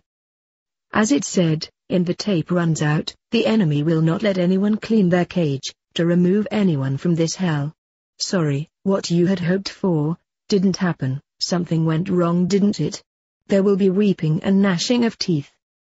If you have used prophecy of the future as a form of judgment upon the past, know this truth, it is because you helped complete it and thereby must fulfill its injunction.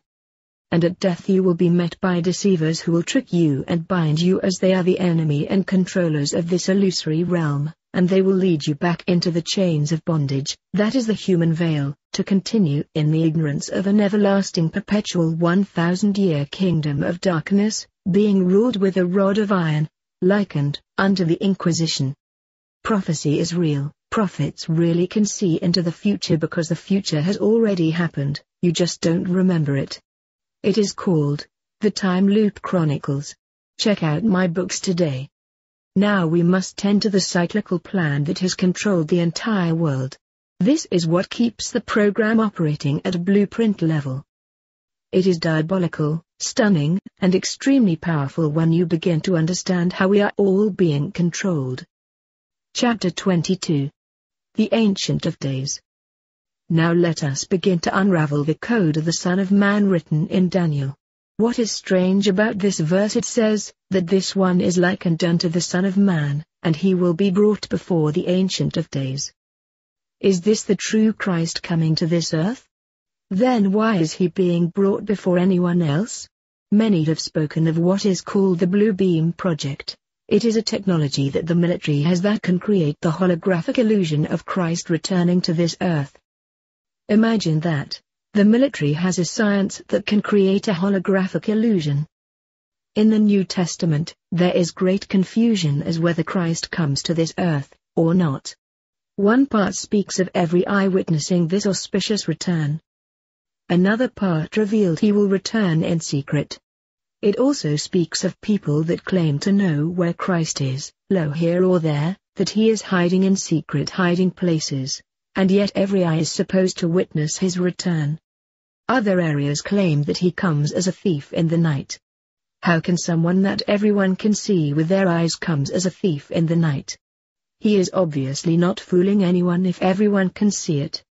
Again, this is the true seed word mixed with the false seed word, along with multiple events simultaneously occurring that have been horribly misidentified.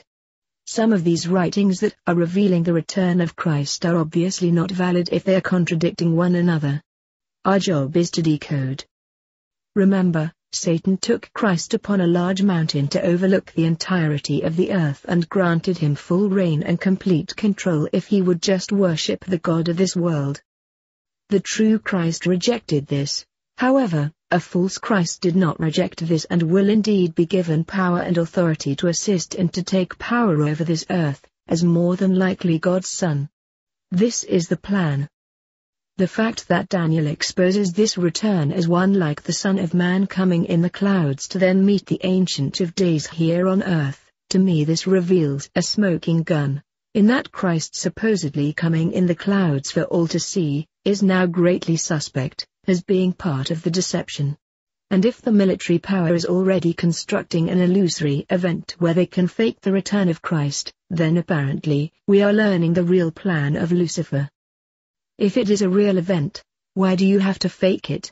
And even if it is not a real event, why fake something that gives more credence to God and religion? Why not fake the return of Nimrod, or Horus? Ask yourself, how does the Ancient of Days fit into this puzzle? If Christ is the Supreme King, why is he taken before the Ancient of Days who evidently belongs to this earth? Wouldn't it be the other way around? How could the Ancient of Days being part of this world have more power and authority than Christ himself, who is King of Heaven and who supposedly conquered this world and its rulers? The Ancient of Days means one who is very old, that has lived on this world even from the beginning. It is another name for alarm, but with a serious twist. This is the conundrum the religious world has been dealing with about Christ and his return. It is not just Christ of the Christian religion. The Blue Beam Project is supposed to project Maitreya, Muhammad, Jesus, Abraham, Buddha. Whatever your faith is and whoever your Messiah is will all be projected, all speaking in the languages of their people as he descends. You probably never knew that we have this kind of technology. Well, think again.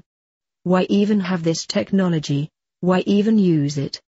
Why invent a false return of a Messiah unless an actual return where the whole world will witness it with their eyes, is not really the return of Jesus Christ, nor is it a valid event. It is a holographic illusion. Unless, as I stated before, there is also something else occurring simultaneously that the evil ones want to hide from your awareness by recreating a false vision. I cannot stress this enough. The real Christ, the real Father and Mother live within the seeds of the true children as divine awareness. They are not some being or entity that has form and is going to appear as we do here.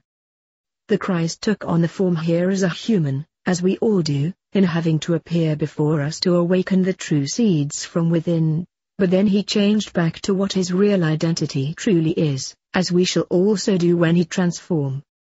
He is not going to change back again to be likened unto us. There is no reason for this.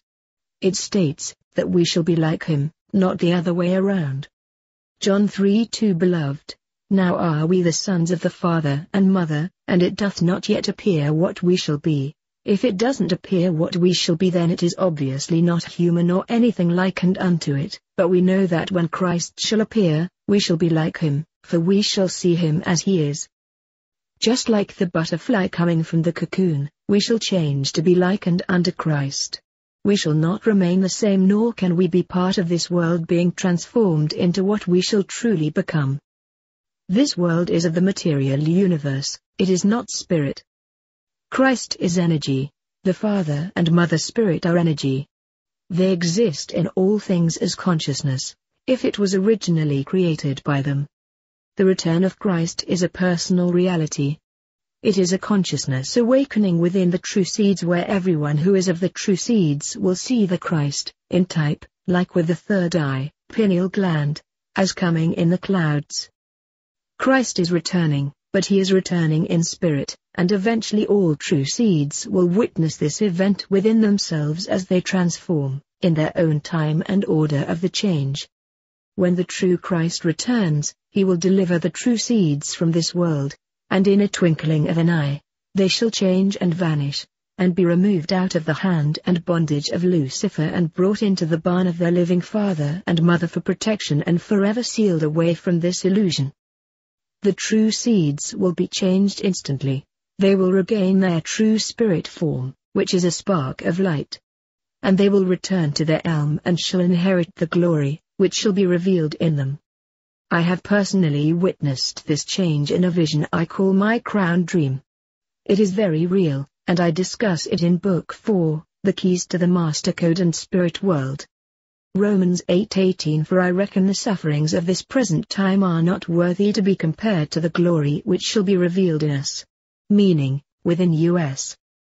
And just like ghosts and spirits cannot dwell among the flesh, neither will those who change dwell among the humans of this world, for they will not be part of this dimension anymore, just like Jesus is no longer part of this dimension and he is gone physically, unless some have chosen to be aids and helpers in secret for those that remain. Returning to the story of the one likened unto the Son of Man, meeting the Ancient of Days, it says, he will be given a kingdom that will be everlasting, eternal. Now this is what is being stated, but is this the truth or misrepresentation? Christ already has a kingdom that is everlasting and eternal. This is why he rejected Satan's offer in the first place. The father and mother gave it to him because of being an heir and the firstborn among many. No one can give this power to another. It is a direct result of inheritance by the will and testament of the father and mother. So, who is it that will reign in this earthly kingdom forever? It is the Ancient of Days along with the one likened unto the Son of Man returning in the clouds. The key is, who is being brought before the other. It appears the one like unto the Son of Man is being brought before the Ancient of Days. Now the king is never brought before someone else, everyone else is brought before the throne of the king. Now no doubt once again people will say, Christ is being brought before the Father to establish his kingdom on earth. Again, without being repetitive unto insanity, this world has never belonged to the Father, and he is not the Ancient of Days that has always controlled this world. Satan has controlled the lower world and Lucifer the higher world.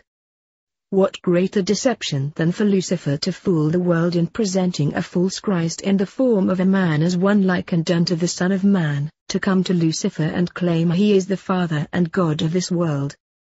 If you are not using the keys to the code, you will be hoodwinked. So why is this Son of Man being brought before the Ancient of Days? Because as Satan offered Christ the power to rule in his kingdom, which he rejected, this false Christ is being given power to rule in Lucifer's kingdom the same as before. The secret is, this persona of a false Christ, whoever he may be, is indeed going to be Lucifer himself or directly possessed by him, because Lucifer will be the power over this false Christ as the Son of God. And I have a strong feeling this person is going to be none other than Nebuchadnezzar reincarnated. I will reveal much more about him in this thesis. However, for right now I will say, he was the head of gold, he was the eagle, and the lion. He was also the King of Kings. And it was YHVH who established this king and the kingdoms of this world. As we read on, it states that the Son of Man comes from the clouds and is brought before the Ancient of Days. This means the Son of Man comes from the heavens and the Ancient of Days belongs to the earth. Obviously, this is a misrepresentation, because the true Son of Man would never bow down and worship before the God of this world. He didn't do it before and he certainly won't do it now. The Ancient of Days is the one who was cast out of heaven in the Great War. It is none other than Satan. We must ask then, why is Daniel troubled in spirit about this? It is because there is a deception being played out here. I mean, if this is the end of the ruling empires on this planet, Daniel should be excited, but he is troubled by this knowledge. Could it be he recognized who this one likened unto the Son of Man really is, as well as the Ancient of Days? Is this verse really telling us that the Ancient of Days that has been ruling this earth in secret is now going to give his authority and power over to this false Christ in the form of the Son of Man that is returning in some sort of holographic illusion? And if this is true, wouldn't this be a false Christ or an illusory Christ or the Antichrist? Chapter 23. The Great Image. I have spent a lot of time revealing how we live in a virtual world. My books have all distinguished between what we might perceive as reality from that which is a virtual reality simulation. What I am about to address now is more of the same. An entire plan was created to be instituted within the realm of humanity. We are going to be switching channels a bit and heading back to the book of Daniel as he begins to reveal a dream that the great king Nebuchadnezzar had. However, before he reveals this dream, Daniel begins to announce who his God YHVH is and how this world and everything in it belongs to God. Daniel 2:20. Daniel answered and said, "Blessed be the name of God forever and ever, for wisdom and might are his. And he changes the times and the seasons, he removes kings, and sets up kings, he giveth wisdom unto the wise, and knowledge to them that know understanding, that is the tree of knowledge. He reveals the deep and secret things, he knows what is in the darkness, and the light dwells with him."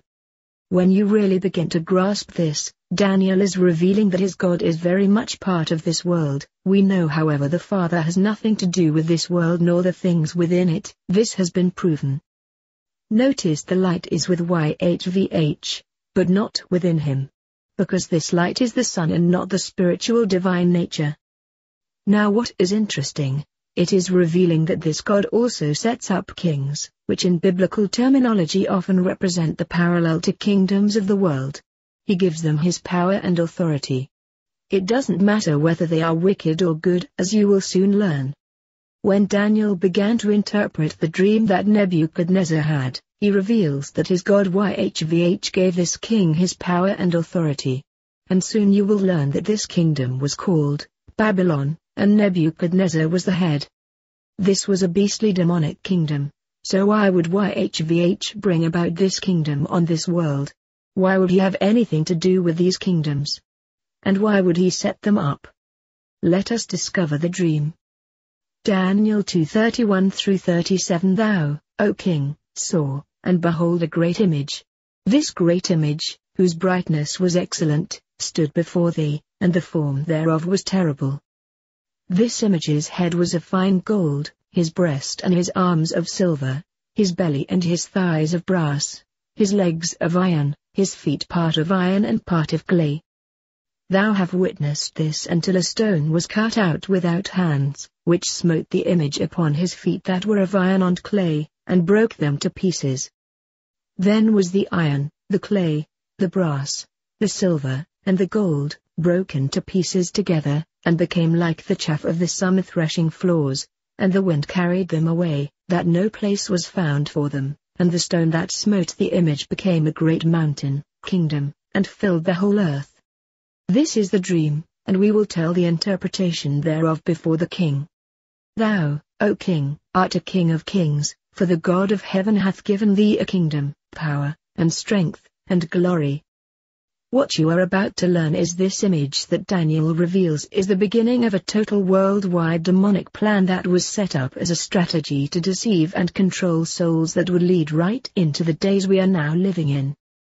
These are called beastly kingdoms. Now why would YHVH, Lord of the Bible, set up demonic carnivorous, beastly controlling kingdoms? And why would Daniel call Nebuchadnezzar the King of Kings, stating that YHVH gave him this kingdom, power, strength and glory? Wasn't Christ called the King of Kings? What is wrong with this picture? The answer is obvious. Whoever this God is, he is not the father and mother, but a God that rules this world from behind the scenes. He is called the Ancient of Days, the God of the Olam of the Shams. This is why I have been so compelled to reveal this lost knowledge, because the world in general is under the power of a false God that many claims to be the true God. They have been compromised by accepting everything they read or hear and do not take the time to judge the fruits. In Daniel's interpretation of this dream, he reveals that Nebuchadnezzar's Babylon is the first kingdom of many kingdoms to come that will reign on this earth until one comes that will serve the Ancient of Days, that takes power over the earth as the legitimate ruling king in the sight of all humans, according to the plan that is. Many believe this is Jesus Christ coming back to rule this world. But let me lay out this picture as clear as can be, and then you tell me what this is referring to.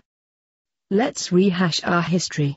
Babylon literally means the place of confusion, and we are seeing that YHVH set up Babylon and made it great and powerful as the first of many kingdoms to reign before an event takes place, leading to the rise of the king of this world before the great destruction occurs. As I have explained, Christ is not coming here to rule this world.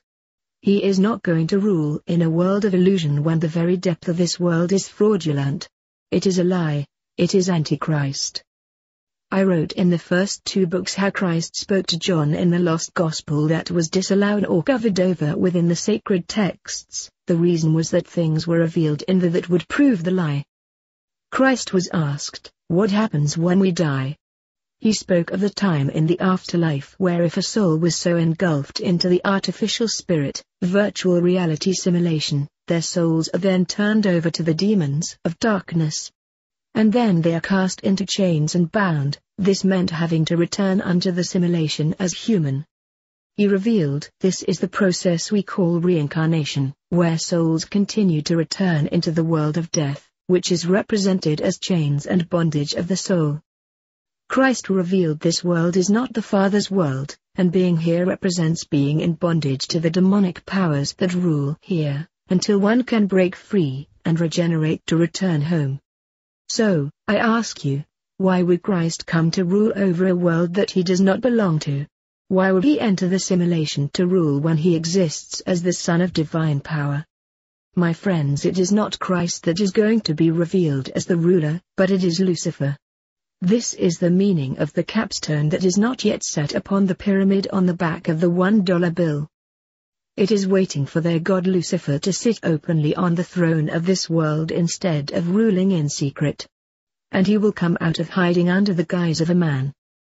The harvest is all about the return of Christ to come get his chosen seeds and take them away from this illusion, as you have read in The Divine Secret Garden, Book I. It is interesting, in the book of Daniel it speaks of one like the Son of Man returning.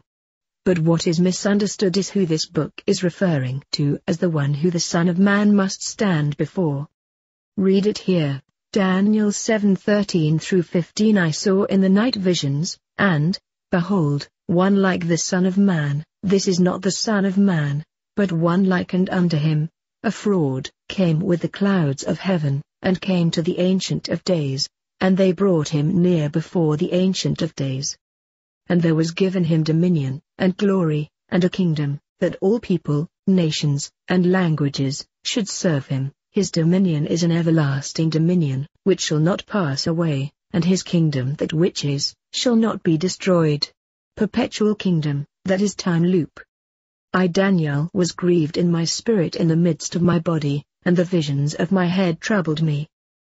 Notice it says, one like the Son of Man comes with the clouds. Jesus revealed that his return would be hidden from view, that the kingdom is within the true seeds.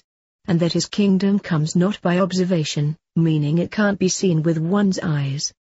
It is not a material-based physical kingdom. So, who is coming with the clouds that every eye shall witness, as lightning strikes from the east even unto the west, which is a metaphor of the movement of the sun. This has a twofold meaning. At the very end, when Lucifer has re-established his kingdom on this world, something is going to happen. A destroyer is going to come like the thief in the night, and the earth will be devastated. I use the term re-established because this is an ongoing mystery. The kingdom is not being set up for the first time. It is a continuous time loop that renews the kingdom, repeatedly, and then the program ends and begins again at another previous time. This is why it states that it is a continual kingdom that will last forever. Because it is in a time loop. How can anything in the material-based world last forever? How can Lucifer rule over a destroyed earth? It is because of the simulation. the Earth will return in time about 1,000 years earlier. It is called the time loop, or the program reset. I realize this sounds impossible, but once you understand we are living in a simulated universe, anything is possible. More on this to come. Chapter 24. The Great Babylon. Daniel begins with a description of this first kingdom, and he reveals the head of this overall image is Babylon, being led by the first king, Nebuchadnezzar. Now keep that in mind. Babylon, which comes from the word Babel, represents confusion, as my readers already know. Before we can correctly determine how this will begin to fit in the time loop of the illusory matrix, we must read more, where Daniel is given a dream that reveals a unique set of circumstances all relating to the dream the great king also had earlier. Daniel 7:2-14. Daniel spoke and said, I saw in my vision by night, and, behold, the four winds of the heavens drove upon the great sea. And four great beasts came up from the sea, diverse one from another. The first was like a lion, and had eagle's wings. I beheld till the wings thereof were plucked, and it was lifted up from the earth, and made to stand upon the feet as a man, and a man's heart was given to it. And behold another beast, a second, like to a bear, and it raised up itself on one side, and it had 3 ribs in the mouth of it between the teeth of it, and they said thus unto it, Arise, devour much flesh. After this I beheld, and lo, another, like a leopard, which had upon the back of it 4 wings of a fowl. The beast had also 4 heads, and dominion was given to it. After this I saw in the night visions, and behold a 4th beast, dreadful and terrible, and strong exceedingly, and it had great iron teeth. It devoured and broke in pieces, and stamped the residue with the feet of it, and it was diverse from all the beasts that were before it, and it had 10 horns. I considered the horns, and, behold, there came up among them another little horn, before whom there were 3 of the first horns plucked up by the roots, and, behold, in this horn were eyes like the eyes of man, and a mouth speaking great things. I beheld till the thrones were cast down, and the Ancient of Days did sit, whose garment was white as snow, and the hair of his head like the pure wool. His throne was like the fiery flame, and his wheels as burning fire. Notice the one called the Ancient of Days is going to rule. This is the real God of this world. Sounds almost like the description of old Santa Claus riding in his chariot, doesn't it? A fiery stream issued and came forth from before him, thousands ministered unto him, and 10,000 times 10,000 stood before him. The judgment was set, and the books were opened. Sounds like Santa's elves with the naughty and nice list, or the good and evil list ready to make judgment on who gets the gifts and who doesn't. I beheld then, because of the voice of the great words which the horn spoke, I beheld even till the beast was slain, and his body destroyed, and given to the burning flame. End of the Earth program. As concerning the rest of the beasts, they had their dominion taken away, yet their lives were prolonged for a season and a time. I saw in the night visions, and, behold, one like the Son of Man came with the clouds of heaven, and came to the Ancient of Days, and they brought him near before him. And there was given him dominion, and glory, and a kingdom, that all people, nations, and languages, should serve him. His dominion is an everlasting dominion, which shall not pass away, and his kingdom that which shall not be destroyed. There is so much information in here it would take a book to describe, as I wrote about this topic 20+ years ago, dealing with the intrigue and all that is occurring here, but for time and space restrictions I will only address the basics. First, both King Nebuchadnezzar and Daniel had a dream where 4 kingdoms would rise. This is Lucifer's world, and these kingdoms are his brainstorm, but they are being ruled locally by Satan. They were foretold long before they occurred. Not because of some amazing psychic intuition of the future, but because this was all being planned to carry through via religions and secret societies. Now some may contend how they could do this. Simple, it is no different than programming a computer game to play out precisely as you have entered the codes to function. The game was already designed, therefore no matter who you are or what you may believe, whether good or evil, the game will function according to the programmed codes, unless someone becomes aware again and makes personal changes. According to the Bible, Daniel 2:7 and 8 describes these kingdoms exactly. This is called the beast with 7 heads and 10 horns. Alexander the Great became the broken horn at the rise of third beast, as you will learn. He is not one of the heads. It reveals he was the great horn that was broken, and his kingdom was given over to his 4 generals that ruled around the Mediterranean Sea, east, west, north and south as the 4 wings of the fowl. This happened in the past. Daniel 8 I saw the ram pushing westward, and northward, and southward, so that no beasts might stand before him. Neither was there any that could be delivered out of his hand, but he did according to his will, and became great. The ram is the Medo-Persian Empire. And as I was considering, behold, a he-goat came from the west on the face of the whole earth, and touched not the ground, and the goat had a notable horn between his eyes. This is Alexander the Great. And he came to the ram that had 2 horns, which I had seen standing before the river, and ran unto him in the fury of his power. And I saw him come close unto the ram, and he was moved with choler against him, and smote the ram, and broke his 2 horns, and there was no power in the ram to stand before him, but he cast him down to the ground, and stamped upon him, and there was none that could deliver the ram out of his hand. Alexander the Great conquered the Medo-Persian Empire. This is historically accurate. Therefore, the he-goat waxed very great, and when he was strong, the great horn was broken, and for it came up 4 notable ones toward the 4 winds of heaven. This is when Alexander defeated what was known as the Medo-Persian Empire, represented by the ram with 2 horns, which was represented by Darius the Mede and Cyrus the Great, of Persia and his pedigree. These 2 joined forces to overthrow Babylon, and then the lineage continued through Cyrus. The reason Alexander's horn was broken was because he left no children, as he died very young. When heads are used as a description of a beast that rules a kingdom, they often extend the kingdom down through their progeny or offspring, with some exceptions, so it is a family lineage. The head is the head of a family. The kingdom was split between Alexander's 4 ruling generals, which carried it until Rome became the next conquering empire that rules this planet. Each head represents the government or family lineage, as well as military power. If it speaks of only horns, it represents usually rogue military powers that do not come under the power of any central government per se.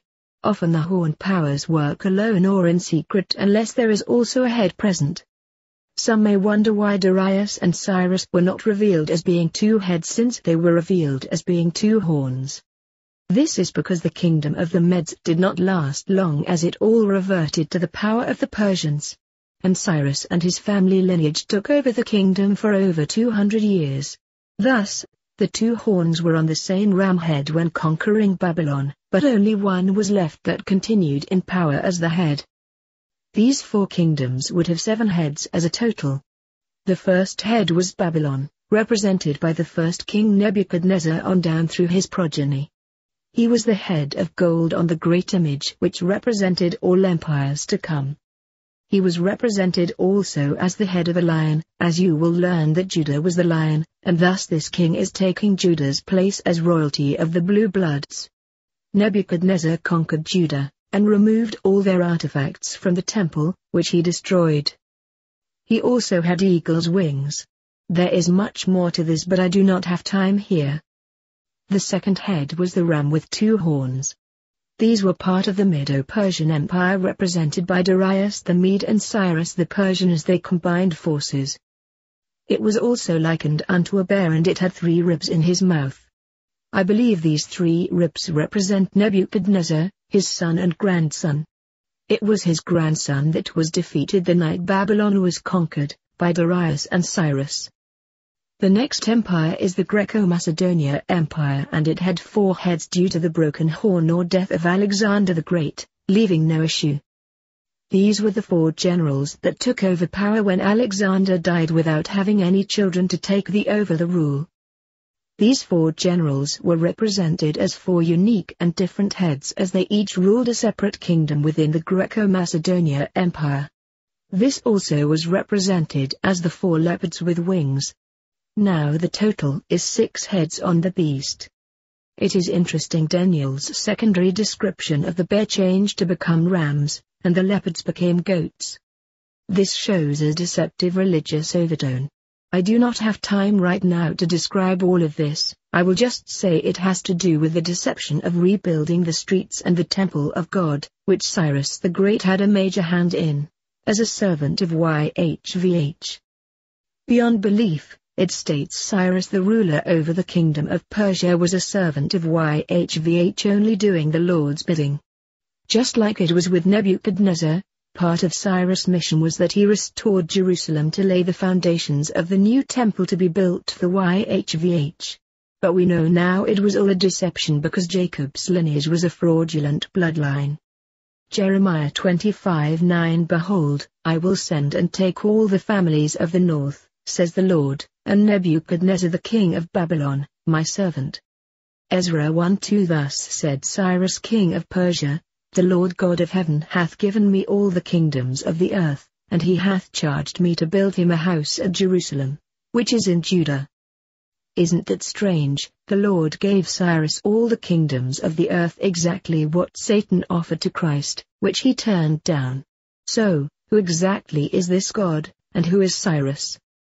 Notice Cyrus was honored by Yhvh to rebuild the temple of God. And he was given all the kingdoms of the earth, sort of in vogue with the King of Kings also. Ezra 6:14 And the elders of the Jews had built, and they prospered through the prophesying of Haggai the prophet and Zechariah the son of Iddo. And they built, and finished it, according to the commandment of the God of Israel, and according to the commandment of Cyrus, and Darius, and Artaxerxes king of Persia. This is the same temple that Solomon built earlier before Nebuchadnezzar the chosen servant had destroyed Jerusalem and the temple. Notice closely how Cyrus, along with Artaxerxes who was appointed to lay the foundational structure of the streets, were all being used by God. Now if this doesn't have you scratching your head, then maybe you need to read this. Isaiah 44:28 that said of Cyrus, He is my shepherd, and shall perform all my pleasure, even saying to Jerusalem, Thou shalt be built, and to the temple, thy foundation shall be laid. Chapter 24 continued. I exposed how Cyrus was a servant of Yhvh just like Nebuchadnezzar, and now I am showing you the proof. He was also his shepherd. This verse, if it truly was predated, was 200 years before Cyrus was ever born. I bet your brain is doing a little overthinking, now isn't it? My God, are we really reading this? Not only was Cyrus Yhvh's shepherd, he also had him rebuild the temple foundation. I mean, not even David, a man after this God's own heart, could build this temple, but in the rebuild he chooses one of the beastly kingdom rulers to do what David was not allowed to do. Scratching your head yet? And then to sum it all up, in Isaiah 45:1 verse says the Lord to his anointed, to Cyrus, whose right hand I have aided, to subdue nations before him, and I will loosen the loins of kings, to open before him the 2-leaved gates, and the gates shall not be shut. If this has not blown your mind and it doesn't have you rethinking everything, then I do not know what to tell you. And to add to all of this, he even calls Cyrus, his anointed, coming from the Hebrew word, Mashiach. My friends, Mashiach means the Messiah. The Christ.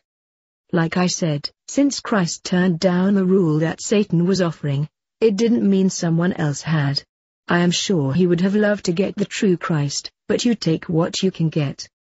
Again, one must have to scratch their head in total disbelief, wondering why God set up Nebuchadnezzar, as King of Kings, as his servant to destroy Jerusalem and the people of the Jews. And what does Yhvh do? He turns around and sets up Cyrus, also calling him his anointed Christ, to rebuild Jerusalem, of what Nebuchadnezzar, whom Yhvh also chose, which just destroyed the temple and Jerusalem.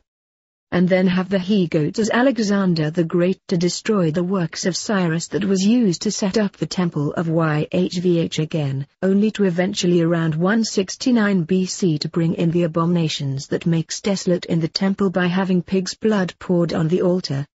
Then finally Rome came on the scene, conquering what was left of the Greco-Macedonia Empire, and in about 27 BC, Emperor Augustus became the first Roman emperor, and Rome became the seventh head. This is when things get interesting, if that is even possible after what we have just learned. What we are realizing here is each beastly kingdom often takes over their rule by conquering the previous beastly kingdoms, and all of them are set up and taken down by Yhvh himself. Just a grand old chess game. But holy cow, this Yhvh seems to be muddled and disarrayed as well as greatly confused. Maybe this is why the Gnostics wrote of him as being the mindless one. This is how these kingdoms advance. This is not the mind of a benevolent father and a mother, but the mindlessness of the lower demiurges representing the same mind of Yhvh as being both one and the same. Does this sound like the spirit of the Father, to overthrow kingdoms, set them up and destroy them again, and use the rulers of these kingdoms as his own chosen ones, even as the Christ? When Rome took over, it revealed they were the seventh and final head of this beastly demonic kingdom. But we have a problem. Nebuchadnezzar and Daniel were told that these kingdoms would exist all the way till the end of days. Obviously, the Roman Empire was not the end of days. The end of days is at the end of the program before it is reset to start again. You and I were not supposed to know these codes. This was only for the insiders to wield the plan of Lucifer without opposition. And even though I am revealing many of these codes in the open, they will be rejected by those who have been compromised and refuse to change. Unless a person's heart is open where the Father can once again lead the soul, they will continue to believe in the lie and forsake the truth. It is quite amazing when you really understand it all. The Roman Empire was the seventh head, but it was not the finale. It did not finish the beastly kingdoms. Remember what the dream revealed. Daniel 7:23-24. Thus he said, "The fourth beast shall be the fourth kingdom upon earth, which shall be diverse from all kingdoms, and shall devour the whole earth, and shall tread it down, and break it in pieces.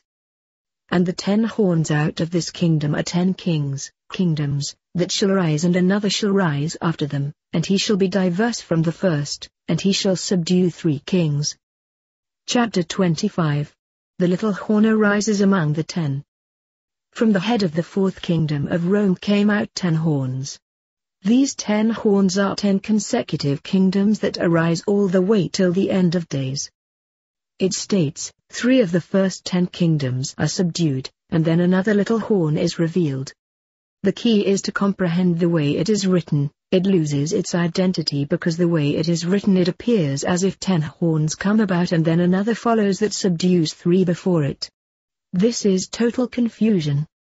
And another shall rise after them, and he shall be diverse from the first, and he shall subdue 3 kings. This wording is counterproductive. What it is saying is, there are 10 kingdoms in consecutive order, and after the first 3 rise, another one will follow that subdues those first 3. It is the fourth horn, or what is called, the little horn. The actual proper translation is revealed here. Daniel 7:8. I considered the horns, and, behold, there came up among them another little horn, before whom there were 3 of the first horns plucked up by the roots, and, behold, in this horn were eyes like the eyes of man, and a mouth speaking great things. The correct term and usage of language before someone decided to throw everyone off the correct path is, among not after. It is revealing. 10 horns come out of the fourth beast, and among them, or between these 10 horns, another horn rises called, the little horn, which subdues the first 3 horns. The term among in Hebrew is bin, and it means inside, or in the middle of. It doesn't mean afterwards. Not only do we see that the little horn is among the 10, it now reveals exactly where it was within the 10 when it has arisen. The little horn was the fourth horn of the 10 horns due to the fact it subdues the first 3 horns. I am going to show you who these first 3 horns are from our historical record that was conveniently given to us. Now remember, for a new kingdom to arise it will indeed almost always conquer the old kingdom. So, the first of 3 horns obviously are not the Roman Empire, they are a rogue military group that topples and conquers the Roman Empire. In 476 AD, the time known as the fall of the Roman Empire, a rogue military group called by the name Heruli was led by King Odoacer. Odoacer came into Rome and overthrew the empire and took over the power of Rome as the king of Rome. Even prior to this time, another rogue military group known as the Vandals led by Gaiseric had already attacked and destroyed most of Rome's power in Africa. The Roman Empire was being weakened and devoured alive. Finally, another rogue military group known as the Ostrogoths led by Theodoric the Great, of Europe, began to conquer and take away even more land. Theodoric in jealousy, set up a treacherous scheme to overthrow Odoacer as the new king of Rome in a partnership. He did this by coming into an agreement to rule the kingdom as co-rulers, and then when Odoacer was unaware, Theodoric murdered him by knife. These are 3 rogue military horns that came out of the 4th beast of Rome by conquering Rome. By this time both the Vandals and the Ostrogoths ruled over old Rome as well as the remnant of the Heruli. But the prophecy revealed that these 3 horns would be subdued by another little horn or the 4th horn coming up among the 10 horns. Rising around 533 AD according to the historical records, a man named Justinian the Great, an Eastern Roman emperor out of what we now call Istanbul today. He allied himself with his general known as Belisarius, and they began a war march to destroy the Vandals and the Ostrogoths, which by fiat would destroy the Heruli also, subduing all 3 kingdoms' horns. Historically this war took 22 years before Justinian became the new head of Western Rome. He subdued the 3 horns previous and became the next horn to arise. However, this horn was different. It also became a new head. And from here on out we will shift our attention to the book of Revelation, where a new beast will arise having also 7 heads and 10 horns. But it will simply be an extension of the previous beast. It will still be part of the 10 horns of Rome. Chapter 26. The 7-headed dragon. It is time to format this code within a puzzle into something that can easily be deciphered. The following will begin to frame this entire thesis together. Revelation 17:3 and verses 7 through 11. So he carried me away in the spirit into the wilderness, and I saw a woman sit upon a scarlet-colored beast, full of the names of blasphemy, having 7 heads and 10 horns. The author writing this is revealing the vision as to when he witnesses this woman sit upon the beast. Meaning she was not there in the beginning. Let us begin. And the angel said unto me, Wherefore didst thou marvel? I will tell thee the mystery of the woman, and of the beast that carries her, which hath the 7 heads and 10 horns. The beast that thou saw was, and is not, and shall ascend out of the bottomless pit, and go into perdition, and they that dwell on the earth shall wonder, whose names were not written in the book of life from the foundation of the world, when they behold the beast that was, and is not, and yet is. The deception will be so great all people, especially the true seeds, will begin to wonder if they are part of the tree of life, because when all of this occurs it will be proven that Lucifer/Satan YHVH was operating all of this to deceive the entire world. And here is the mind which hath wisdom. The 7 heads are 7 mountains on which the woman sits. And there are 7 kings, 5 are fallen, and 1 is, and the other is not yet come, and when he comes he must continue a short space. And the beast that was, and is not, even he is the 8th, and is of the 7, and goes into perdition. May have believed that this beast and the beast that Daniel revealed are the same beast. This is not completely accurate. They are overlapped. Daniel never reported about a beast quite like this. He exposed a beast that was a lion, a bear, a leopard and a great and dreadful beast, as well as the image of 4 great kingdoms. An eagle, ram, goat, etc. This new beast came on the scene as the one named, the Little Horn. This is when Justinian defeated the three rogue military powers. But unlike the rogue military groups, Justinian did not take over Rome to become its conqueror. He took Rome back to resurrect it, to heal it. He was completing what had been started for the continuation of this long empire that was to exist until the end of time. When Justinian began his rule in Rome, as well as being the Eastern Roman Emperor out of what we call Istanbul, Turkey today, his goal was to resurrect the Roman Empire of the West, and he called it the Imperial Restoration. This is when a strange dragon beast took over this new empire. Justinian set the foundation for the Holy Roman Empire, as the continuation of the Rome of Daniel's vision. Justinian set the foundation for the two legs of this empire, revealed by the image that Nebuchadnezzar saw in his dream. One of the legs came out of Rome, Italy, the other was from Eastern Rome, which was also called Constantinople. These are the two legs stretching forth from this great beast image representing a very long period. Thus, arose the beast with 7 heads and 10 horns. It appears almost like what Daniel had revealed, but we know it is not exact. In fact, it is time for the code to be exposed. This is a different beast having another 7 heads and 10 horns, but it is aligned exactly with the kingdoms that Daniel saw starting with the 4th horn. It just takes on deeper prophetic meaning, because something amazing is occurring. We can decipher the code in a Dan Brown type expose, by simply going back to Revelation 13. Revelation 13 1-5 And I stood upon the sand of the sea, and saw a beast rise up out of the sea, having 7 heads and 10 horns, and upon his horns 10 crowns, the crowns are royalty, or ruling emperors, and upon his heads the name of blasphemy, religious deception and infiltration. And the beast which I saw was like unto a leopard, and his feet were as the feet of a bear, and his mouth as the mouth of a lion, and the dragon gave him his power, and his seat, and great authority. Now it is a little twisted, but this verse is somewhat based on what Daniel revealed, the leopard, bear, lion etc. But now closely look at the next verse. This is what you call the code breaker, and the key is installed for those who desire to know.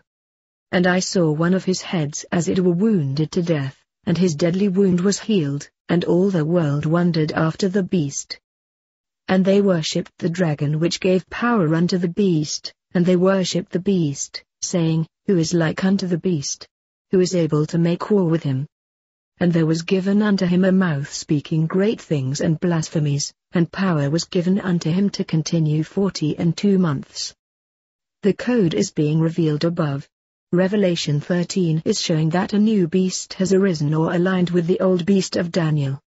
It is the same beast that Daniel wrote about, the lion, bear, and leopard etc., but with a new code. What is happening here is the dragon, or commonly known as Satan, as part of the YHVH family of gods, is giving this beast his authority, power and might, to extend this kingdom as it was prophesied. Satan is the little horn, and later you will realize, he is also the little lamb. If you recall, YHVH gave Nebuchadnezzar his authority, power and strength to set up these beastly empires. Now Satan is coming on the scene and giving this same kingdom his power and authority to continue it. Not to destroy it, but to continue what YHVH set up as the two of them work together in their plan. I ask, why?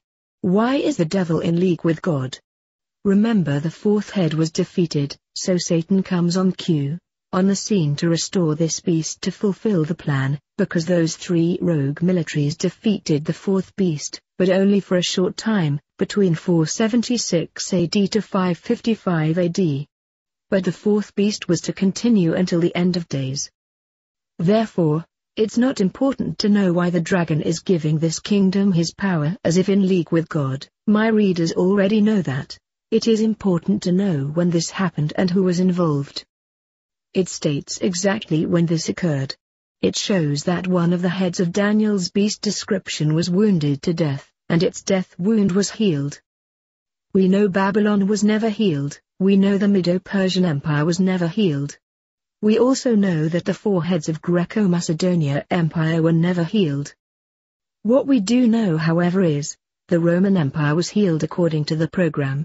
It did have a death wound, by Odoacer, king of the Heruli, and was resurrected by Justinian. This is an historical fact based on our accepted chronology.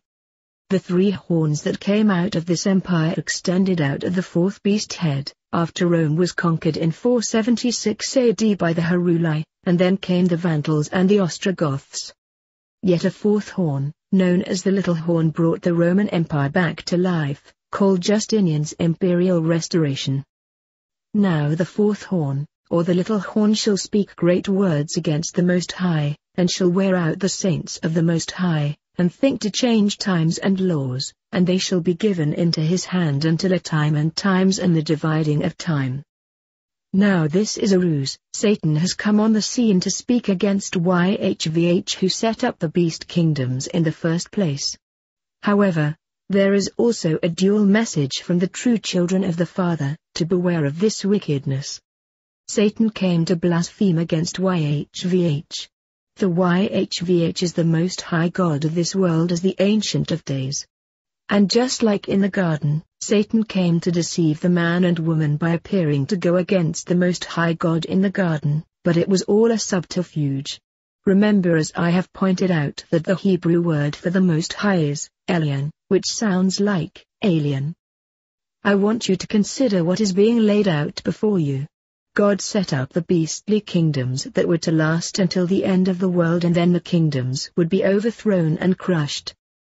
But here we see Satan come on the scene and becomes part of the beastly kingdoms that God set up. And what does he do?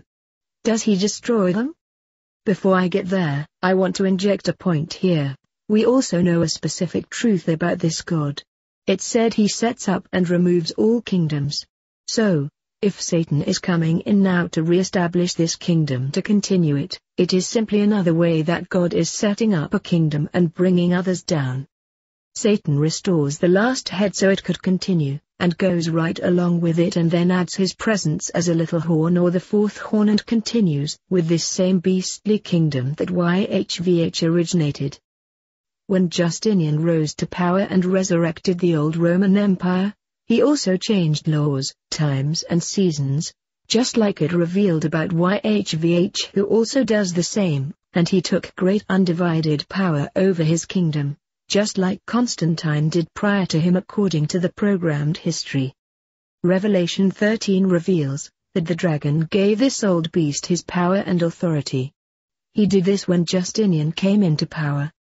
Justinian became the 4th horn that came out of the 7th head, as the little horn that subdued the first 3 horns, which overtook Rome. Now this is key, read closely. Justinian also became the first head of the dragon, because this horn was diverse from the rest of the horns or the other 3 horns that were subdued. This was not a rogue military, this was a patriarchal kingdom and government linked with a military power. Justinian was the Eastern Roman Emperor out of Turkey.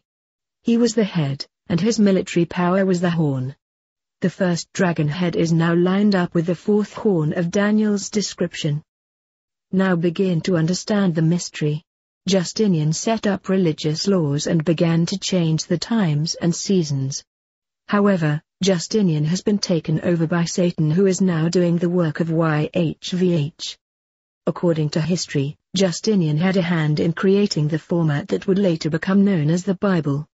He, as well as Constantine before him, designed, created and set up what was called the so-called sacred books through their councils, as the laws and canons of the scriptural word. Through them the knowledge of reincarnation was removed or covered over from the ancient texts. These are the men who gave us what we now call our spiritual canons, representing standards, principles, tenets, and laws. They decided what was to be added or removed from the sacred texts. So here we have a demonic kingdom led and inspired by Satan, who gave it his power and authority, and it is he who is deciding what is to be accepted in the Bible. The Bible was then edited again during King Henry's Right of Kings through the Tudor lineage in England as part of the royal scepter to be established in the coming British Empire. And then finally King James put the capstone on the Bible, making his Masonic version the only authentic word. What is interesting is that I mostly only use the King James Version for my work because the code is carefully constructed in the wording. Unlike other versions, the code is somewhat disrupted, leaving a vague interpretation thereof. Justinian became the fourth horn of Daniel's beast and the first head of the dragon beast, who also has 7 heads and 10 horns. The difference is, the 10 horns on the dragon will all exist at one time at the end of days. How do we know this? Chapter 26 continued. Unlike the 10 horns on the fourth beast of Daniel's 7 description, which revealed that these horns will exist all the way till end of days, the dragon horns are contemporary because it is part of the new dragon beast that surfaces as the fourth horn and first head. And if the dragon heads were also the 10 horns, it simply doesn't add up, because there are only 7 dragon heads, and the dragon begins his work during the fourth horn, which leaves only 7 horns remaining. Thus the 10 horns on the dragon are something else altogether, which I will prove without a doubt. We know this because Daniel's vision, which was revealed to Nebuchadnezzar, which stated that at the lowest end of this empire at the bottom of the 2 legs in Daniel 2, would be 2 feet, which originated from the 2 legs, that is Eastern and Western Roman empires. Obviously, due to this image being represented as a man, we know that below the legs of a man are 2 feet with 10 toes. And these feet and toes will be mixed with iron and clay. The clay represents nations that exist that have little to no military power, but they may be economically strong. The iron represents nations that have great military power as well, as this was the description of the Roman Empire, because it was noted the legs were made of iron. However, the feet were mixed with iron and clay. This is brand new. I want you to think about this. If the feet holding up an image of a man was mixed with iron and clay, and if you took a sledgehammer and crushed the feet, because of this mixture the clay would crumble, causing the iron to lose its continuity, and the entire image would easily destabilize due to this strange company of iron mixed with clay. Now let's look at it another way. Let's say the military machine is iron, and the clay represents the monetary power. If a nation loses its monetary power or control, as if its economy has collapsed, the military machine would have no power left either. Because without the monetary connection the military could not survive. Are you beginning to understand the connection here? Somehow, someway there will be 10 nations at the end time of both clay and iron that will link together as a powerful bloc, or kingdom, but only for a very short time and for a single purpose at heart. We will get to that soon enough. The iron represents the great and dreadful power of the Roman Empire, with a twist. Remember, the image was Nebuchadnezzar as the first king of this long-running empire. Even though it changes over time, the head and part of the body is always located in what we call the Mediterranean world. For Babylon was the first kingdom. But remember, it was to grow massively to take over the entire world through the Roman Empire. Now Babylon via Rome mysteriously rules the entire planet. Once again, Mystery Babylon. And even though eventually Rome was conquered as the 4th beast and 7th head, its rule governed much of this Mediterranean territory as the beast rising out of the sea. And when both Eastern and Western Rome became the 2 legs of this empire, it stood over this entire region as a complete kingdom, which included Europe, Asia, Russia and China, as well as the Middle East, and eventually, as you will learn due to the new dragon operation, it will also include Great Britain and the United States, Africa, South America and much more.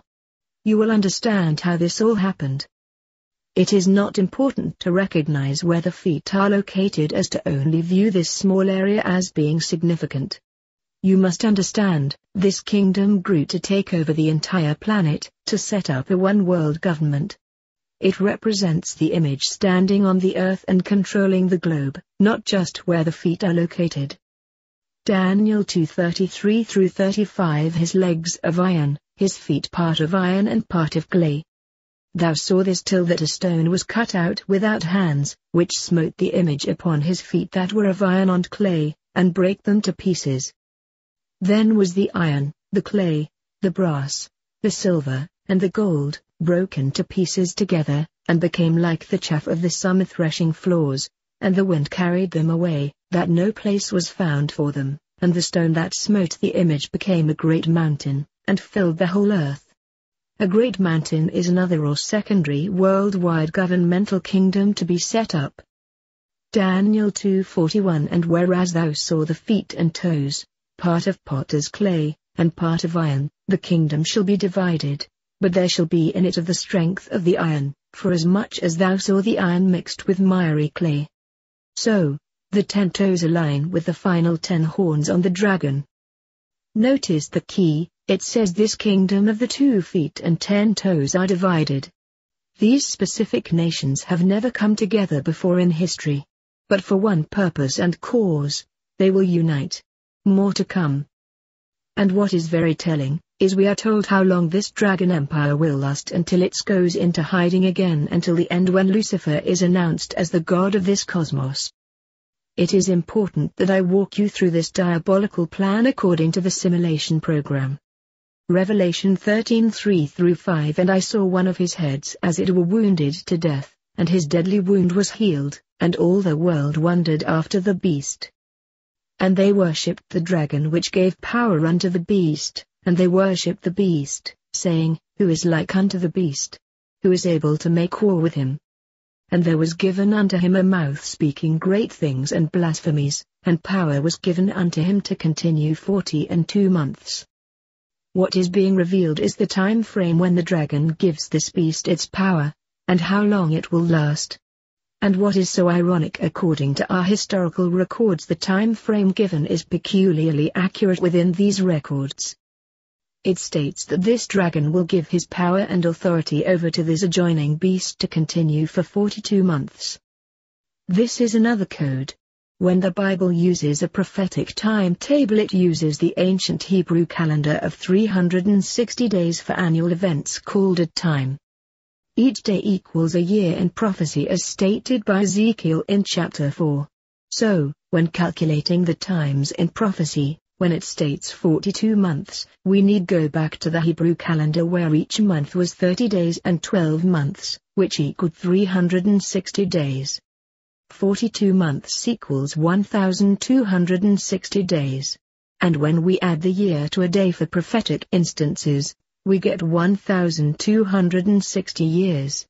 It is also the same for times. Time and a half of time is also mentioned in prophecy. In some instances, the beast power might rule for 3.5 years, or 1,260 literal days. Like when the US entered the war in December 7, 1941 and basically defeated Europe on June 6, 1945, known as D-Day. That was about 1,260 literal days that the US fought the war against Europe. But more on this later. So now we know how long this beast kingdom will continue. It will continue for 1,260 years. We also know the Roman kingdom will last all the way till the end in one form or the other. So, what this is showing is a change is going to occur again to this long ruling empire, something akin to when the first 3 horns came out of the Roman Empire before the 4th horn took over. Something unique is about to happen. Now let's read how these kingdoms advance. What we must do is crack the code. There is something odd here. A woman is sitting on these 7 mountains, which represent the 7 kingdoms of this dragon beast. If this was all the code that we had, we would have to assume this woman was riding the beast during all 7 kingdoms. But we know this is not the case by the way the code is worded. The woman was seen getting on the beast with 7 heads. However, the very next verse revealed, 5 of these heads had already fallen. This gives us a time frame. The 5 family lineages or dragon heads that were part of the Holy Roman Empire were: first head Justinian and his family lineage. Second head Charlemagne of France and his family lineage that began on Christmas Day 800 AD.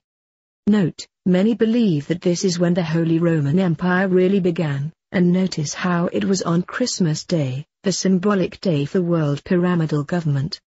However, without Justinian setting up the foundation, this empire would have never existed. Third head Otto of Germany and his lineage that began on 962 AD. Fourth head Rudolf of Habsburg and his lineage that began in the 13th century, about 1273 AD. Fifth head and finally, it ended with Napoleon. Now many historians deny that Napoleon was even part of the Holy Roman Empire. This is part of the deception so we do not crack the secret society's code. However, under Pope Pius VII, Napoleon grabbed the crown out of this reigning pope's hands and crowned himself Holy Roman Emperor in 1804. The spirit of power and authority of the dragon entered Napoleon to continue to fulfill the 42 months prophecy. Napoleon continued his rule until his great defeat in the Battle of Waterloo in 1815 and then finally dying on the island of Elba. The code I am revealing is a secret society code, and we are not supposed to know any of this. And of course, most do not. But the code is the programmed delusion that the Father can and will reveal to those who seek. It is what they are using to fulfill their global government to usher in Lucifer as the god of this world while the rest of humanity live in ignorance not knowing the code or our true history that was covered over with this false history. This may seem confusing, but our entire history is false, but we must use the false history to break the code.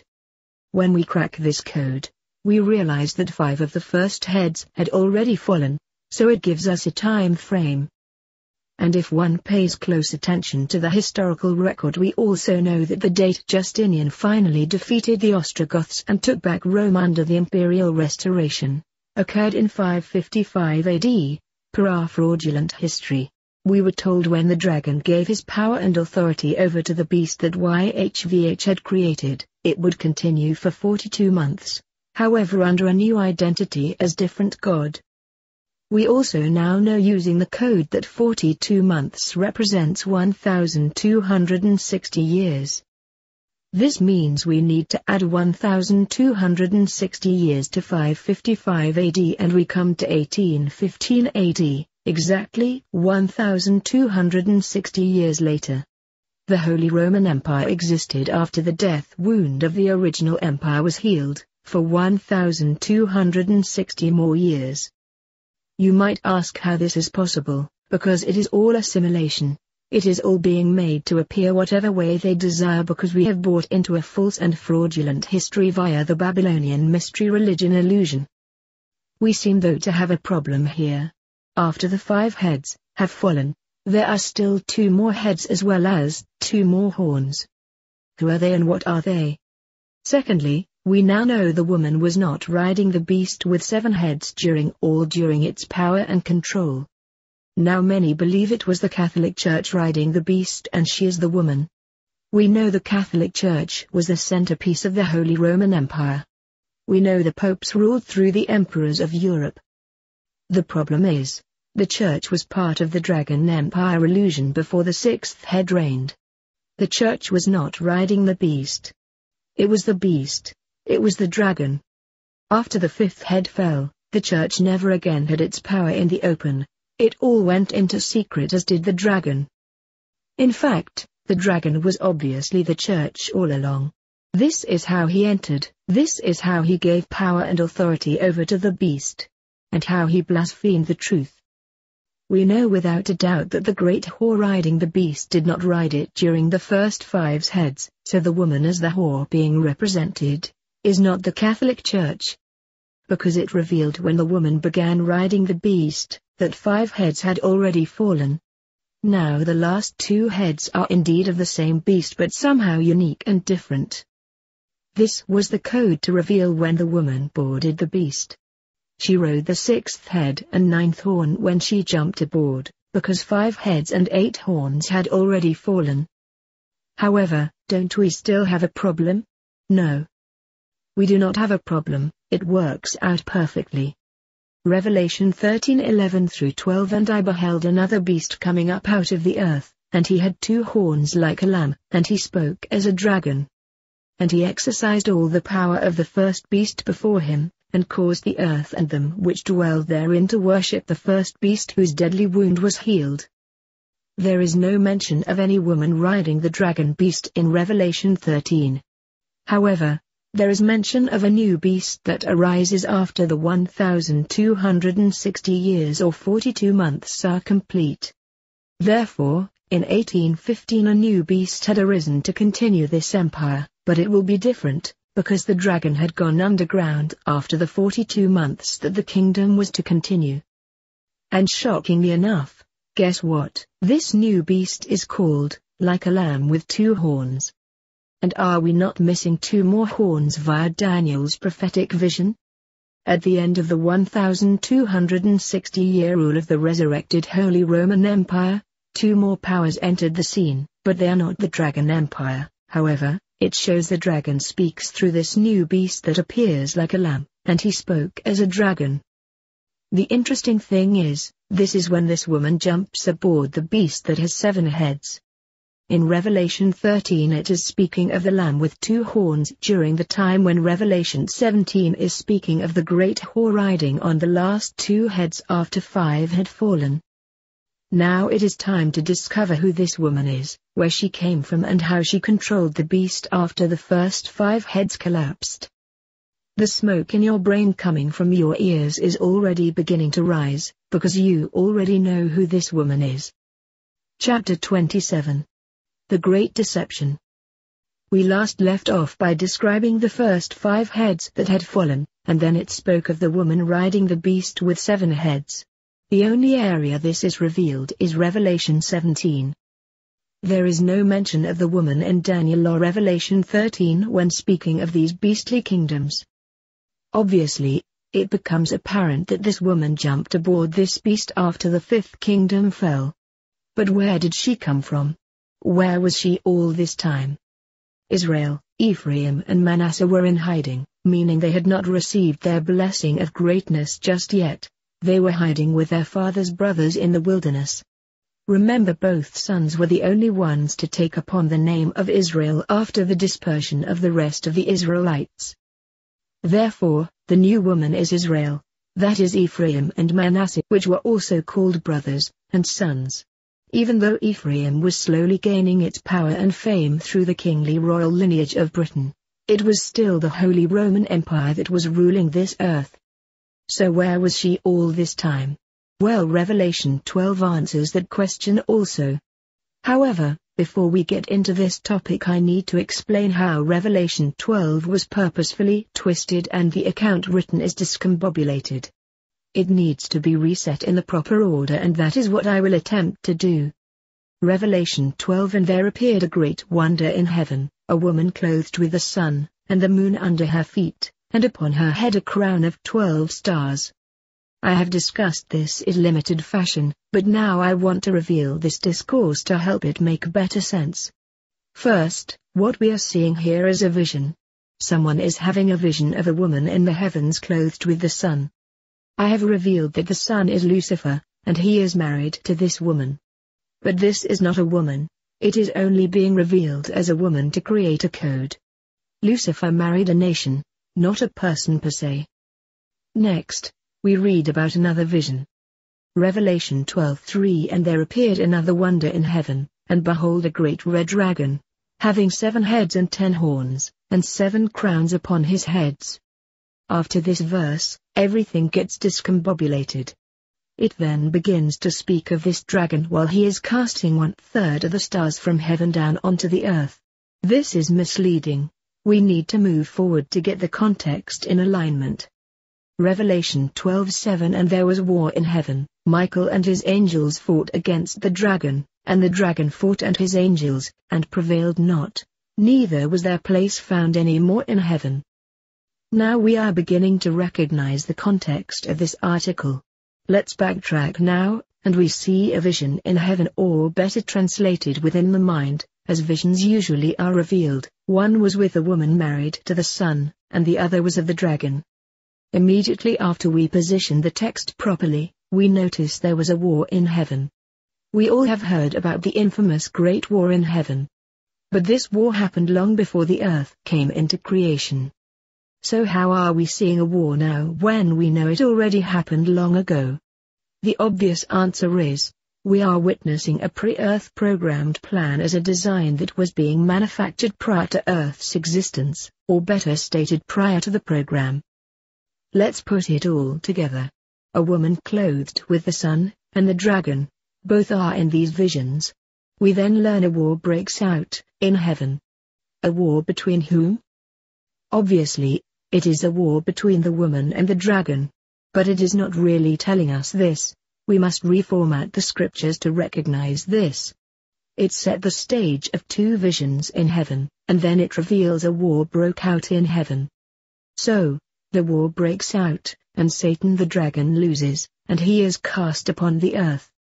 Revelation 12:4 And his tail drew the third part of the stars of heaven, and did cast them to the earth, and the dragon stood before the woman which was ready to be delivered, for to devour her child as soon as it was born. This verse is meaningless unless we have the correct context, because it appears that Satan cast his own angels out of heaven. However, he was cast out of heaven along with his angels, as we read earlier. What we are witnessing now is the vision of heaven which predated earth has now entered a time sequence of the earth program. And now both the woman and the dragon are upon this earth in real time, so to speak. And what happens? Another war between the same two. Who was this woman? Obviously, at this time it appears, the woman is Israel from our point of view, a name given to only two children of Joseph, as Ephraim and Manasseh. The woman was symbolically impregnated, but who impregnated the woman? It would have to be her husband. And who was her husband? It was the sun, or Lucifer. And who was she impregnated with? The one who is to return and rule this earth with a rod of iron. Revelation 12:5 And she brought forth a man-child, who was to rule all nations with a rod of iron, and her child was caught up unto God, and to his throne. This is where the lie was told, where Joseph the husband to Mary was not impregnated by Joseph, but instead she was impregnated by some angel. I have written about this subject so many times, but it bears repeating. Jesus was not born of an angel, nor was she impregnated by a god. Jesus was the born son of two humans. Therefore, he was called the Son of Man and not the Son of God. However, the false Christ was born of a god and he was called the Son of God. Later John the disciple wrote and said, if Jesus was not born of the flesh, then it was Antichrist. The true Christ had to be born by the union of two humans. If a god interacted in the birth, then it was the Antichrist and not the true Christ. We were being warned. 2 John 1:7 For many deceivers are entered into the world, who confess not that Jesus Christ is come in the flesh. This is a deceiver and an Antichrist. What we are witnessing here is the war in heaven was not a war between the Father and Satan as many have concluded, for the Father does not involve himself in any petty war. There would be no war against the grand architect of all reality. This was a war between Lucifer and Satan. I will describe this in more detail in the book called, The Forbidden Legacy of the Gods. And she being with child cried, travailing in birth, and pained to be delivered. Who is this child that is being born? Jacob the supplanter worked with his mother Rebekah to deceive Isaac to steal the birthright away from Esau, which represents the true lineage of Christ. From this point a secondary bloodline was set up to bring in the Antichrist, or the child born of this woman who happens to be of this lineage. The child of this woman is the false bloodline of Israel. The child is symbolically Jacob and his offspring leading to the famed end-time Antichrist, the son of Lucifer. And the woman is represented by Jacob's mother as Rebekah, who brought this ungodly instrument of deception to fruition, and she is the symbolic wife of Lucifer. Chapter 27 continued. We know Jacob was the father to these 12 nations.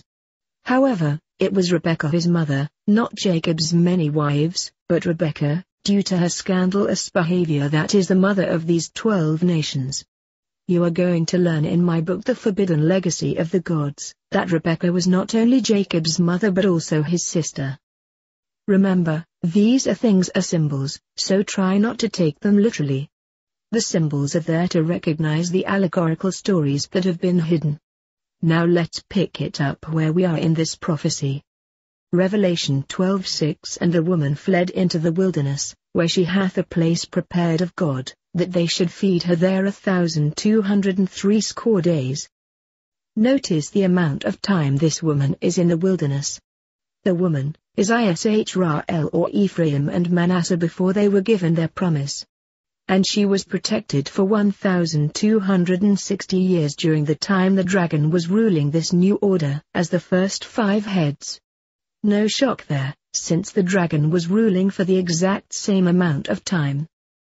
And there appeared another wonder in heaven, and behold a great red dragon, having 7 heads and 10 horns and 7 crowns on the heads. Now notice closely in Revelation 12 it shows the dragon had 7 crowns on the heads. This is so important to solve the enigma of this riddle. This is the proof that the heads and the horns were different from Daniel's revealed beasts. The 7 dragon heads were the kingdoms that arose out of the 4th beast, beginning as the first head running parallel with the 4th horn. These 7 heads were crowned, giving total authority to rule via the popes through the emperors. Just like Napoleon grabbed the Holy Roman Emperor's crown out of the Pope's hands, all the emperors were given crowns, including the last 2 heads. However, they were different. They were crowned in a different way. In fact, they were already crowned. The dragon's 10 horns upon its body would also be crowned, but not yet. At this point in time they have not received their kingdom and power. Revelation 17:12 And the 10 horns which thou saw are 10 kings, which have received no kingdom as yet. Bingo, we have lift off. This is the separation between the 2 beasts, for Daniel's vision of the beast kingdoms revealed in Revelation, that they have already received much of their rule and some of them have already fallen. Now based on the scriptures and the usual thought paradigm, is that the child is Christ. However, if Israel is the woman then the child could not be the true Christ. If anything, Christ was born out of Judah and Judah is not the woman, it is Israel. Secondly, the Israel during Christ's day had already been given a bill of divorcement, therefore this is speaking of the coded Israel for the future, and not the Israelites of the past. As I have said, the true Christ came from Esau, therefore this child must be the false Christ. And this Christ was taken up to the throne of Lucifer where he awaits the moment of his return. Now, when Nebuchadnezzar was made king of kings, he began this long-running empire of 4 kingdoms. I believe it is very possible that he may be the fraudulent Christ that will return at the end of days. How is this possible? He was not Israel or Judah, in fact he was their enemy. I will explain what happened to him to cause me to believe this. We know Cyrus was also called the shepherd of YHVH, meaning likened unto Christ. How could a Gentile beast leader be compared to the Christ and be the anointed one of YHVH? It is my contention that the child that was born unto this woman may lead to the one who rises at the end time named Nebuchadnezzar. And she brought forth a man-child, who was to rule all nations with a rod of iron, and her child was caught up unto God, and to his throne. Remember, Nebuchadnezzar was the king of kings. But Nebuchadnezzar was not of Israel or Judah, neither was Cyrus. There is a code in Daniel about Nebuchadnezzar having been dehumanized and made into a beast-like animal where he grew eagle's feathers. He was magically turned into an animal for 7 years by YHVH. And then at the end he was restored as a man and was given total power over the earth, as YVHV's servant. Now let's examine this, 7 years. If we take the year-to-day prophetic code key analyzer, we come up with this 360 days in a year, multiplied by 7 years, equals 2,520 days, which translates into 2,520 years. For 2,520 years Nebuchadnezzar was made to appear as an animal, he was a beast. Just like the beastly kingdoms have taken on the form of a beast for this amount of time. And then at the end he was restored as the King of Kings after the beast-like nature was removed or destroyed. If you add 2,520 years from Nebuchadnezzar's time, it would take us all the way until the days that we are living in now, when these things are being set up as the finale. Could it be King Nebuchadnezzar has been reborn again for the final time to become the son of Lucifer? Notice what it says, Daniel 4:33-34. The same hour was the thing fulfilled upon Nebuchadnezzar, and he was driven from men, and did eat grass as oxen, and his body was wet with the dew of heaven, till his hairs were grown like eagle's feathers, and his nails like birds' claws. And at the end of the days I Nebuchadnezzar lifted up mine eyes unto heaven, and mine understanding returned unto me, and I blessed the Most High, and I praised and honored him that lives forever, whose dominion is an everlasting dominion, and his kingdom is from generation to generation. Between you and me this sort of sound like the one likened unto the Son of Man, as King of Kings, meeting the Ancient of Days, the Eternal One, as the Olam. Does it not? It even says, and at the end of their days. This is revealing this event represented the end time beyond all the beastly kingdoms. So why is it referring to old Nebi? Read it again. At the end of days, it appears to be using the same terminology as Daniel used to speak of the end of the world. At the end of days, Nebuchadnezzar will rise again to serve the Lord, and everything will be restored unto him as the King of Kings. Nebuchadnezzar not only was the head of the beastly kingdoms, he was also the beast. It is showing how he would be the head of this beast that would last for 2,520 years, and then the beast aspect would be removed and he would then become the King of Kings, because he was restored. Now notice there is an obvious difference here between him being the King of Kings as the head of all the beast kingdoms, and him being the King of Kings after the beastly kingdoms were destroyed. So, what are we witnessing here? I believe it is possible that old Nebi is going to be either born again through reincarnation or is going to be resurrected. How can he be resurrected? Below is a picture of a perfectly preserved man found in Iran. He looks like he is sleeping. My gut tells me this is Nebuchadnezzar. Let's put 2 and 2 together. This corpse was discovered in Iran. Iran is ancient Persia. When Nebuchadnezzar died, I believe there is a good chance that Cyrus, the one who conquered Babylon, could have removed the remains of Nebuchadnezzar back to Persia from where Cyrus hailed from, just to fulfill this plan, as they were both working for YHVH. I can easily believe he was preserved in such a way to keep him ready for another period. Of course, they try to say this is an Anunnaki god from about 12,000 years ago. And I do not have a problem with Nebuchadnezzar being an Anunnaki god, it only fits. But I believe this is old Nebi from Babylon waiting for the time he rises again. It is almost a parody of a man dreaming of being a beast waiting for the time he is to become ruler of the world. Now let's continue. And the woman fled into the wilderness, where she hath a place prepared of God that they should feed her there 1,260 days. It is important that you truly understand. The truth is spoken in the Bible, but it is mixed with the lie, and one seldom has any clue unless they have the keys to the code to understand where one must separate the truth from the error. Some may wonder, why would the Bible tell us the truth about Satan being cast down, if Satan and Lucifer are controlling what is in the Bible? Why tell us the truth? Because the truth works better to deceive than if it was all in error. This is why it is such a deception. They know you will believe that if the Bible is revealing about Satan and the war in heaven, then it only seems logical that the other one called God must be the true source. It is clever, and it represents the depth of deception that these gods will go to mislead. Years ago, someone got angry with me because they asked why I would even go into the Bible if I am claiming there is error. This seems to be the consensus, that if the Bible has error then none of it is true, but if it has truth then all of it is true. Why can't people understand there is a balance of truth and error, and one must separate the chaff from the wheat?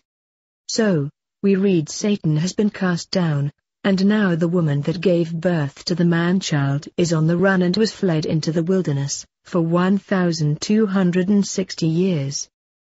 Now let us add all this together. The woman is Israel, who is now changing her identity and beginning to follow a new religion called Judeo-Christianity, because her seed has been mixed with other bloods, nations and cultures. but the woman now is hidden or in the wilderness, not being revealed as to her exact identity. At the same exact time, Justinian, following the path of Constantine, is bringing in the ancient sun worship in the form of the ancient Mithras and Saturnalia religion, and it continues through Christianity also as the dual Eastern and Western Roman Empire. But this is not the true Christianity, it is the dragon's own form of religion, and he is the one giving it his own authority and power. Remember, who else did the dragon give his power and authority over to? It was the little horn, or Justinian. He, along with Constantine prior, began to change Christianity from what Christ brought to this earth, back into the old sun worship religion, which sadly most of Christianity today follows, and from which the entire Bible stems from. Therefore, at the same time the woman is hiding in the wilderness, the dragon who was cast down to earth is now bringing his power and authority over to this symbolic seven-headed dragon. Now notice closely, the dragon gave his power and authority over to the beast that YHVH created, and it said he continued for 42 months, which we know was 1,260 years, from 555 AD to 1815 AD. Now we see the woman is now hiding in the wilderness, where it states that God feeds and nourishes her. For how long? 1,260 days, which is 42 months, and as I stated earlier was 1,260 years, for a year to a day in prophecy. As we crack this code and understand the puzzle, we must realize that YVHV God set up these demonic beastly kingdoms. Then Satan, the seven-headed dragon, gives his power and authority over to the same exact beast that God set up, but brings with it a new form of Christianity, blasphemy. And now God is giving the woman, who is now the coded Israel, refuge in the wilderness for the exact same amount of time, while the dragon is giving his power and authority over to the continuation of God's created beast. While all this was going on, two different Christianities were forming. One via the Catholic Church that is now the adherent of Constantine and Justinian's teachings, and another religion which had formed, which is underground or hidden in the wilderness, as being those that did not follow the ancient sun worship but were starting to lose the truth about the real Christ and his message. During this time, many groups were forming that did not adhere to the Catholic faith. The Paulicians, the Cathars, the Gnostics, the Albigenses, the Protestants, etc. They were all hidden underground, likened being in the wilderness, fleeing for their lives as they sought protection from the Catholic Church. This new group is the remnant of Israel that came from the hidden ones, as Ephraim and Manasseh, but they have not received their promise yet. We also learned how a secondary beast rose to power after this continuation, or 1,260 years, called, likened unto a lamb with two horns, again after the fifth kingdom fell. We already realized two horns were missing on the fourth beast of Daniel, where it spoke of 10 horns reaching out of the Roman Empire as consecutive kingdoms. We also know that 2 heads are missing on the dragon beast. The story flowed, revealing that the first 3 of the 10 horns were different, and they were subdued by the little horn or fourth horn that arose as Justinian the Great. This new kingdom was different in that this one, the dragon, gave his power and authority to this beast, which also had 7 heads and 10 horns. Just like YHVH gave his power and authority to Nebuchadnezzar. The dragon was simply continuing with the kingdoms that YHVH set up, furthering its ambitions. What you now must obviously realize without a doubt that it is the same family of gods that are operating via 2 different roles. It is the spirit of darkness under the guise of light and dark, or good and evil, or God and devil. It was shown to us how this kingdom would continue to reign for 42 months. The key word is, continue. It is the same beastly regime, but it is being given a new significance. Now begin to tie all the pieces together to form a picture. It was YHVH that separated Israel and called them his people. It was YHVH that set aside the 2 sons Ephraim and Manasseh to be blessed at the end of time. This was his promise to them that this would be fulfilled. So YHVH must keep the illusion that God and Satan are separated so they can create this megalithic conspiracy. This is why God set up the beastly kingdoms, but then had to back off and allow Satan to come in to continue with the job, to create the illusion that it is two different powers. So according to the Bible, Satan the dragon only did YHVH's bidding, and thus Satan was adhering to God's orders. And thus, it reveals in code, that the dragon continued the kingdom YHVH set up. And there would appear a separation between the two, and then the plan for the blessing for the new coded Israel as it was prophesied all along could rise, and then also the prophesied destruction of this new Israel could be made manifest. The 42 months translated into 1260 years starting in 555 AD according to our calendar of events of our historical record and ended in 1815 AD at the Waterloo where General Wellington of Britain defeated Napoleon of France. During this time 5 kingdoms arose, 5 family lineages ruled all the way until Napoleon's defeat at the Waterloo, where he had grabbed the crown of the Holy Roman Empire out of the hands of Pope Pius VII, in 1804 and then was defeated in 1815 AD. And this ended the dragon's 1260-year reign. But what happens now? Hold on to your hats as the wind of knowledge is going to blow hard. If Satan has ended his reign it will then revert to the one who set up all the beastly kingdoms in the first place. However, the illusion is changing. It is the people of God, the new coded Israel as the covenant sons, or British who now come back on the scene to receive their promise from Jacob, Israel, which was given to Ephraim. What we are witnessing here between God and Satan is a game of tag. One is passing the baton to another and then on the return it is passed once again. And now as you will learn, it will be passed back again to Satan and then back to God. And the game or play starts all over again, but this time only 1,000 years prior. My friends, now you can understand who is behind all wars and conflicts. It is do one thing, to support the plan set up by YHVH and continued by Satan, to keep this earth under totalitarian control of the Antichrist spirit. My friends, we are not in battle to take back our earth. We never have been in control of this planet or universe. We are now stuck inside a 1,000-year time loop that is a prison, which will continue forever until the children of the Father all awaken to realize what has happened and then they will have produced fruits and become part of the change or metamorphosis. Wars are not accidents, none of them. They are all orchestrated events to fulfill the goal, whether they are supposedly for good or evil. The key to this story is, another power entered the scene right on schedule and took over after this long-running kingdom that was extended for 1,260 years and then came to its end. However, this new power, beast that arises appeared different than the others. This is where the story changed, where the Dragon Empire continued for 1,260 years, and then the dragon went back underground as a new beast came up called, like a lamb with 2 horns, which is now openly supported by YHVH once again. However, this new beast still had the voice of the dragon speaking within, but it was in secret. The dragon did not disappear, it just went into hiding, under a mask of it being a harmless lamb that was supported by YHVH again. Yikes! Talk about deception.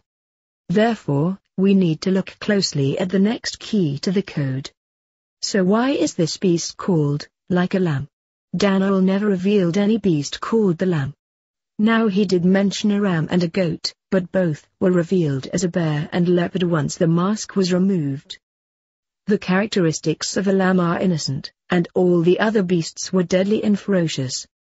A lamb is meek, a lamb follows and is led by the shepherd. A lamb could never be considered a beast unless it is a wolf in sheep's clothing. What happens though when a wolf is dressed in sheep's clothing and it infiltrates? The lamb beast had a different appearance, it was meeker and non-violent compared to all the other beasts before it, at least by appearance. So, it appeared as a lamb but strangely enough it spoke as a dragon.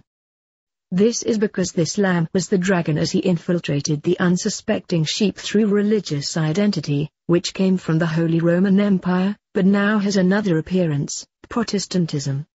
The people of the Lamb were trapped, because they were grazing with and feeding by someone who seemed familiar but was indeed different. They were following a false god and false Christ, but thinking it was the true shepherd. There is a more important reason. Remember, horns are military and the head is governmental power, usually via family lineages. This lamb is militant, this is no lamb, this is a fraud coming across as a lamb. It is religious fraud. This lamb is another identification of the last two heads that the woman is controlling on the beast with 7 heads. It is obvious by now that the woman is linked to the lamb with 2 horns, being identified as 2 separate consecutive kingdoms of the 10 horns that come into power as the fulfillment of the 10 horns out of the Roman Empire. Both the dragon beast of the first 5 heads, and the woman hiding in the wilderness existed for 1,260 years. And now the woman is being revealed jumping aboard this same beast that had 7 heads and 10 horns, but now morphs into something else completely. It looks like a lamb, but it speaks with a forked tongue, as Tonto would articulate to the Lone Ranger. Revelation 13 revealed that the lamb had 2 horns, and Revelation 17 revealed that a woman jumped to aboard on the last 2 heads. Thus, we have our fulfillment. And guess what? We know who defeated Napoleon. It was the British, as stated earlier. The woman jumped on the beast with 7 heads, however, 5 had already fallen. She then became the 6th head, but veiled as an innocent lamb. And as you shall see, the same woman will also be the 7th head of the dragon, also veiled. Chapter 28. The Great Whore. Now we can connect the dots. The British are the covenant son or covenant man as one of the sons of Joseph that was given firstborn right status that we spoke about earlier. The British are in fact Ephraim. And their kings and queens are the family lineages called the lawgivers holding the scepter via one single lineage of Judah only. The British Empire is Ephraim of Israel, Israel. Yet somehow, they became the 6th head and the 9th horn exactly right on cue. Israel, as they had done before, fornicated with the kings of the world. Israel became a whore. This was the people married to their god YHVH, and as predicted would become the great whore again, because all of it was planned. Therefore, the description of Israel, the coded woman, is exactly like the whore in Revelation 18. For the two are one and the same. She is called the Great Whore because it is God's wife fornicating with the dragon and his kingdoms, which Satan had set up as a continuation of God's authority. Now if that doesn't make you go bonkers, what will? Now you realize why it's stated in the Bible, in 2 Corinthians 4:4, in whom the God of this world hath blinded the minds of them which believe not. As well as Revelation 12:9 reveals, and the great dragon was cast out, that old serpent, called the devil, and Satan, which deceives the whole world. Both God and Satan are being revealed as deceivers. The above term for world, where God deceives the whole world, means age, aeon. It represents the age of Pisces where we all have been stuck inside a prison time loop. The other term, world, where it states Satan deceives the whole world, is oikoumene, and it represents the entire inhabited planted. It represents the entirety of the population on this planet that they are being deceived by this confidence game. Why would God call someone else a whore? It had to be the woman he was contracted to, and she committed adultery on him. If it was anyone else, why would he care what this woman did? It would be the husband's edict to call her a whore. But why did she commit adultery? Because the beast kingdom that her husband set up, seduced her to follow its evils. If God never set these kingdoms up, would Israel have disobeyed? Could Israel have joined the beastly operations if it was not there? If God did not plant the forbidden tree in the garden, would Adam and Eve have disobeyed? If God didn't allow Satan in the garden, again would Adam and Eve have been seduced to operate against God? If God didn't inspire David to take a census, would any in Israel have been slaughtered? Refer to Book 2. So, the British Empire right on cue jumped aboard the lamb, which was the devil in drag, and began fornicating with all the kings of the earth, taking total supreme power unto themselves. but was likened unto a lamb, because it was the coded Israel being set up for the sacrifice. Why would Israel, who had just been protected for 1,260 years via their own God, change and become a whore who now started fornicating with the very beast that she was protected from? Is your head spinning yet? The answer lies in the fact that this woman from the beginning was to become two great and powerful nations via a promised blessing by their God, and to accomplish that they had to take over world control. And to accomplish that feat they had to take over the power of the beast, since the beast was the power of the world. And there you have the enigma revealed right in the open, smack dab in the center of the garden. However, it was also prophesied long ago that this new woman Israel was to rebel and whore around, because this is what Israel has always done by planned prophecies against them. Therefore, she can now be cursed after she receives her blessing. Does any of this sound like it comes from the mind of sanity or a god of mindlessness? They came across as innocent, and moral and God-fearing, only protecting what belonged to them. The problem was they went after everyone and demanded that everything belonged to them under supreme orders of God that they followed, not knowing it was the same as Satan. Just like when Christopher Columbus came to the New World and he slaughtered the Indians. His own scribe wrote that he did this under orders as obedient sons of Christ. His scribe said that the Indians were not armed, they were friendly and they even fed them. But Columbus wanted them wiped out in the name of Christ. So, the woman began to whore with the beast prior and followed the sun god-worshipping church. As did Columbus, serving Ferdinand and Isabella of Spain of the Holy Roman Empire. Thus, after conquering one nation after another and setting up their flag and control where the kings and queens rule nations outside of their boundary, we now know why the sun never set on the British flag. The British Empire remained in control of this world as a force of power from 1815 to 1944. During World War I, circa 1917 AD, a new kingdom, a powerful single nation that slowly arose from what was a peaceful and auspicious beginning, was becoming the most powerful kingdom in the world, militarily. It was the United States of America. They followed as the 10th horn and 7th head of this lamb-like beast, but only for a short time. They appeared to the world at first like an innocent lamb, but underneath they were speaking for the dragon, and eventually would act as evil as the dragon ever did as they went on to create a hegemony for total control of the world like their brother in Britain did before them. Now some may ask, how could the rulers of the United States of America be a lineage like a family? We have no kings and queens in this country, no monarch, no royalty. The answer lies in the secret that no one wants to admit. That nearly every president since George Washington has been related to one another, which are all related to the Hanover, Windsor family of the kings and queens of Britain, which all go back to the infamous King David and then back to Jacob the supplanter. It's all one big happy family. And you really thought you had free choice to vote for whomever? It is laughable. It is all scripted, until the restrainer comes on the scene. But the second point is their power was short-lived. It was indeed a head and horn, a government mixed with military. However, it was never meant to last long. Now let's catch up to this code.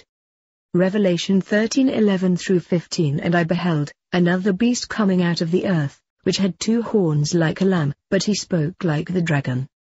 And he did all that the first beast could do before him. The first beast before him was the dragon that had 5 heads that had fallen as part of the continued Babylonian kingdom through Rome, after the death wound was healed, and he caused the earth and them which dwelled therein, to worship the first beast whose deadly wound was healed. We know the wound that was healed was the Roman Empire under what was called the Imperial Restoration, which belonged to the 4th kingdom as the Holy Roman Empire. What we do not understand is, why is Israel wanting the world to worship this first beast, the one that the dragon gave his power and authority over to, the one she was protected from for 1,260 years? Because the dragon infiltrated these nations under the cover of a lamb, which is being directed in secret as Zionism. the woman fornicated with other kingdoms to bring about the ruin of the two God-fearing countries who were riding and guiding the false lamb, which was the sixth and seventh heads of the dragon and the ninth and 10th horns of God's beastly kingdoms. Continuing.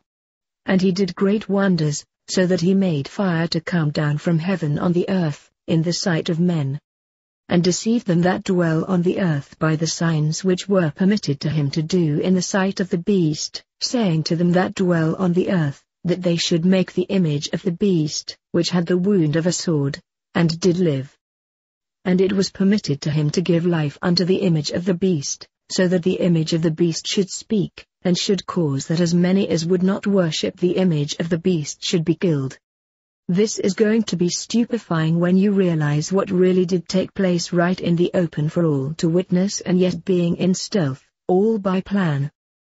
This beast called, the Lamb with two horns, became the power of the sixth and seventh head, and they did cause fire to come down from heaven in the sight of all mankind. This already happened. And because of this great miracle the world has been deceived to follow the creation of the image that was designed to serve the dragon beast, which was the continuation of the head of gold Babylon, which received its power from God and continued through Satan, as the Holy Roman Empire. This event occurred on August 6, 1945, when the British, Ephraim, and American forces, Manasseh, brought fire down from heaven in the sight of all peoples everywhere, called the atomic bomb, which was dropped over Hiroshima and then 3 days later over Nagasaki. These atomic warheads detonated well over 1 to 2,000 feet in the air, causing this explosion to literally rain fire down from heaven. And it destroyed and obliterated these two cities, fulfilling the prophecy that fire was brought down from heaven as a sign of the sorcerer, via the Lamb with two horns. This event finally brought an end to World War II, but it did something more powerful than that. It was responsible for the Lamb creating the image to the beastly kingdoms that began with Babylon and ending the reign of the seventh head USA. However, it was not yet revealed, it was still all in secret. America still appeared to wield the power. It stated the seventh head would only exist for a short time. And sure enough, from only 1944 to 1945 was the length of time this beast had its real authority, until it became transformed to do the bidding of the dragon via the created image. This was the last real war America won, the rest were wars for the image. It stated that 5 have fallen. These were the first 5 heads of the dragon. And then it revealed, 1 is. This is the time frame which this prophecy was written when the British forces conquered Napoleon and became the world power. And then it said, 1 is yet to come, but when it comes it will only be for a short space, or a very short amount of time. This was the shortest amount of time for a beast head to ever have existed, but it hadn't fallen yet. From July 1, 1944 until October 24, 1945, this was the limit to the authority of the seventh head, and then all authority was transferred from the United States over to the image. So, what happened on July 1, 1944 that transferred power away from England to the United States? It was called the Bretton Woods Conference, when the United States was handed over the power of the world reserve currency, which had been in the hands of Britain for a very long time. The economic power of a nation is their real strength, not the military. If there is no money, there is no military.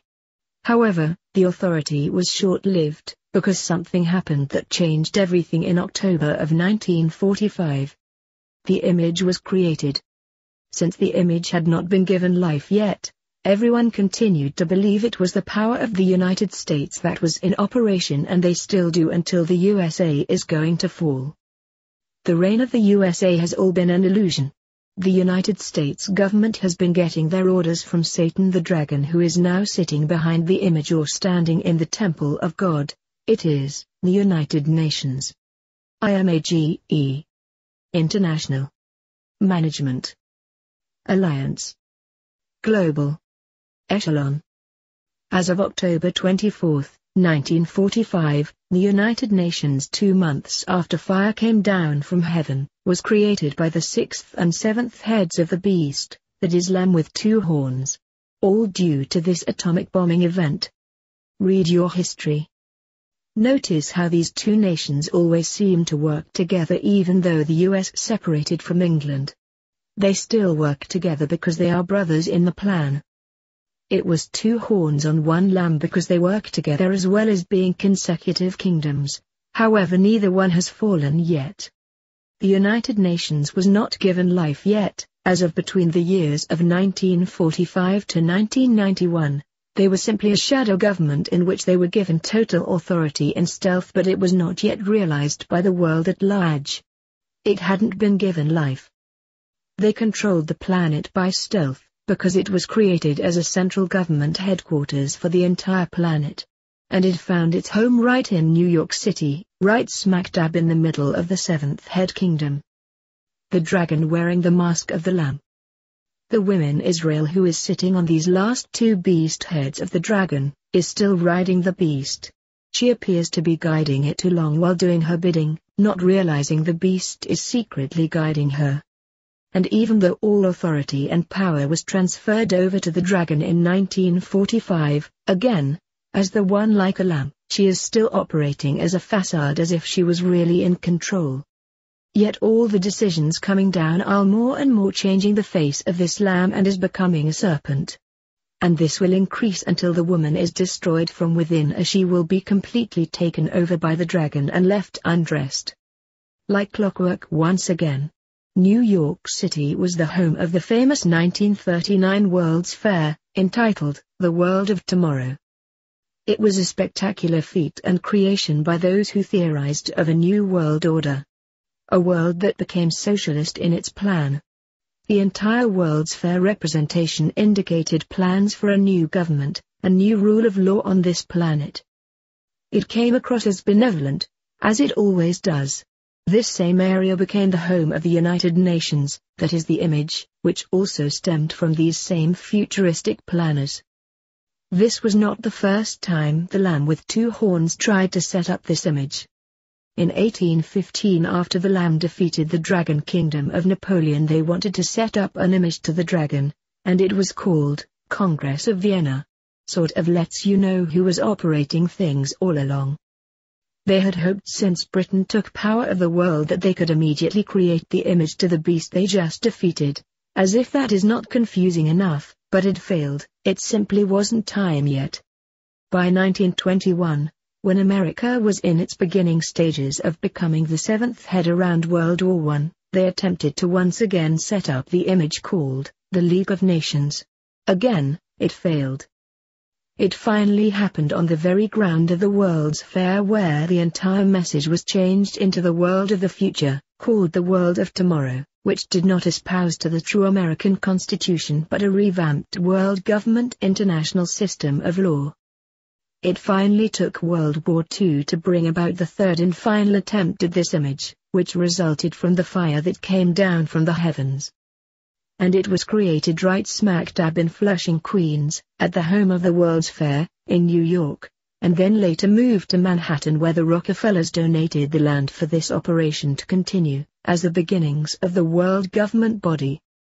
Just like the tree of the knowledge of good and evil, it was right smack dab in the middle of the garden, which was also the tree that represented both God and devil.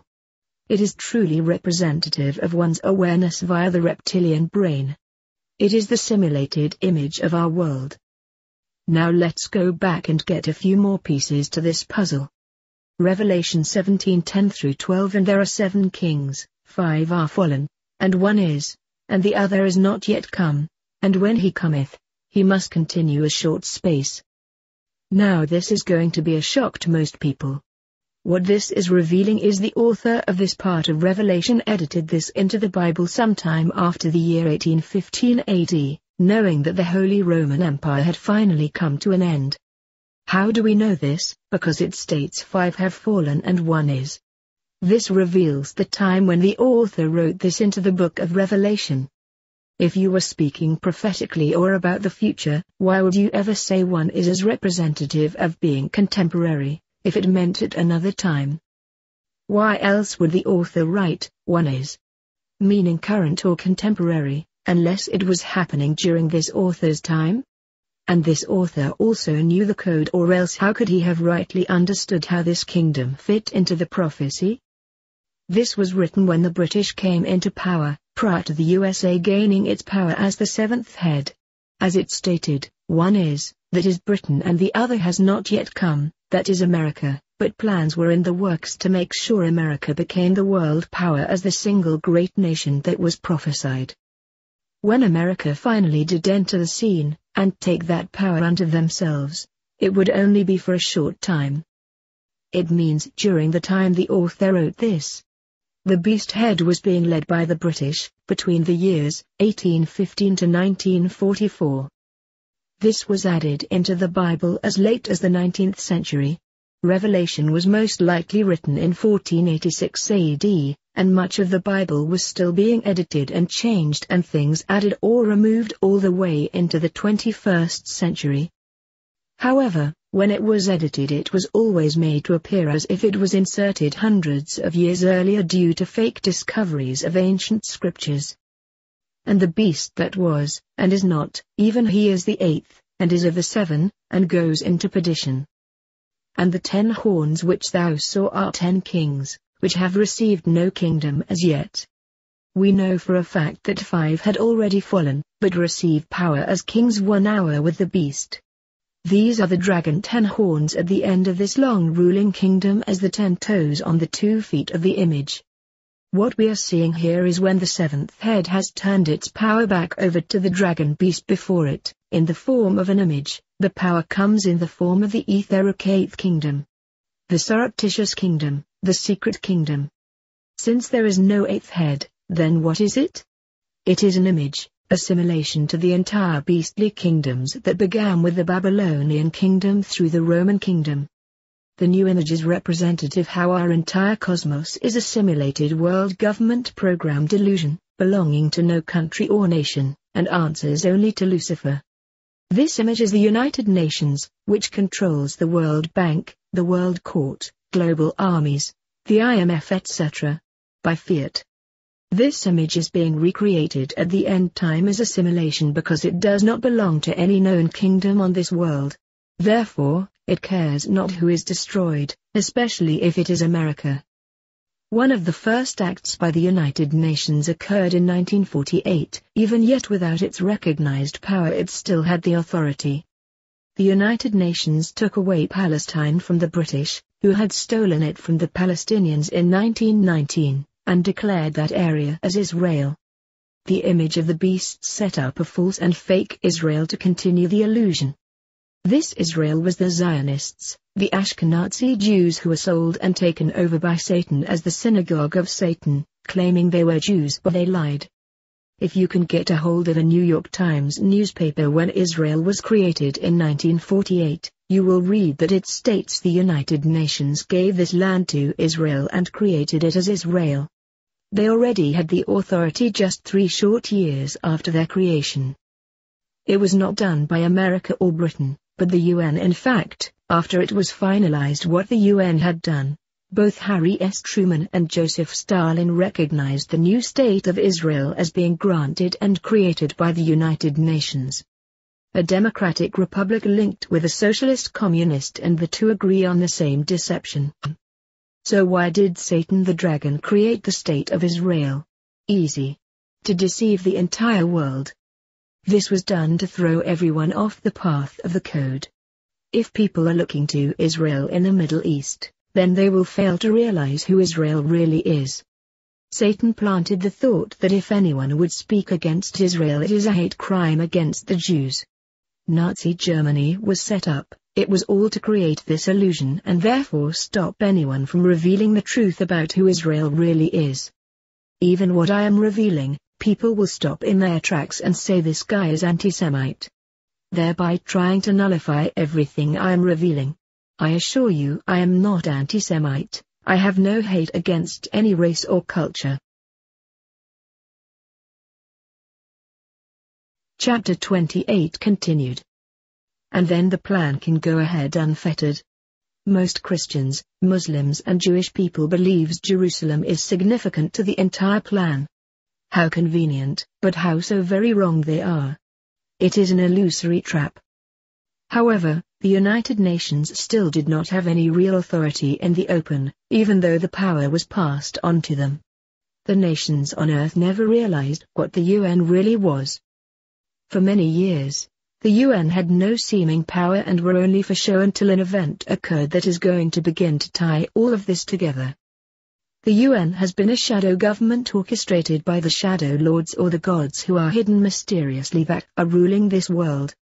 This event occurred on January 16, 1991, when the President of the United States gave orders to attack Iraq, which coincidentally enough, is the area of Babylon and Assyria, and eventually turned over all policy of the world under the United Nations Security Council to give life unto the image of the beast. We watched this on our very own televisions and 99.999% of the world had no clue what had just happened. I really do believe that the US and British governments believe they are working for the Lamb of God and they think they are crushing the beast, as the stone that is not cut out of rock by hand, meaning it is not a real stone, it is an illusion destroying what we call matter. It is an illusory kingdom, working as a UN or image, and they are seeking after the kingdoms of Babylon, Persia, which is Iran, which is always on the table for war, and of course destroying the kingdoms of Greco-Macedonia, which is Greece, Turkey etc., through financial upheavals. And of course, Italy, which is Rome. They believe as Israel that they have the right to be the ones who crush the beastly kingdoms and take over total rule of this planet. They are doing it with some military action, but a lot of it is with the economic power as they still control the world reserve currency.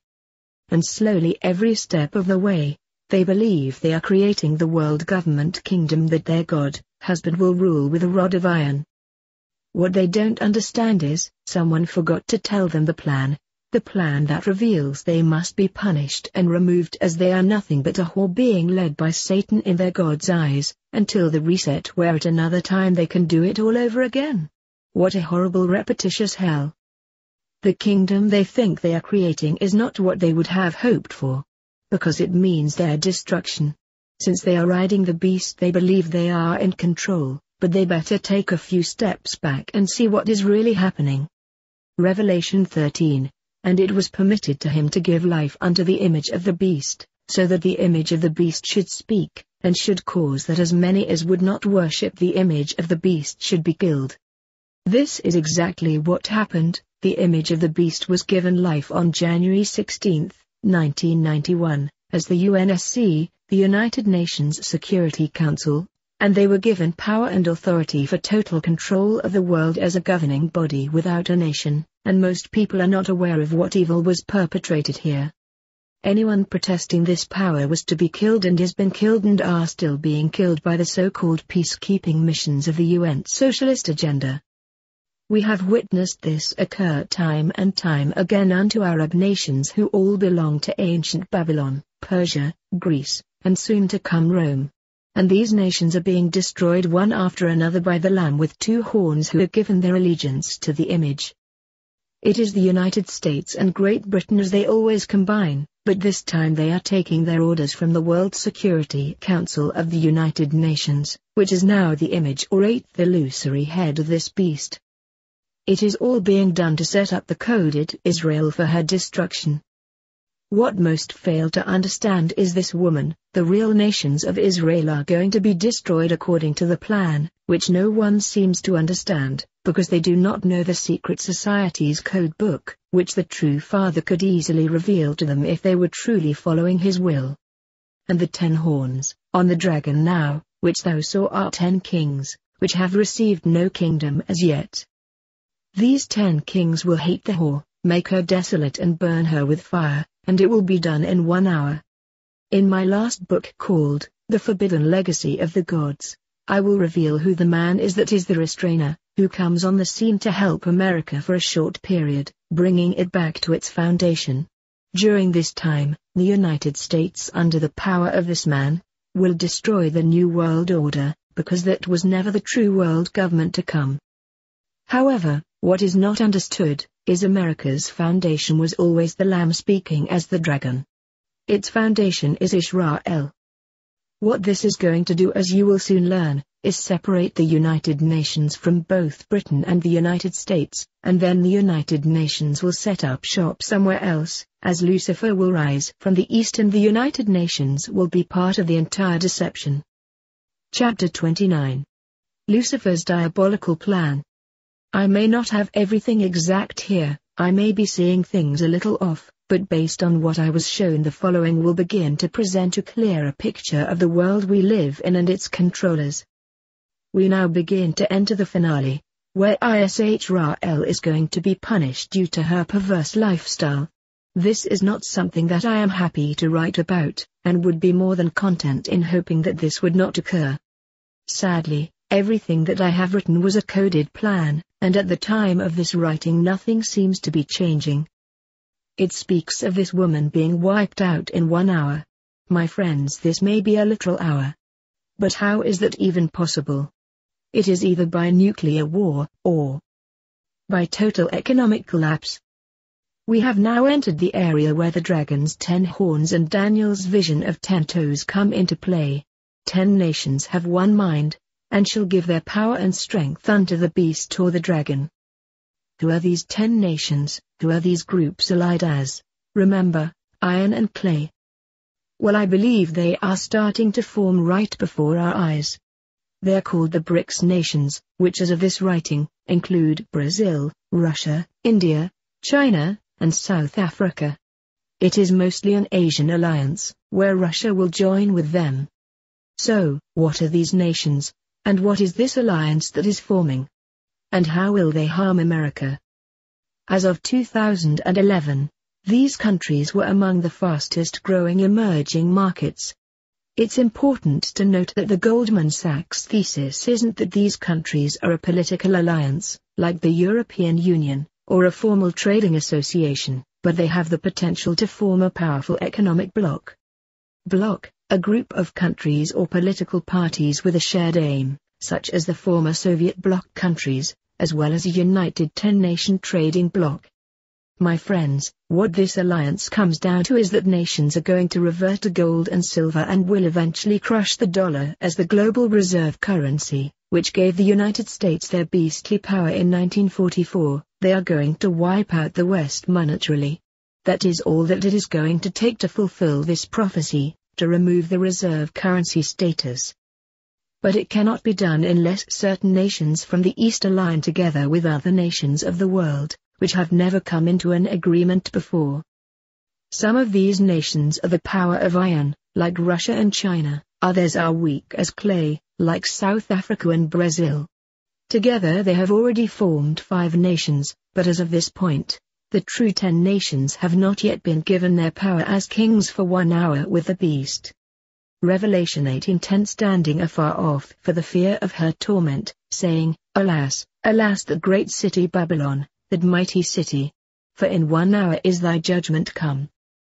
We are witnessing this all happen before our eyes, and the United States is sinking deeper and deeper into this inevitable reality via an illusion. Who is it that is angry with the woman? Isn't it God due to her rebelliousness and her whoring nature? Let us take a deeper look at what is being said in these continuing verses. Revelation 17:12-18 The 10 horns you saw are 10 kings who have not yet received a kingdom, but who for 1 hour will receive authority as kings, economic powers, along with the beast. Image the UN. These 10 toes or horns are not given a kingdom, but are given authority as if being a kingdom. Very important. Sometime in our near future, 10 nations will align together that have not ever been aligned before, and will receive authority from the beast, which is now the 8th head, as the United Nations, in service to the dragon to accomplish one set goal. There are also things like the false prophet and the beast leader that will arise, but I do not have time to get into that here. In truth, these two are basically second fiddle to what is really happening in the shadows. These 10 nations will have one purpose in mind that unites them, and they will give their power and authority over to the image, which is now the 8th head. And in so doing, the image will give their authority for 1 hour unto these 10 nations to accomplish something huge. What is it that causes these 10 nations to unite together for one cause? The dragon with 10 horns that you saw will hate the whore. They will bring her to ruin and leave her naked. They will eat her flesh and burn her with fire. This has been the dragon's goal all along. From the time before earth existed, the dragon has hated the woman as seen in the vision of heaven. And this brings me to the point who this woman really is. Obviously, Israel didn't exist before the earth had existed. I said earlier Rebecca represented the women, but this was just a representation, not the real deal. Now hold on, here is the secret of the ages. The woman is the mind of Lucifer. Lucifer was so proud of her genius and her wisdom, that Lucifer worshipped its own mind. Almost like a mad scientist, Lucifer worshipped its own self. The woman was the plan of Lucifer to create the forbidden zone, called the artificial reality matrix. Lucifer was in love with itself. The woman is Lucifer. The reason she is clothed with the sun is because what we are witnessing in the vision in heaven is Lucifer. The woman is the Antichrist system. It is the blueprint to imprison souls. It is the tree of the knowledge of good and evil. In the garden, Adam and Eve were instructed not to take of the forbidden tree. However, the serpent dragon was also in the garden, and he wanted the woman to take the tree. As you have already witnessed, it was all done to trap the souls of the father and mother into this simulation. Then who really is Satan, the adversary? Satan is the other half of Lucifer as the combined soul. They are not different. Lucifer separated from her other half, which was Satan, so that the good and evil tree could be established. Just like the male and female were separated before the garden, where a soul had to splinter between a male and a female avatar body. It is the same soul but now divided. Since then the male and female aspect of each soul split. They have been in a war of sorts against their own soul, constantly battling one another. So much jealousy and envy and even hatred flows to the top due to this faulty separation. We were never to be divided within ourselves. One divided against themselves is a recipe for disaster. Therefore, Lucifer divided herself with her other half, and the other half became Satan the adversary. Because of this division, war broke out between the two of them, and each one had followers to unite behind them in this war. Are you starting to get the vision of what had happened? We were told that the male and female were to marry, propagate and bring forth children. To do this they had to be married. This was the contractual covenant between souls. That one must find another whether they were adaptable to each other or not. They must find another half and marry them and produce a lineage. Lucifer and Satan are twin souls. It means they were married to one another. Lucifer was the female and Satan was the male. However, Lucifer in her jealousy, once she was split from her other half, eventually divorced Satan, kicked him out of the house so to speak. Satan was furious and the two of them went to war. This became the Great War in heaven. When Lucifer created the simulation program, she decided to take on a suitor as a nation. Lucifer, being Lord of Heaven, decided to marry an entire nation, and this nation was going to be her husband. But it was retranslated to be Lucifer's bride instead. The problem was the nation constantly rebelled, whored around and did its own thing. Remember, through this is a program, this is not a reality. What we are witnessing is that Lucifer created a program using a nation that represents the division of souls. What happened was, Satan did not like playing second fiddle. He felt he was as important if not more. Why? Because he is the same soul. He constantly challenged her rules and did something opposite of what she desired. Remember, in the garden, almost immediately he was there to challenge the rules. He was telling the two humans that this was a virtual reality, and none of it was real. Take the fruit, and learn that you are no different than the gods. Therefore, she encoded her travail as a woman likened unto giving birth to a male child. And this child would eventually rule the earth. Is was simply a counter of Jesus coming from the Father. But the child was not real, and this is what Satan hated. It was not a child, it was the brainchild of Lucifer. It was all concocted out of her mind. Lucifer fell in love with her own mind and went berserk. Therefore, Lucifer married Israel, and we were told Israel was a woman, but she never was. Israel was always male-dominated. Israel was male as noted between the brothers, Ephraim and Manasseh. So, if Lucifer was going to be married to Israel, then Satan was going to create his own covenant. And he became the dragon with 7 heads and 10 horns, who married the fallen church, which was a female. The problem was, Israel kept rebelling against Lucifer, so Lucifer dumped Israel, divorced her, and then married Babylon, who happened to be the one that seduced Israel to reject Lucifer. What you must by now be realizing is, both Lucifer and Satan are working together and always have been. The separation between the two of them is a ruse, a concocted plan. Lucifer was to be God, and Satan was to be the devil. But they were really both the same angelic soul that had fallen long ago. And although jealousies raged, and wars fermented, they were still working together against the father and mother and their children, because this was their common goal. Everything occurring on this planet is all part of a plan to imprison souls of the father and mother. Nothing about it is real. There is no real war between Lucifer and Satan, that is all part of the illusion, the plan, the program, to create God and devil. This is why the devil was in the garden along with God, because they were always working together. This is why Lucifer could choose Nebuchadnezzar, one of Satan's own, and begin to call him the lion, just like Judah was called the lion, the tribe of Israel. This is why Satan could join into the beastly kingdoms and simply continue them where they left off. He didn't try to destroy it, he just took the baton as if in a race, where he began running the next lap. Lucifer concocted a plan to marry Israel as duality likened unto the Christ marrying the Father's children.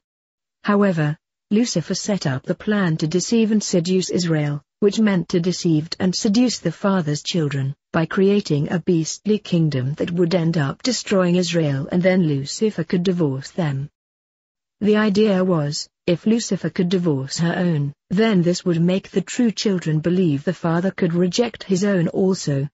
Everything Lucifer and Satan have done is to deceive the true children of the Father, by setting up an Antichrist program called confusion, and it has worked like a charm for a very long time. So, what did Lucifer do? He divorced Israel and married Babylon, which means confusion. And this is the true story of the plan. Keep the children of the Father so confused they will never figure out what has happened to them, and they will continue to return to Lucifer and Satan. These 10 groupings of nations are going to bring the end of the great whore and her rule over this 7-headed dragon. Think about it, God's chosen wife is ruling over Satan's kingdom. And why is she ruling over Satan's kingdom? Because she was told she would become a world power, and the only way to become a world power was she had to lead the power of this world. But why do they hate this whore? If she is operating the beast doing their bidding, you would think they would all get along. It is because the whore and her daughters are not really part of the beast, but she whored with them, and now they want repayment for what she did to them while trying to set her power over them. She became brutal, spiteful, and hateful, and had no mercy or compassion. She was reckless to take unto her power to destroy and not give life. She became wicked. But why will she be destroyed? For God, YHVH, has put it into their hearts, the 10 nations of the dragon, to accomplish his purpose until God's words are fulfilled. Now we see who was behind this all along. There it is, read it again, it was all a plan. Do you understand? This is not about a nation that rebelled against their God and now is going to be punished. It is about a plan that was devised long ago that already had the punishment as part of the plan. Just like it was not about Adam and Eve sinning in the garden that brought about their demise, it was a plan that they had to fulfill to make sure they became what the gods wanted of them.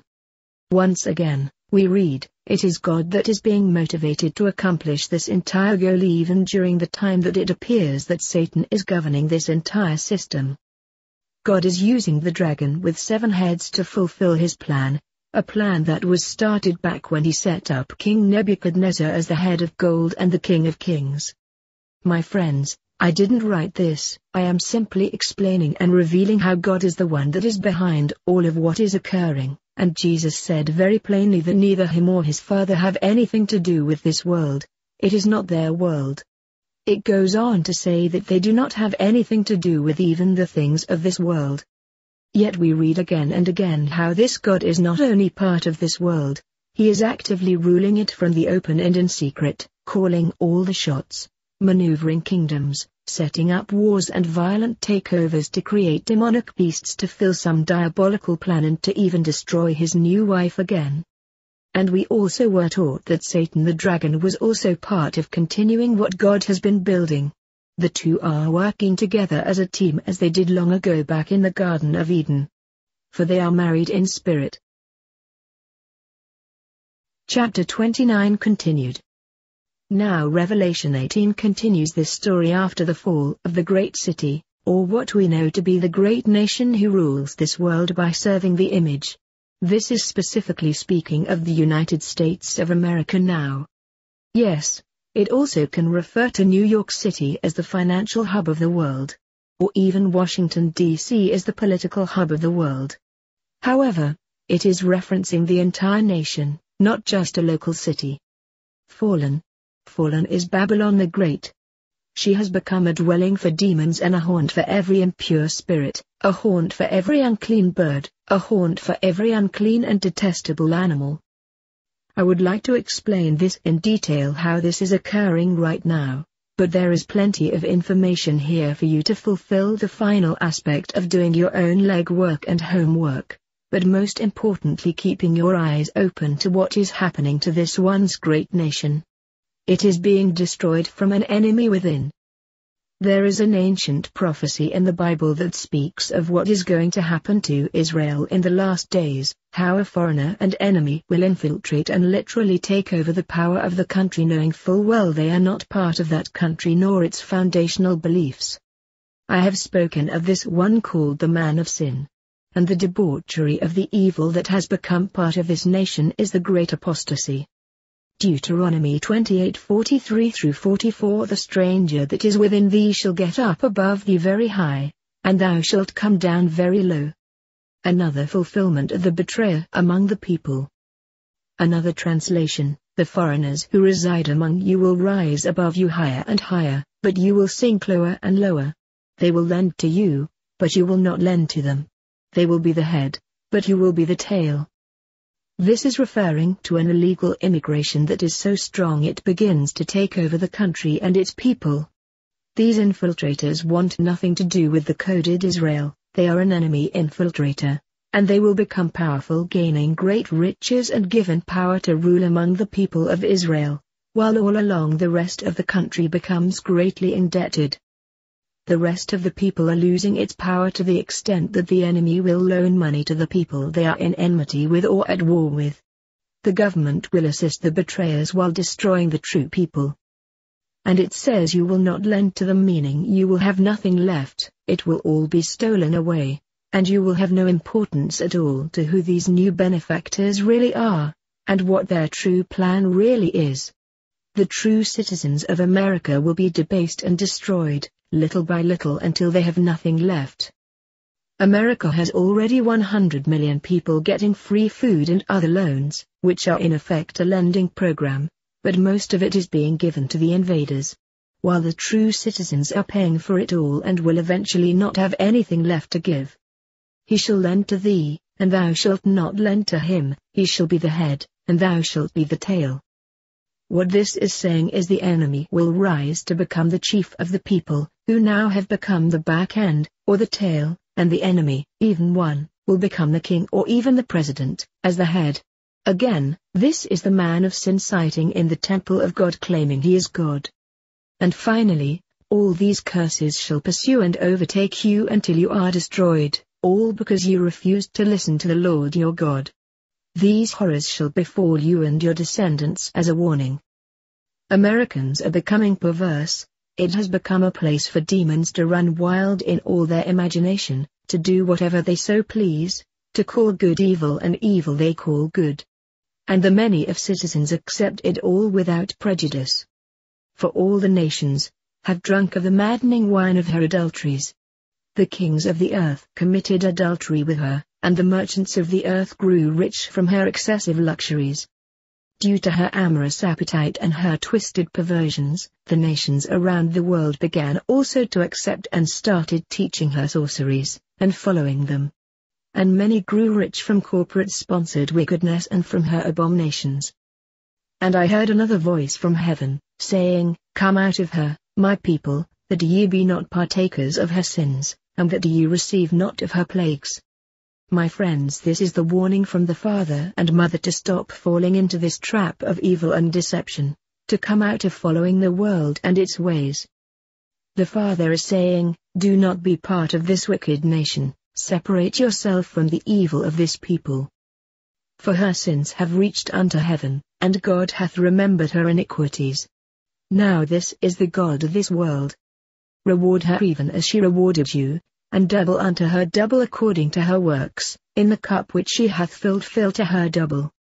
How much she hath glorified herself, and lived deliciously, so much torment and sorrow give her, for she says in her heart, I sit a queen, and am no widow, and shall see no sorrow.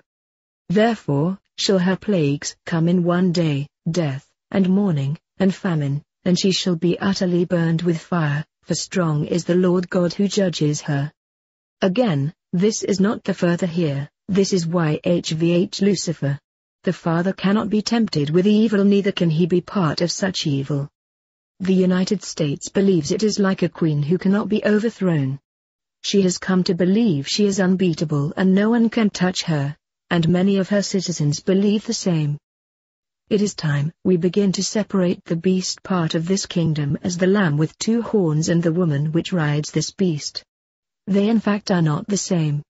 One is compliant to the beast, the other believes it is compliant to God, but God rules the beast, and the two, that is the woman and lamb, are mixed together to create modern-day Babylon, or the Mystery Babylon religion, which is God mixed with Satan as one concoction, but people believe they are two separate forces. Who is it that was called and chosen by God? He said it was Israel. But Israel rebelled because this was the plan all along. And like all the times before, each time Israel rebelled, God made a new covenant with them to be his people. This happened time and time again throughout biblical history. What we need to ask ourselves is, why has the Lord God of the Bible set up beastly demonic kingdoms so they could punish a whoring wife, which would most likely have never whored if God didn't set up these evil kingdoms to seduce her in the first place? Do you really think that Eve would have sinned if God didn't allow the serpent into the garden to greatly deceive and seduce her? And finally, all of this leads into the destruction that which will destroy and crush these beastly kingdoms at the end time, and then God wants to bring about a world government of total absolute control, which ironically is the same plan of the beast of which the same God created. Are you confused yet? The Father does not get involved with the wickedness of this world. He cannot be tempted by it, nor will he tempt anyone to be part of it. Many Christians today believe that Jesus Christ is coming as King of Kings and Lord of Lords, and is coming back to take over complete rule of this earth, ruling it with a rod of iron for 1,000 years, just like the beastly kingdoms prior had done ruthlessly. Now read this closely. Revelation 2:26-28 And he that overcomes, and keeps my works unto the end, to him will I give power over the nations. And he shall rule them with a rod of iron, as the vessels of a potter shall they be broken to shivers, even as I received of my Father. Who is the Father here, and who is it that will rule by utter destruction? Shivers, tremble and shake in coldness and fear. The Spirit of the Father is not a spirit of fear but of peace and of a sound mind. And I will give him the morning star. Here we go again, we come back to this one who is supposed to return to rule this planet with a rod of iron. And then it states, and I will give him the morning star. As I have stated throughout my series of books on the divine secret garden, the morning star is Lucifer. It is the sun god Ra ruling over the people, also known as Ish Ra-El. My friends, something is being revealed here that stinks to the high heavens, no pun intended. Jesus stated, if this was my world I would fight for it. He said he could call a legion of angels to come and take back this world if it was his. Then he said, "But this is not my world." When offered total power and control of this world by Satan, Jesus rejected it. If the Father or Christ is not the power of this world, then who is this God that rules this world? Here we see that supposedly Jesus is coming back not only to take over this world, but is in allegiance with the Father to set up evil demonic kingdoms so people will be deceived.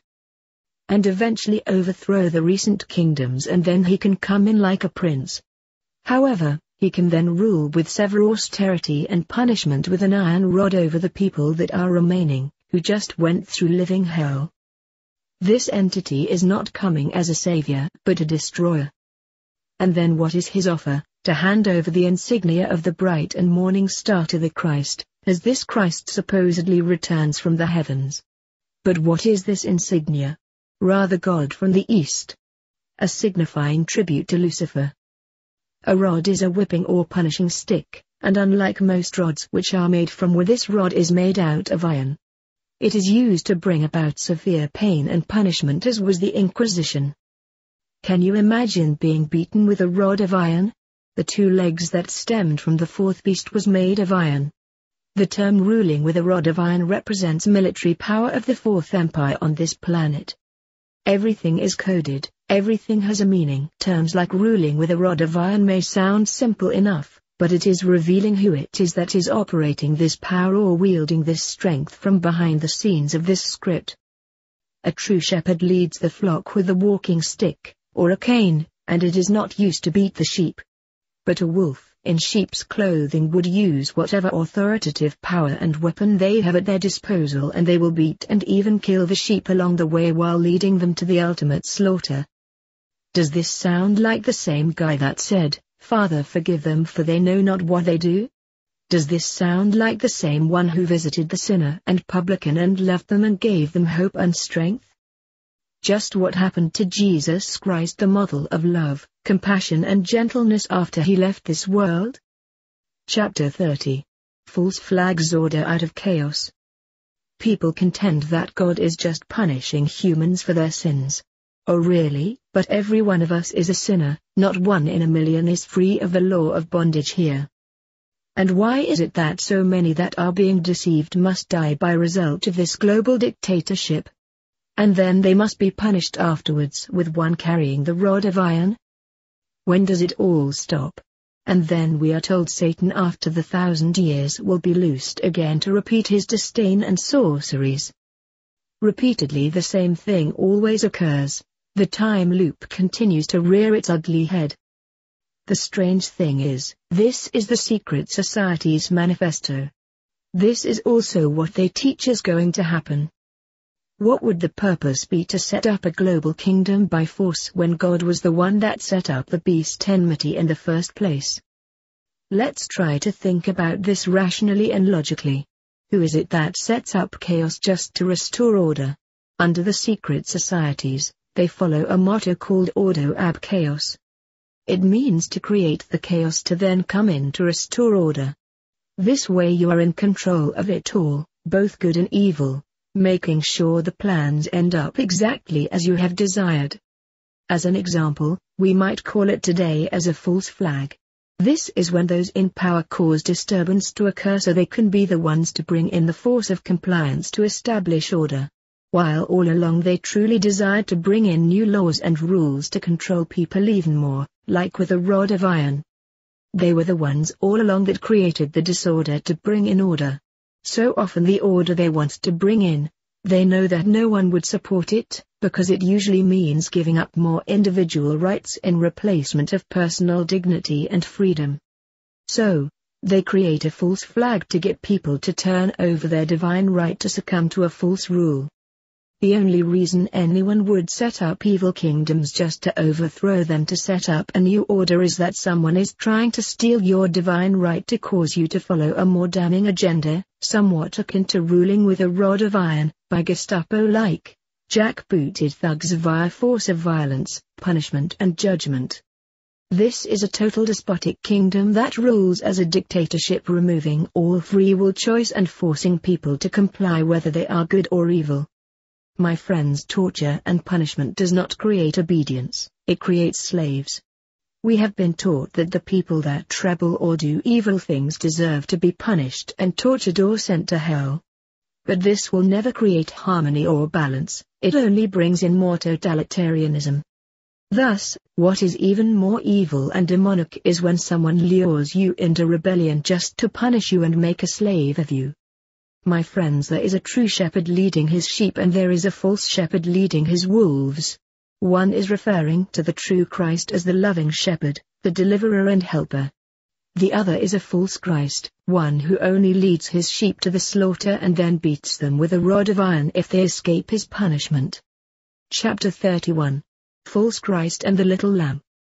The people following the false Christ are now following that which is likened unto a lamb, the little lamb, or little horn. Justinian brought about the dragon influence as the little horn, which represents Satan's influence in religion. Oddly enough, the name for lamb all through Revelation is little lamb, not just a lamb. Many followers of the little lamb and will support war, violence, vengeance and even the thought of a burning hell because they are being obedient to a false god and a false Christ who teaches these things. They never separated the wheat from the chaff and now they are solely serving a false system, believing they are doing God's will. It even stated, many will try to kill you thinking they are doing God a service. The reason the name Lamb is given is because there is going to be a sacrifice unto the gods again. They already killed the Christ, now they are coming after those who follow Christ even if they are being deceived. And the ones they will sacrifice are the ones who we would now call followers of God, as well as anyone else living amid their country, basically saying, you were in the wrong place at the wrong time, sorry. The problem is now and always has been, Satan, Lucifer is the god of this world, and those who love this world and who will fight for this world and try to protect this world are doing the bidding of Satan. This world is a fake. It is an illusion. It is Antichrist. It is the nations that are mostly so-called God-fearing that will become the sacrificial offering because they fail to see who this God they are worshipping really is. Remember, the woman prostituted herself all over the world, just like the Catholic Church did in the Middle Ages. This means there is going to be a variance between the nations led by the West versus those of the East who are now forming an economic bloc to resist this whore and her vile and reprehensible conduct. Judeo-Christianity is the true code name Israel. When the US and Britain began, they started as mostly Christian nations brought together under the secret society known as the Masonic Order, and Rome, as the Jesuits. The founding fathers of America were mostly Masons. The entire Bible was created by the Masonic Order over a period between the 15th century and 19th century using old manuscripts mixed with truth and black magic. It came from the term Biblos, which subtly refers to Babylon, which is why the Bible is part and parcel to the Babylon mystery religion. George Washington was a Grand Master Mason just like King James, and both were followers of the mystery Babylon religion. The entire creation of these countries was designed to make a people a sacrificial lamb to Baal. When the true Christ came back in time, he was trying to separate the true children from the world and its ways to help them overcome and then eventually leave this world of bondage. However, the false Christ was trying to blend them into the world under the auspices of taking over the world. And then this false Christ would rule this world with a rod of iron, which was not even one of the characteristics of the true Christ, as the fruits of the Spirit revealed. The beastly kingdoms are a false flag so that Lucifer can restore order his way by deceiving all the true seeds of the father and mother to keep them locked into this vicious cycle, but in all reality, it is a time loop cycle.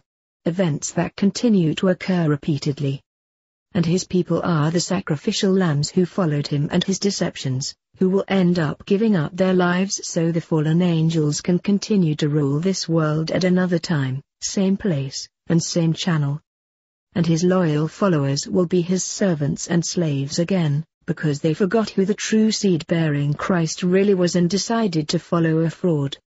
This is why so many people support war against the other nations, which is only fueling the fire of their own barbaric. The axiomatic law has always been, do unto others as you would have them do unto you. This law is impenetrable, incontrovertible. It must be fulfilled. Thus, if you support war you must die by a similar fashion. He that lives by the sword must die by the sword.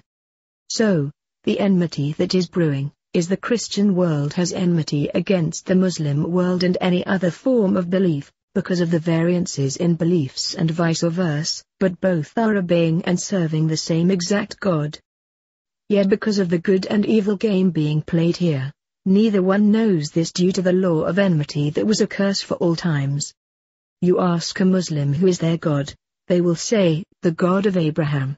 Ask a Jew who is their God, they will say the God of Abraham. Ask a Christian who is their God, they will say Christ the Son of the God of Abraham. It is the same exact God, but since the playing of these good and evil games each one believes they are unique, different and special and all the rest are infidels. However, the Christian world does not understand the code, that they are now part of Israel, the people of the Lamb of God and they are being set up to be sacrificed, again. The sheep truly are being led to their slaughter. It speaks in Revelation 17 about the daughters of the whore, or daughters of Babylon. These are all the Christian religions that have splintered all over the globe bringing with them their false system of beliefs. From the beginning, the ancient Israelites' religion was known as the Judea religion, or the covenant. Then Christ came on the scene and revealed about the religion of old and how it was completely wrapped and steeped into paganism due to the blending of the Judea belief of old with Babylon, which was the religion of the gods from the tree of the knowledge of good and evil. Chapter 31 continued. Christ revealed what true and undefiled religion was. It was all about service to one another, it not about race, creed or culture. He taught a religion of love and service as the golden rule. He came into the world to awaken the true seeds of the Father as to the true rites and rituals of love and not the rule of law. Sadly though, the new followers were immediately distracted and before long the new movement was taken over by a revised Judeo-Babylonian religion, and it became known as the Judeo-Christian religion under Constantine and Justinian and continued through the popes. And in time this same treachery continued through the kings of France, Germany, Russia and the kings of England, who already were starting to whore with the new agenda, starting mostly with the evil, demonically inspired and corrupt King Henry VIII of the Tudor family lineage. From this time on much of Christianity morphed back into the pagan belief system of the Saturnalia and the sun god worship, and it was then that the Bible came into being. This new religion was not what the true Christ brought with him, nor was this the message of the Father and Mother. Many became avengers of their beliefs and went after anyone who would not see eye to eye with their perception of God, and they had them killed. They created movements such as the Inquisition and started slaughtering anyone who did not walk in their path. The Inquisition started in the 13th century and lasted all the way up to the 20th century. Today, now that Great Britain and the United States became the sixth and seventh head of the beast, these two countries claimed their beginning allegiance to a Christian God until the enemy came in with a socialist agenda to create massive deception and finally leading to their ultimate destruction. The problem is, who is this God that they really serve? Not everyone is a Christian or even affiliated with religion at all. That does not matter. It is the origins and foundation of the nation that is being brought into question. The remnant is those who have been sold under a lie of socialism that has led them away from the spirit of the nation's origin. In a terrible sense, they have all become collateral damage in this war of the gods. It is time that you understand that the Lamb with two horns is the government of the United States along with Britain, and together they had been led by the great whore, which is the people in these nations who are specifically chosen by this God to become great. But they used their greatness as a weapon against all that do not believe as they do. The United States, especially as the seventh and final head, established their government where the people oversaw the government based on the Constitution. The government is to serve the people. Thus, the woman rides and controls the beast, not the other way around. The government could never do 90% of what it does, if it wasn't for the people complying with the deceptions. But because of the sins and wickedness of the nation, the people have been sent a strong delusion so they would believe the lie, because they fail to love the truth that is encoded within the true seeds. Remember, as it stated, the God of this world hath blinded them which believe not. And in Thessalonians it states, that God shall send strong delusion on the people because they believed not. Both verses are supporting each other, but what few have ever realized is, the God here is Lucifer. The Father will never send strong delusion on anyone. It is not even within his character. The woman is whoring with the beast, or the people are being seduced by the government. And the same woman is also whoring with all the kings of the earth, because she is in bed with the government and allows what is taking place all around the globe to continue because she will not take a stand against the evil. When the woman, or the people start spreading their legs to gain goods and the merchandise all for free, in support of more control and less freedom, just so they can have security, then it is over. This is how the people are whoring with the beast. Socialism. Their provider is no longer the Father nor their own God. It is Satan acting as the benevolent caretaker of government servicing the people. It is a faithless people that have lost all knowledge of who they really are. Sadly, all of this is reverting to the punishment by planners to create the lamb's sacrifice, and the killing of the great whore, by creating what is called socialism. The woman was infiltrated by the foreigner, therefore this new system will bring her down and destroy her. Many still believe and look to the Judeo-Christian-Israelite God and are willing to kill or sacrifice anyone to their God. If you do not believe as they do, they threaten you with burning torment in hell, as well as send their children to war to kill others whom they claim are the unbelievers. This was never the message of Christ. This was the message of the fallen Christ, who has led this world via the spirit of Lucifer and Satan, the God and Devil program. These people, many of whom have simply been deceived due to the compromise of accepting the good with the evil without separation, are being used to stoke the barbecue of their own slaughter. This would have never occurred if they would have listened to the real message within their hearts and realized vengeance and wrath and jealousy is the spirit of Satan, and that the true Christ would never approve of bloodshed, violence and war, which is solely of the dark force. And yet many can stand idly by and watch their fellow humans being slaughtered because they have different beliefs, or even maybe different cultures and races, and never knowing that these other groups also have the planted seed of the father and mother within them. Yet because of the enmity that was placed between them, they all think they are doing service to their God, which is fulfilling their own ultimate destruction. They are approving the mass slaughter of their own brothers and sisters, which fits the Lucifer agenda of enmity perfectly. I have nothing against belief systems and or religious beliefs and or Christians of any kind. I consider myself a non-religious spiritual Gnostic Christian. A lot of Christians are high moral people that want to live good lives and often have love one to another. But so are many Muslims, and Jews as well, many other belief systems. Yet so many have easily been deceived in regard to this. And because I am revealing this, like always the same ones will join to condemn the messenger because they do not have the love of the truth, and in turn they will support darkness and violence. Many do not have any real desire to bring harm on anyone. Sadly though, they continue to eat and drink the entire program without separating the chaff from the wheat, and therefore are being poisoned and reprogrammed. So often though, the same people are led into a violent mindset, and will demand punishment and destruction of anyone that they deem are unbelievers. This is because they have been compromised. Why would any Christian or Muslim or Jew of any religion look to a God that has been violent, who sets up evil kingdoms that destroys the people who are supposedly of this same God? The one who is vengeful, destructive and most of all filled with wrath and jealousy. It is because they fail to look for the fruits of the Spirit, and they accept the poison in their drink without separation. Chapter 32. The wrath of God against his bride. And they become drunk with the wine of the wrath of this concoction, and they support, even without realizing it at times, the mass murder of their fellow brothers and sister. Revelation 14:10 The same shall drink of the wine of the wrath of God, which is poured out without mixture into the cup of his indignation, and he shall be tormented with fire and brimstone in the presence of the holy angels, and in the presence of the Lamb. Revelation 17:6 I saw that the woman was drunk with the blood of God's holy people, the blood of those who bore testimony to Jesus. Who are God's holy people? Well, it is twofold. It is a mixture of the coded Israel as well as the true seeds who are still sleeping that belong to the father and mother.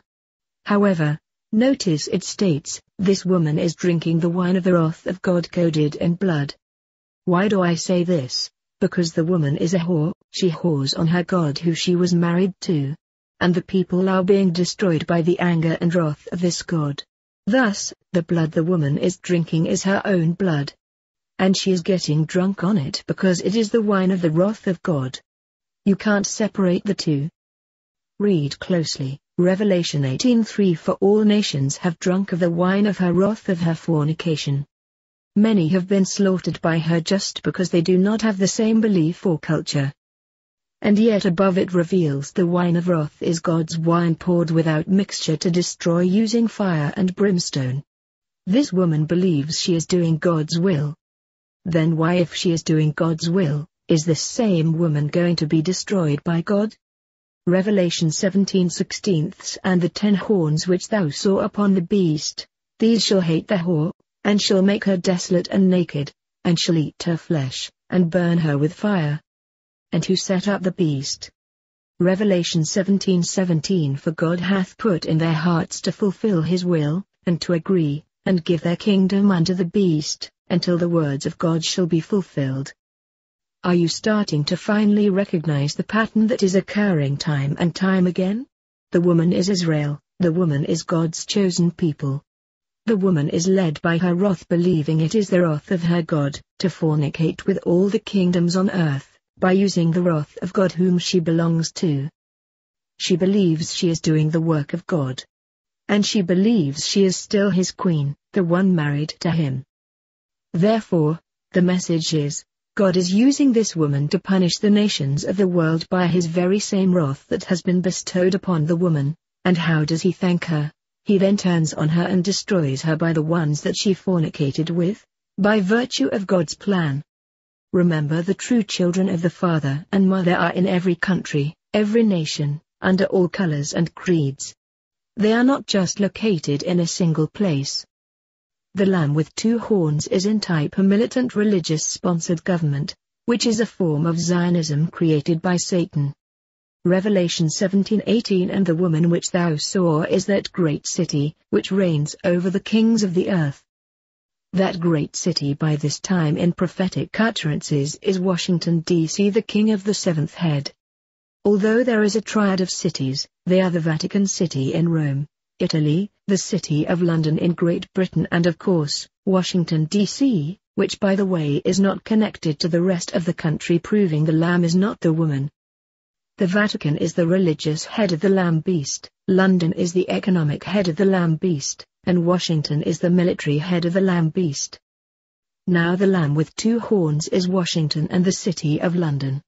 However, the hidden voice of the dragon is the Vatican, which is being masked under Protestantism, of which both is still a false Christianity. Now when it says the woman is that great city, it is referring to Washington, D.C., but the woman is not the beast, she is riding and controlling the beast, or at least she was. The woman is the people of the nation who came under contract with the lamb-like beast to be the one who rides the beast. And how was this contract enabled? We, the people of the United States, in order to form a more perfect union, establish justice, ensure domestic tranquility, provide for the common defense, promote the general welfare, and secure blessings of liberty to ourselves and our posterity, do ordain and establish this Constitution for the United States of America. And as Lincoln stated 87 years later, that this nation, under God, shall have a new birth of freedom, and that, is there, government of the people, by the people, for the people, shall not perish from the earth. Thus, the woman is the contracted covenant people of God who were placed in control of the lamb-like beast by contract. Remember, God's holy people are Israel. His covenant or promise was to Israel. Do you really need a 2x4 across the head to recognize who Israel really is? The woman is riding the beast, and the seventh head of the beast is Washington, D.C., the great city that rules over all of the kings of the earth. It is the people giving their backing and authority over to this beast, by deception and ignorance, as how she is riding and controlling it. But the beast was never her ally, was never her friend. He was set up by the God of these people to make sure the woman is destroyed and utterly burned by fire. Therefore, the Lamb is now being unmasked as the dragon, as it always was, and is setting everything up to allow for the destruction of this woman. What we are witnessing is the blending of God, who supported the woman, as well as the devil who is being mixed within, likened unto a lamb as the beast. And both are together creating Babylon, confusion, distortion, and finally destruction. Revelation 18:11-24. Standing afar off for the fear of her torment, saying, Alas, alas, the great city Babylon, that mighty city! For in 1 hour is thy judgment come. And the merchants of the earth shall weep and mourn over her, for no man buys their merchandise any more.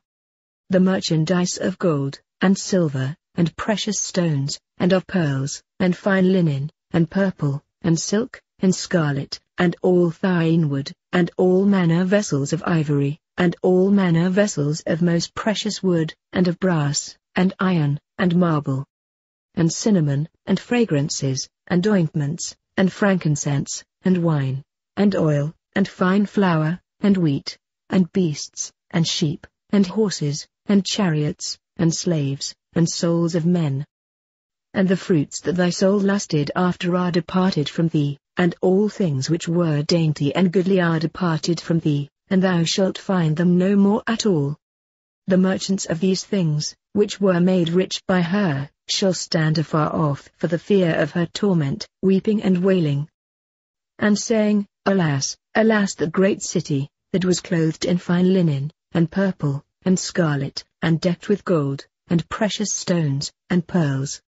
For in 1 hour so great riches is come to naught. And every shipmaster, and all the company in ships, and sailors, and as many as trade by sea, stood afar off, and cried when they saw the smoke of her burning, saying, What city is like unto this great city? And they cast dust on their heads, and cried, weeping and wailing, saying, Alas, alas, the great city, wherein were made rich all that had ships in the sea by reason of her costliness. For in 1 hour is she made desolate. Rejoice over her, thou heaven, and ye holy apostles and prophets, for God hath avenged you on her. And a mighty angel took up a stone like a great millstone, and cast it into the sea, saying, Thus with violence shall that great city Babylon be thrown down, and shall be found no more at all. And the voice of harpers, and musicians, and of pipers, and trumpeters, shall be heard no more at all in thee, and no craftsman, of whatsoever craft he be, shall be found any more in thee, and the sound of a millstone shall be heard no more at all in thee. And the light of a candle shall shine no more at all in thee, and the voice of the bridegroom and of the bride shall be heard no more at all in thee, for thy merchants were the great men of the earth, for by thy sorceries were all nations deceived. And in her was found the blood of prophets, and of saints, and of all that were slain upon the earth. I have stated that some have believed the woman is the Catholic Church.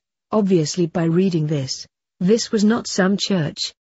This was a great nation, who contributed all its wealth and goods through export and import across the planet. Only one nation in this entire world has ever done this or could even come close to these descriptions. It is none other than the United States of America. This was the blessing and promise of their God to become a single great nation. And sadly, part of that promise morphed into her destruction also. And this is how Christianity has been deceived by a false god. They allow themselves to be taken in under the spirit of wrath and jealousy. And they support and desire war to be a way to kill the enemies of God. Their motto is, If they are not for us, they are against us. And as it said in the Bible, they will kill you thinking they are doing God a service. This applies to all religions. But again, who is their God? Soon though that is going to change, as the people will suffer due to their leaders' decisions via their acceptance, which is leading the people to their slaughter. What is really happening here? The Israelites of old were married to God until the divorce, and then they morphed into new, neo-religion within all blood seed mixtures. And YHVH then married the new Israel. It states that these 10 block nations shall hate the whore and make her desolate and burn her with fire.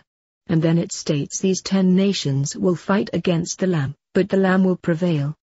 Per Revelation, the Lamb here is called the Little Lamb, and it seems to reveal how the little horn and the little lamb are the same, as Satan or in type masking himself to be likened unto Christ. We knows that Satan under the authority of God became the little horn that led the resurrected Rome and began the Holy Roman Empire. Then the last 2 heads created an image to this same satanic dragon beast again. We know this beast is Satan in disguise, and we also know the lamb was in disguise. Thus, the little lamb like the little horn is Satan, who is operating in stealth, has the power and voice of the United States and British governments. The United States and British government will come into collusion to destroy their own people, as a sacrifice to their God. Their God is the same God that the people have been willingly following. Thus, preparing their own sacrifice, drinking their own blood and the wrath of God's wine. 2 of these heads were the American and British government. Therefore, these 2 governments made an image to this beast. Because they are really part of the dragon, nothing ever changed other than the dragon went into hiding for a time. These 2 governments were not adherents of the true shepherd, but the false lamb, the little lamb or little horn. And the people whored with the little lamb in religion, symbolically. The mystery of iniquity doth already abound, and only he who restrains will restrain until that wicked one will be revealed. Just like Mystery Babylon. The mystery of iniquity is God and Satan working together to deceive the whole world. Whether you are a servant to God or Satan, you are serving the same master. This is the mystery of iniquity that has been hidden from humanity. God marries one called his wife or covenant son, and then Satan seduces that same one and she becomes a whore. The same old story. God sets up the garden, and then lets Satan come in and take over the gardening. God came into a union with Eve, and then allowed Satan to deceive her. Thus, Cain and Abel were born of the gods, but one had to be a sacrificial lamb. God then cast the woman and man out of the garden and made Eve's illegitimate son Cain, king, and then places a mark on him to protect him. Nothing has ever changed. Chapter 33. He who owns the gold makes the rules. Therefore, government officials will sell out their own people because they have been offered a place in Lucifer's kingdom. This is exactly the offer I was given, in that if I would betray the people I would gain access to anything I desired. How can the great whore with all its power be taken down? This will likely be done in one day or even a literal hour due to a total monetary collapse. This will destroy the people who have become the whore via the seduction of their government lamb. How in the world could this grouping of 10 nations, which have not yet been given their kingdom, cause an economic collapse for the US and Great Britain? Very simply, by allowing other nations to buy oil and goods via import and export with something other than the dollar. Remember, the UN is really in control. They have the authority and power. And through them they can shift that power at will. As stated earlier, I believe these 10 nations that are to become kingdoms for 1 hour are economic bloc nations, and they are called the BRICS nations. But it is a play on words referencing bricks of gold. Remember, the head is of gold? What is transpiring before our eyes is America has trusted in their own fiat dollar wherewith they believe they are queen, and no one can knock them off their pedestal. When America got rid of the gold and silver standard, they were putting all their eggs in one basket, hoping they could control the entire world by a dollar that is completely fake and has no backing anymore. In fact, It is so debt-ridden that there is no value in the dollar anywhere on this globe except what people believe. Sadly, as America and all its whoring partners go deeper into the abyss with this hegemony of evil, called the dollar, and as America has sold most of its gold, other nations are beginning to purchase gold and silver at record numbers. What you must understand, gold and silver are all underpriced and are undervalued because the world is still looking to a fake dollar. Thus, the head was of gold and the arms were of silver. So, those in control, those who control the money or the American dollar are illegally causing the prices of gold and silver to be hundreds if not thousands and even tens of thousands of dollars undervalued per ounce. The way they do this is using the American markets which influence the world markets and create the false price of gold and silver. In these markets, they have what is called GLD and SLV, which is tradable stocks of fake gold and silver and paper only. The problem is, because of the illegal fixing of the prices, gold and silver are very low and most believe there is no real value in them. It is strange how people see value in paper and they don't see value in a precious metal that takes thousands of man-hours to bring up from the earth. And they will turn to digital and fake means such as plastic to become the accepted money. Sort of sounds like being in a grocery store when they ask, paper or plastic? Everything is backwards. Gold and silver is the only thing that has ever had value as a tangible asset. And yet people love the illusion of a fake dollar, believing it has more value than something that is more tangible. Just like they follow a fake Christ, wanted him to be real. Thus, following the delusion and loving the lie. When GLD and SLV is being traded in the markets, it is not true gold and silver. It is simply paper that says it is gold and silver, and it is being sold thousands of times more than there is actual gold and silver mined. The paper GLD and SLV is as fake as the American dollar, because it is the same principle. And all the while as America continues to force the price of gold and silver lower and lower, even though the value is going up every day, because of mining operations and the need for silver in the infrastructure. The people of the United States are being denied by delusion to even own the very thing that could possibly save them in an economic collapse. And it was all planned. They are being prepared for the slaughter. They are being lied to in a megalithic scope of deception, telling them the metal has no real value, which is insanity. The only reason gold and silver has not launched into the stars, is because the American dollar is still the reserve global currency. And gold and silver are being kept down by hordes of fake money being rushed into the market to buy debt, tons of debt. It is called quantitative easing, which is a cute name for utter disregard for economic responsibility, where more and more money is being printed to keep the illusion alive that the dollar is sound. And it is still being done as of 2015. In this book read it to the tune of billions of dollars a month all around the world. While all of this going on, nations such as China, India, Russia and many more are taking the advantage of buying all the gold and silver there is, at these unbelievable low prices, while preparing their people for the utter American dollar collapse. Americans are being told it is worthless metal and are told not to prepare. And like obedient sheep they are not preparing. These other nations realize one truth the American people do not know, and that is the dollar is slowly losing out as the world reserve currency. And these other nations are very aware that America will go bankrupt soon. They are storing all the gold and silver in their vaults for the time when this occurs. Because once the reserve status has changed, and it will very soon, all wealth in the world will revert to gold and silver. And once again I repeat, he that has the gold makes the rules. China is sitting right now on the precipice of changing the entire world economic order. They have always been a shrewd and smart people, knowing how to think ahead, not in terms of years but hundreds of years. They even think ahead in terms of thousands of years. That is why they are already forming this economic bloc of nations. It cannot work until the world currency is changed and removed away from America. Whereas America has lost any true fiscal responsibility identity, and they can only think ahead for days and at most weeks. Once all wealth reverts to the original metal, that is real money, then those that own the metal will become the wealthy of the world, and those who own the dollar will be raped, pillaged and burned with fire. The very thing that is spoken as to what is going to happen to the whore, which ironically is something that always occurs when a nation is economically destroyed. The cities will burn with fire. Violence will be everywhere in the streets. And the nation will turn into a Mad Max-type country. We are witnessing all of this forming right before our eyes, and Americans are still living in Alice and Wonderland thinking nothing can happen to them. We are America. We are king, queen of the world. Chapter 34.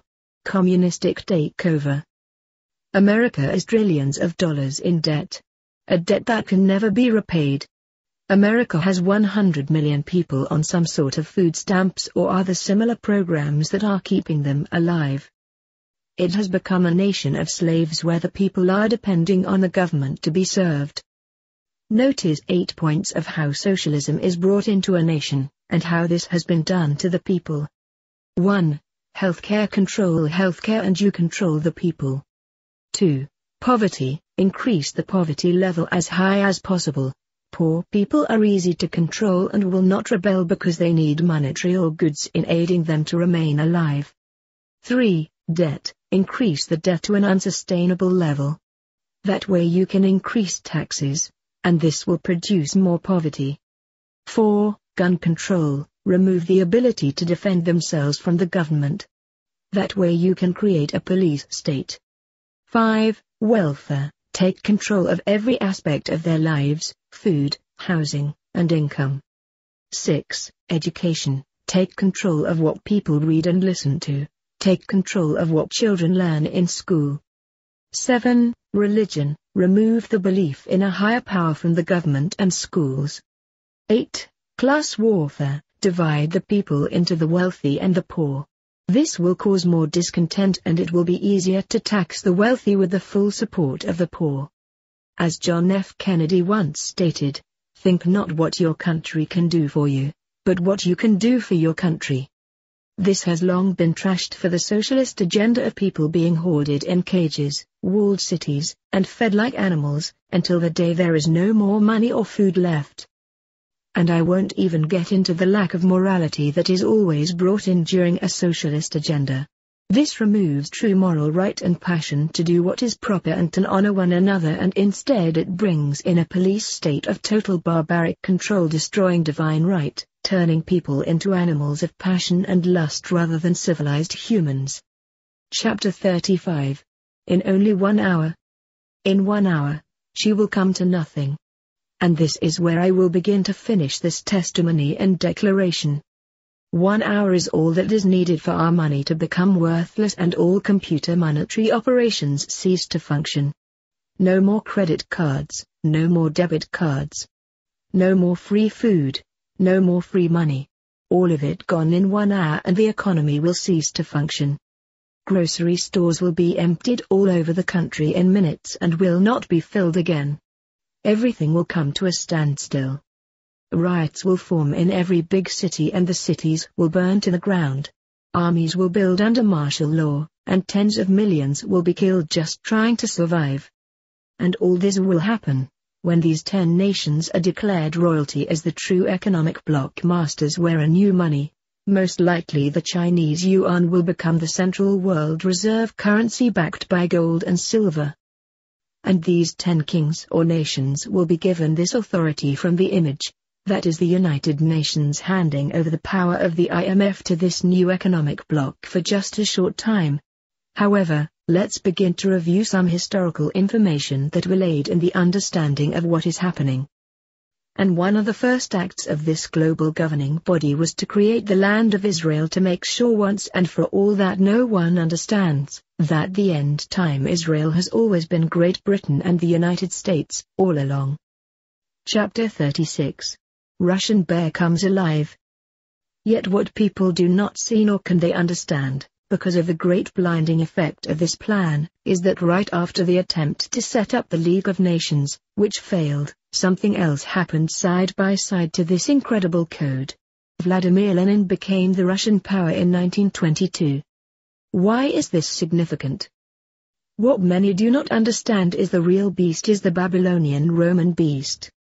And what many do not recognize is when the Roman Empire was defeated, it went underground and hid itself. The Caesars of Rome went into Russia and other places around the globe. They renamed them the Tsars. Caesars equals Caesars. This had to be hidden for the ultimate plan to work, so the Bolshevik Revolution occurred 1919. What happened was, the revolution had toppled Tsar Nicholas II of Russia. They wanted to make sure that no one would figure out the plan. What most do not understand is Nicholas of Russia and Kaiser Wilhelm, the great general of Germany during World War I, were the grandsons of Queen Victoria of the Royal Davidic Kingdom. Thus, the true nature of the House of Windsor in England was the House of Hanover and the Battenbergs. Israel integrated with the beast, and now it has all been melded together. But why is Russia important? Because the true Roman Empire is still there, hiding under the table. They are still there and now are beginning to reveal themselves since the communist Russia had collapsed. And now their leader, Vladimir Putin, is an Eastern Orthodox Christian, and Russia is no longer communistic, but that role is falling into the hands of the United States. Everything is backwards, because of the great lie. Russia is the key. Do you think it is just a coincidence that Russia became a superpower alongside of the real Israel during the transition stage of Israel's two covenant brothers? They were supplied the weapons that led to their superpower status by insiders of the West. It was all being done to fulfill the plan. There is a verse in the Bible via the Psalms that speaks of 10 nations rising to destroy Israel. This block of nations has never come together before, just like the 10 final toes and horns in Revelation. Therefore, we know it is not historical, but futuristic. Their real identity is hidden because the names would reveal who they are, as being nations of the East as well as combined with lesser nations, iron mixed with clay, or military power mixed with economic power. However, it states, among these nations a people known as Azur will rise to help them. This is an anagram, as you will recognize that the word Azur reversed is Rissa, which is how the country used to be spelled in the Middle Ages when the Bible was created, Rissa. Think about the name and spelling of this country and how it came in during the Middle Ages, and the Bible just happens to reveal this exact name written as an anagram. Very convenient, since these things were all written during the same time within the scriptures between the 13th and 18th century. So, while Israel as Manasseh or the United States is rising to power at the end of World War I, and World War II another power simultaneously is also rising, they are called Russia, Rissa or Azur. Why is this important? Because Israel itself never understood they were being set up for the fall. All of this took place because they believed they had the rightful rule as power of the earth. Even now there are those deep inside the government that are fighting to develop a hegemony, world power control, but now their biggest opponent is Russia and China. Both are coming into a pact with one another from the east of the rising sun. What Israel doesn't understand is, they are the great whore, and they are going to be destroyed by 10 nations coming together for 1 hour. These are the same 10 nations spoken of in the Psalms, who are joined by Azur/Rissa. Even though the names of these 10 nations represent older places, they are revealing their modern counterpart, but only Rissa was revealed as an anagram to keep the secret away from the people. These 10 nations come together united for only one reason, and that is to remove Israel from the face of the earth, that their name be forever removed. They will hate the whore. If you really knew what America has been doing to the rest of the world, you would understand totally. The problem is, everyone is staring at the fraudulent nation in the Middle East that the UN created just for this cause, and no one is understanding this planned prophecy is against Great Britain and mostly the United States. While everyone is considering the desert of a bunch of nomads of the Middle East, few have eyes on what is happening right in their backyard. And the interesting thing is, nearly every general president of the United Nations has been communist or connected to Russia and or Asia or other socialist agendas. None of them belong to the coded Israel, ever. Do you really believe the motive of the United Nations is to secure power of the United States and allow them hegemony? Not a chance. What has been happening is the United Nations has been generating more and more power and slowly turning against their creators. This, by the way, is already coming to a climax as the United Nations controls most of all global power stations, world health, world economy, and the world court, etc. The reason Russia is standing up against the hegemony of Israel, United States, and now Europe, is because Russia not Europe are fulfilling the real plan. And that is, the whore must be removed and destroyed while the image takes over complete control. And this will all be done economically, even without a shot fired, so to speak, via what is now called the BRICS nations, beginning in the East, which soon will become 10 nations from around the world. Chapter 37. Lucifer rises from the East. Now keep that in mind, as the real power that will unfold on this earth, will arise from the East. Throughout the world, the morning star is in corporate logos being splashed in our faces all the time. These insignias and patterns that corporations use all over the planet reveal the rising star between two mountains or the rising of the sun. The rising of the sun has been and has always been the worship of Lucifer, the god of the East. The two mountains are the two kingdoms, the beastly kingdoms and then the kingdom of Lucifer being restored again. Yet Jesus even warned us that there would be false Christs, even those that say that Jesus was the Christ and would deceive many. We were warned of the great lie, we were warned of the false Christs, and yet people still take a blind eye to what is happening because they do not understand the code in the Bible. This will create total monetary disorder over the globe, and in 1 hour with the beast, the dollar hegemony and domination and supremacy will be destroyed. Because they no longer are the ones who own the real gold and silver, all they will have is worthless paper. That is all that must happen for the whore to crumble and become desolated and destitute. That in 1 hour it will be declared that the American dollar is no longer the world reserve currency, and that 10 nations will become the new world economic bloc nations, wherewith all money will revert to gold and silver. And the dollar will become worthless. My friends, it won't take days, weeks or months. The time to prepare is occurring right now while everyone is sleeping. All of this is forming right before our eyes, but people's pride, moral lack, hypocrisy and stubbornness will not allow them to see the obvious, because they have joined in the sins of the country in accepting every form of bad behavior which this country would never have permitted prior. Just by forming into an economic bloc, these nations will cause the destruction of the US along with all countries who depend solely on the dollar as a reserved currency in some form without a shot fired on anyone's part. Again, in Revelation 18, it states, "She, the whore, sits on top of the world as a queen, believing no one can dethrone her."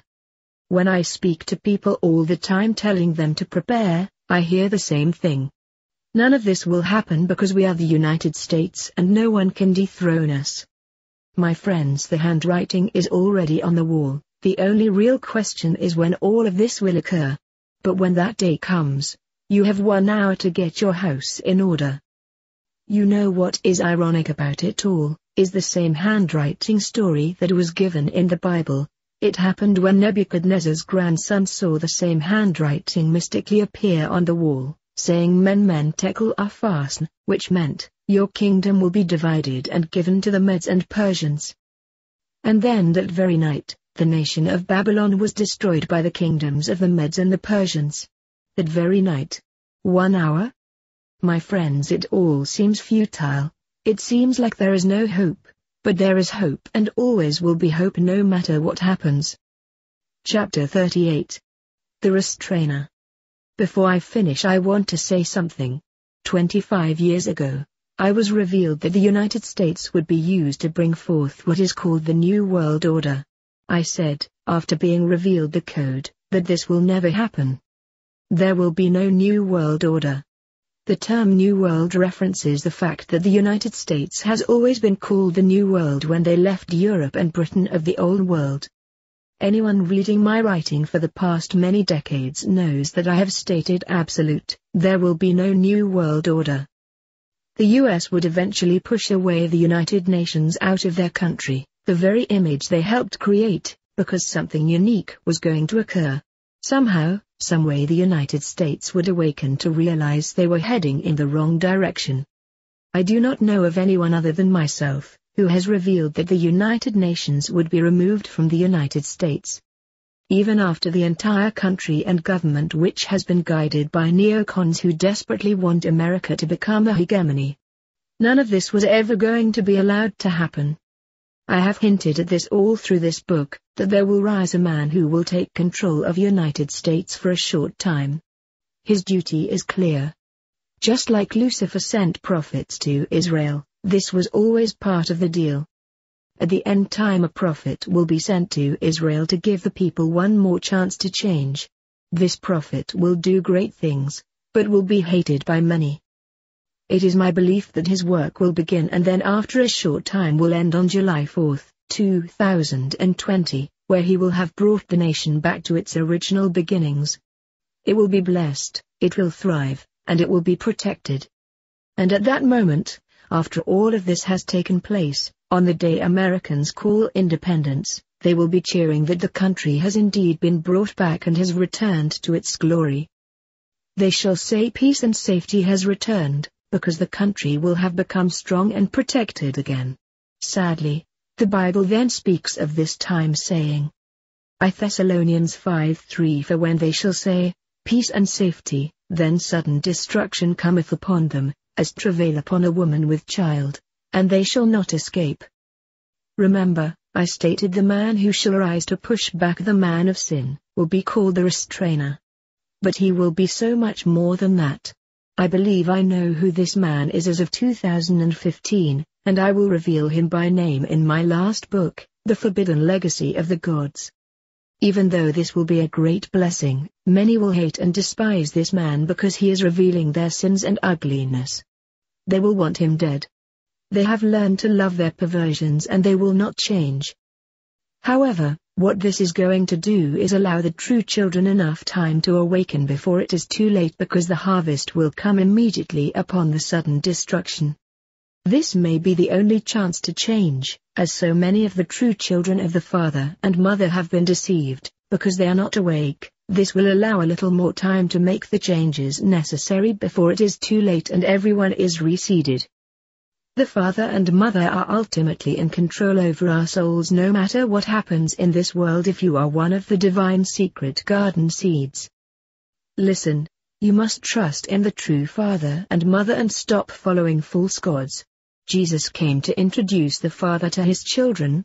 His children had never known him before while in this form, while being cut off from their soul memory. If you are truly trusting in the Father you will be spiritually and even physically protected, prepared for the harvest. Our true Father and Mother are not out to destroy, but to help assist and awaken their children, but they won't force their will on anyone. My work in this series of books is proof of that, even though I am a nobody of influence or power. I am just like you. I was given a great passion to restore the truth about the Father and Mother and try to lead the children back to them. It is a great task. There is no human or physical reward. But it is something I was given to do in my life. However, I am a true seed of the Father and Mother, a divine child of the true parents. And even though I have no power or authority here, I have a great inheritance awaiting me as you do also. I and my Father are one.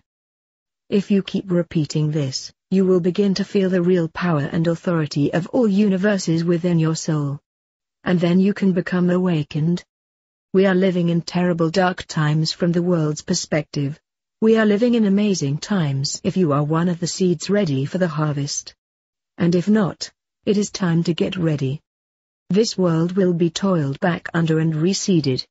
It will go through dramatic and violent times as it always does when Lucifer comes to the point where he is about to set up his kingdom again, which is a 1,000-year perpetual time loop.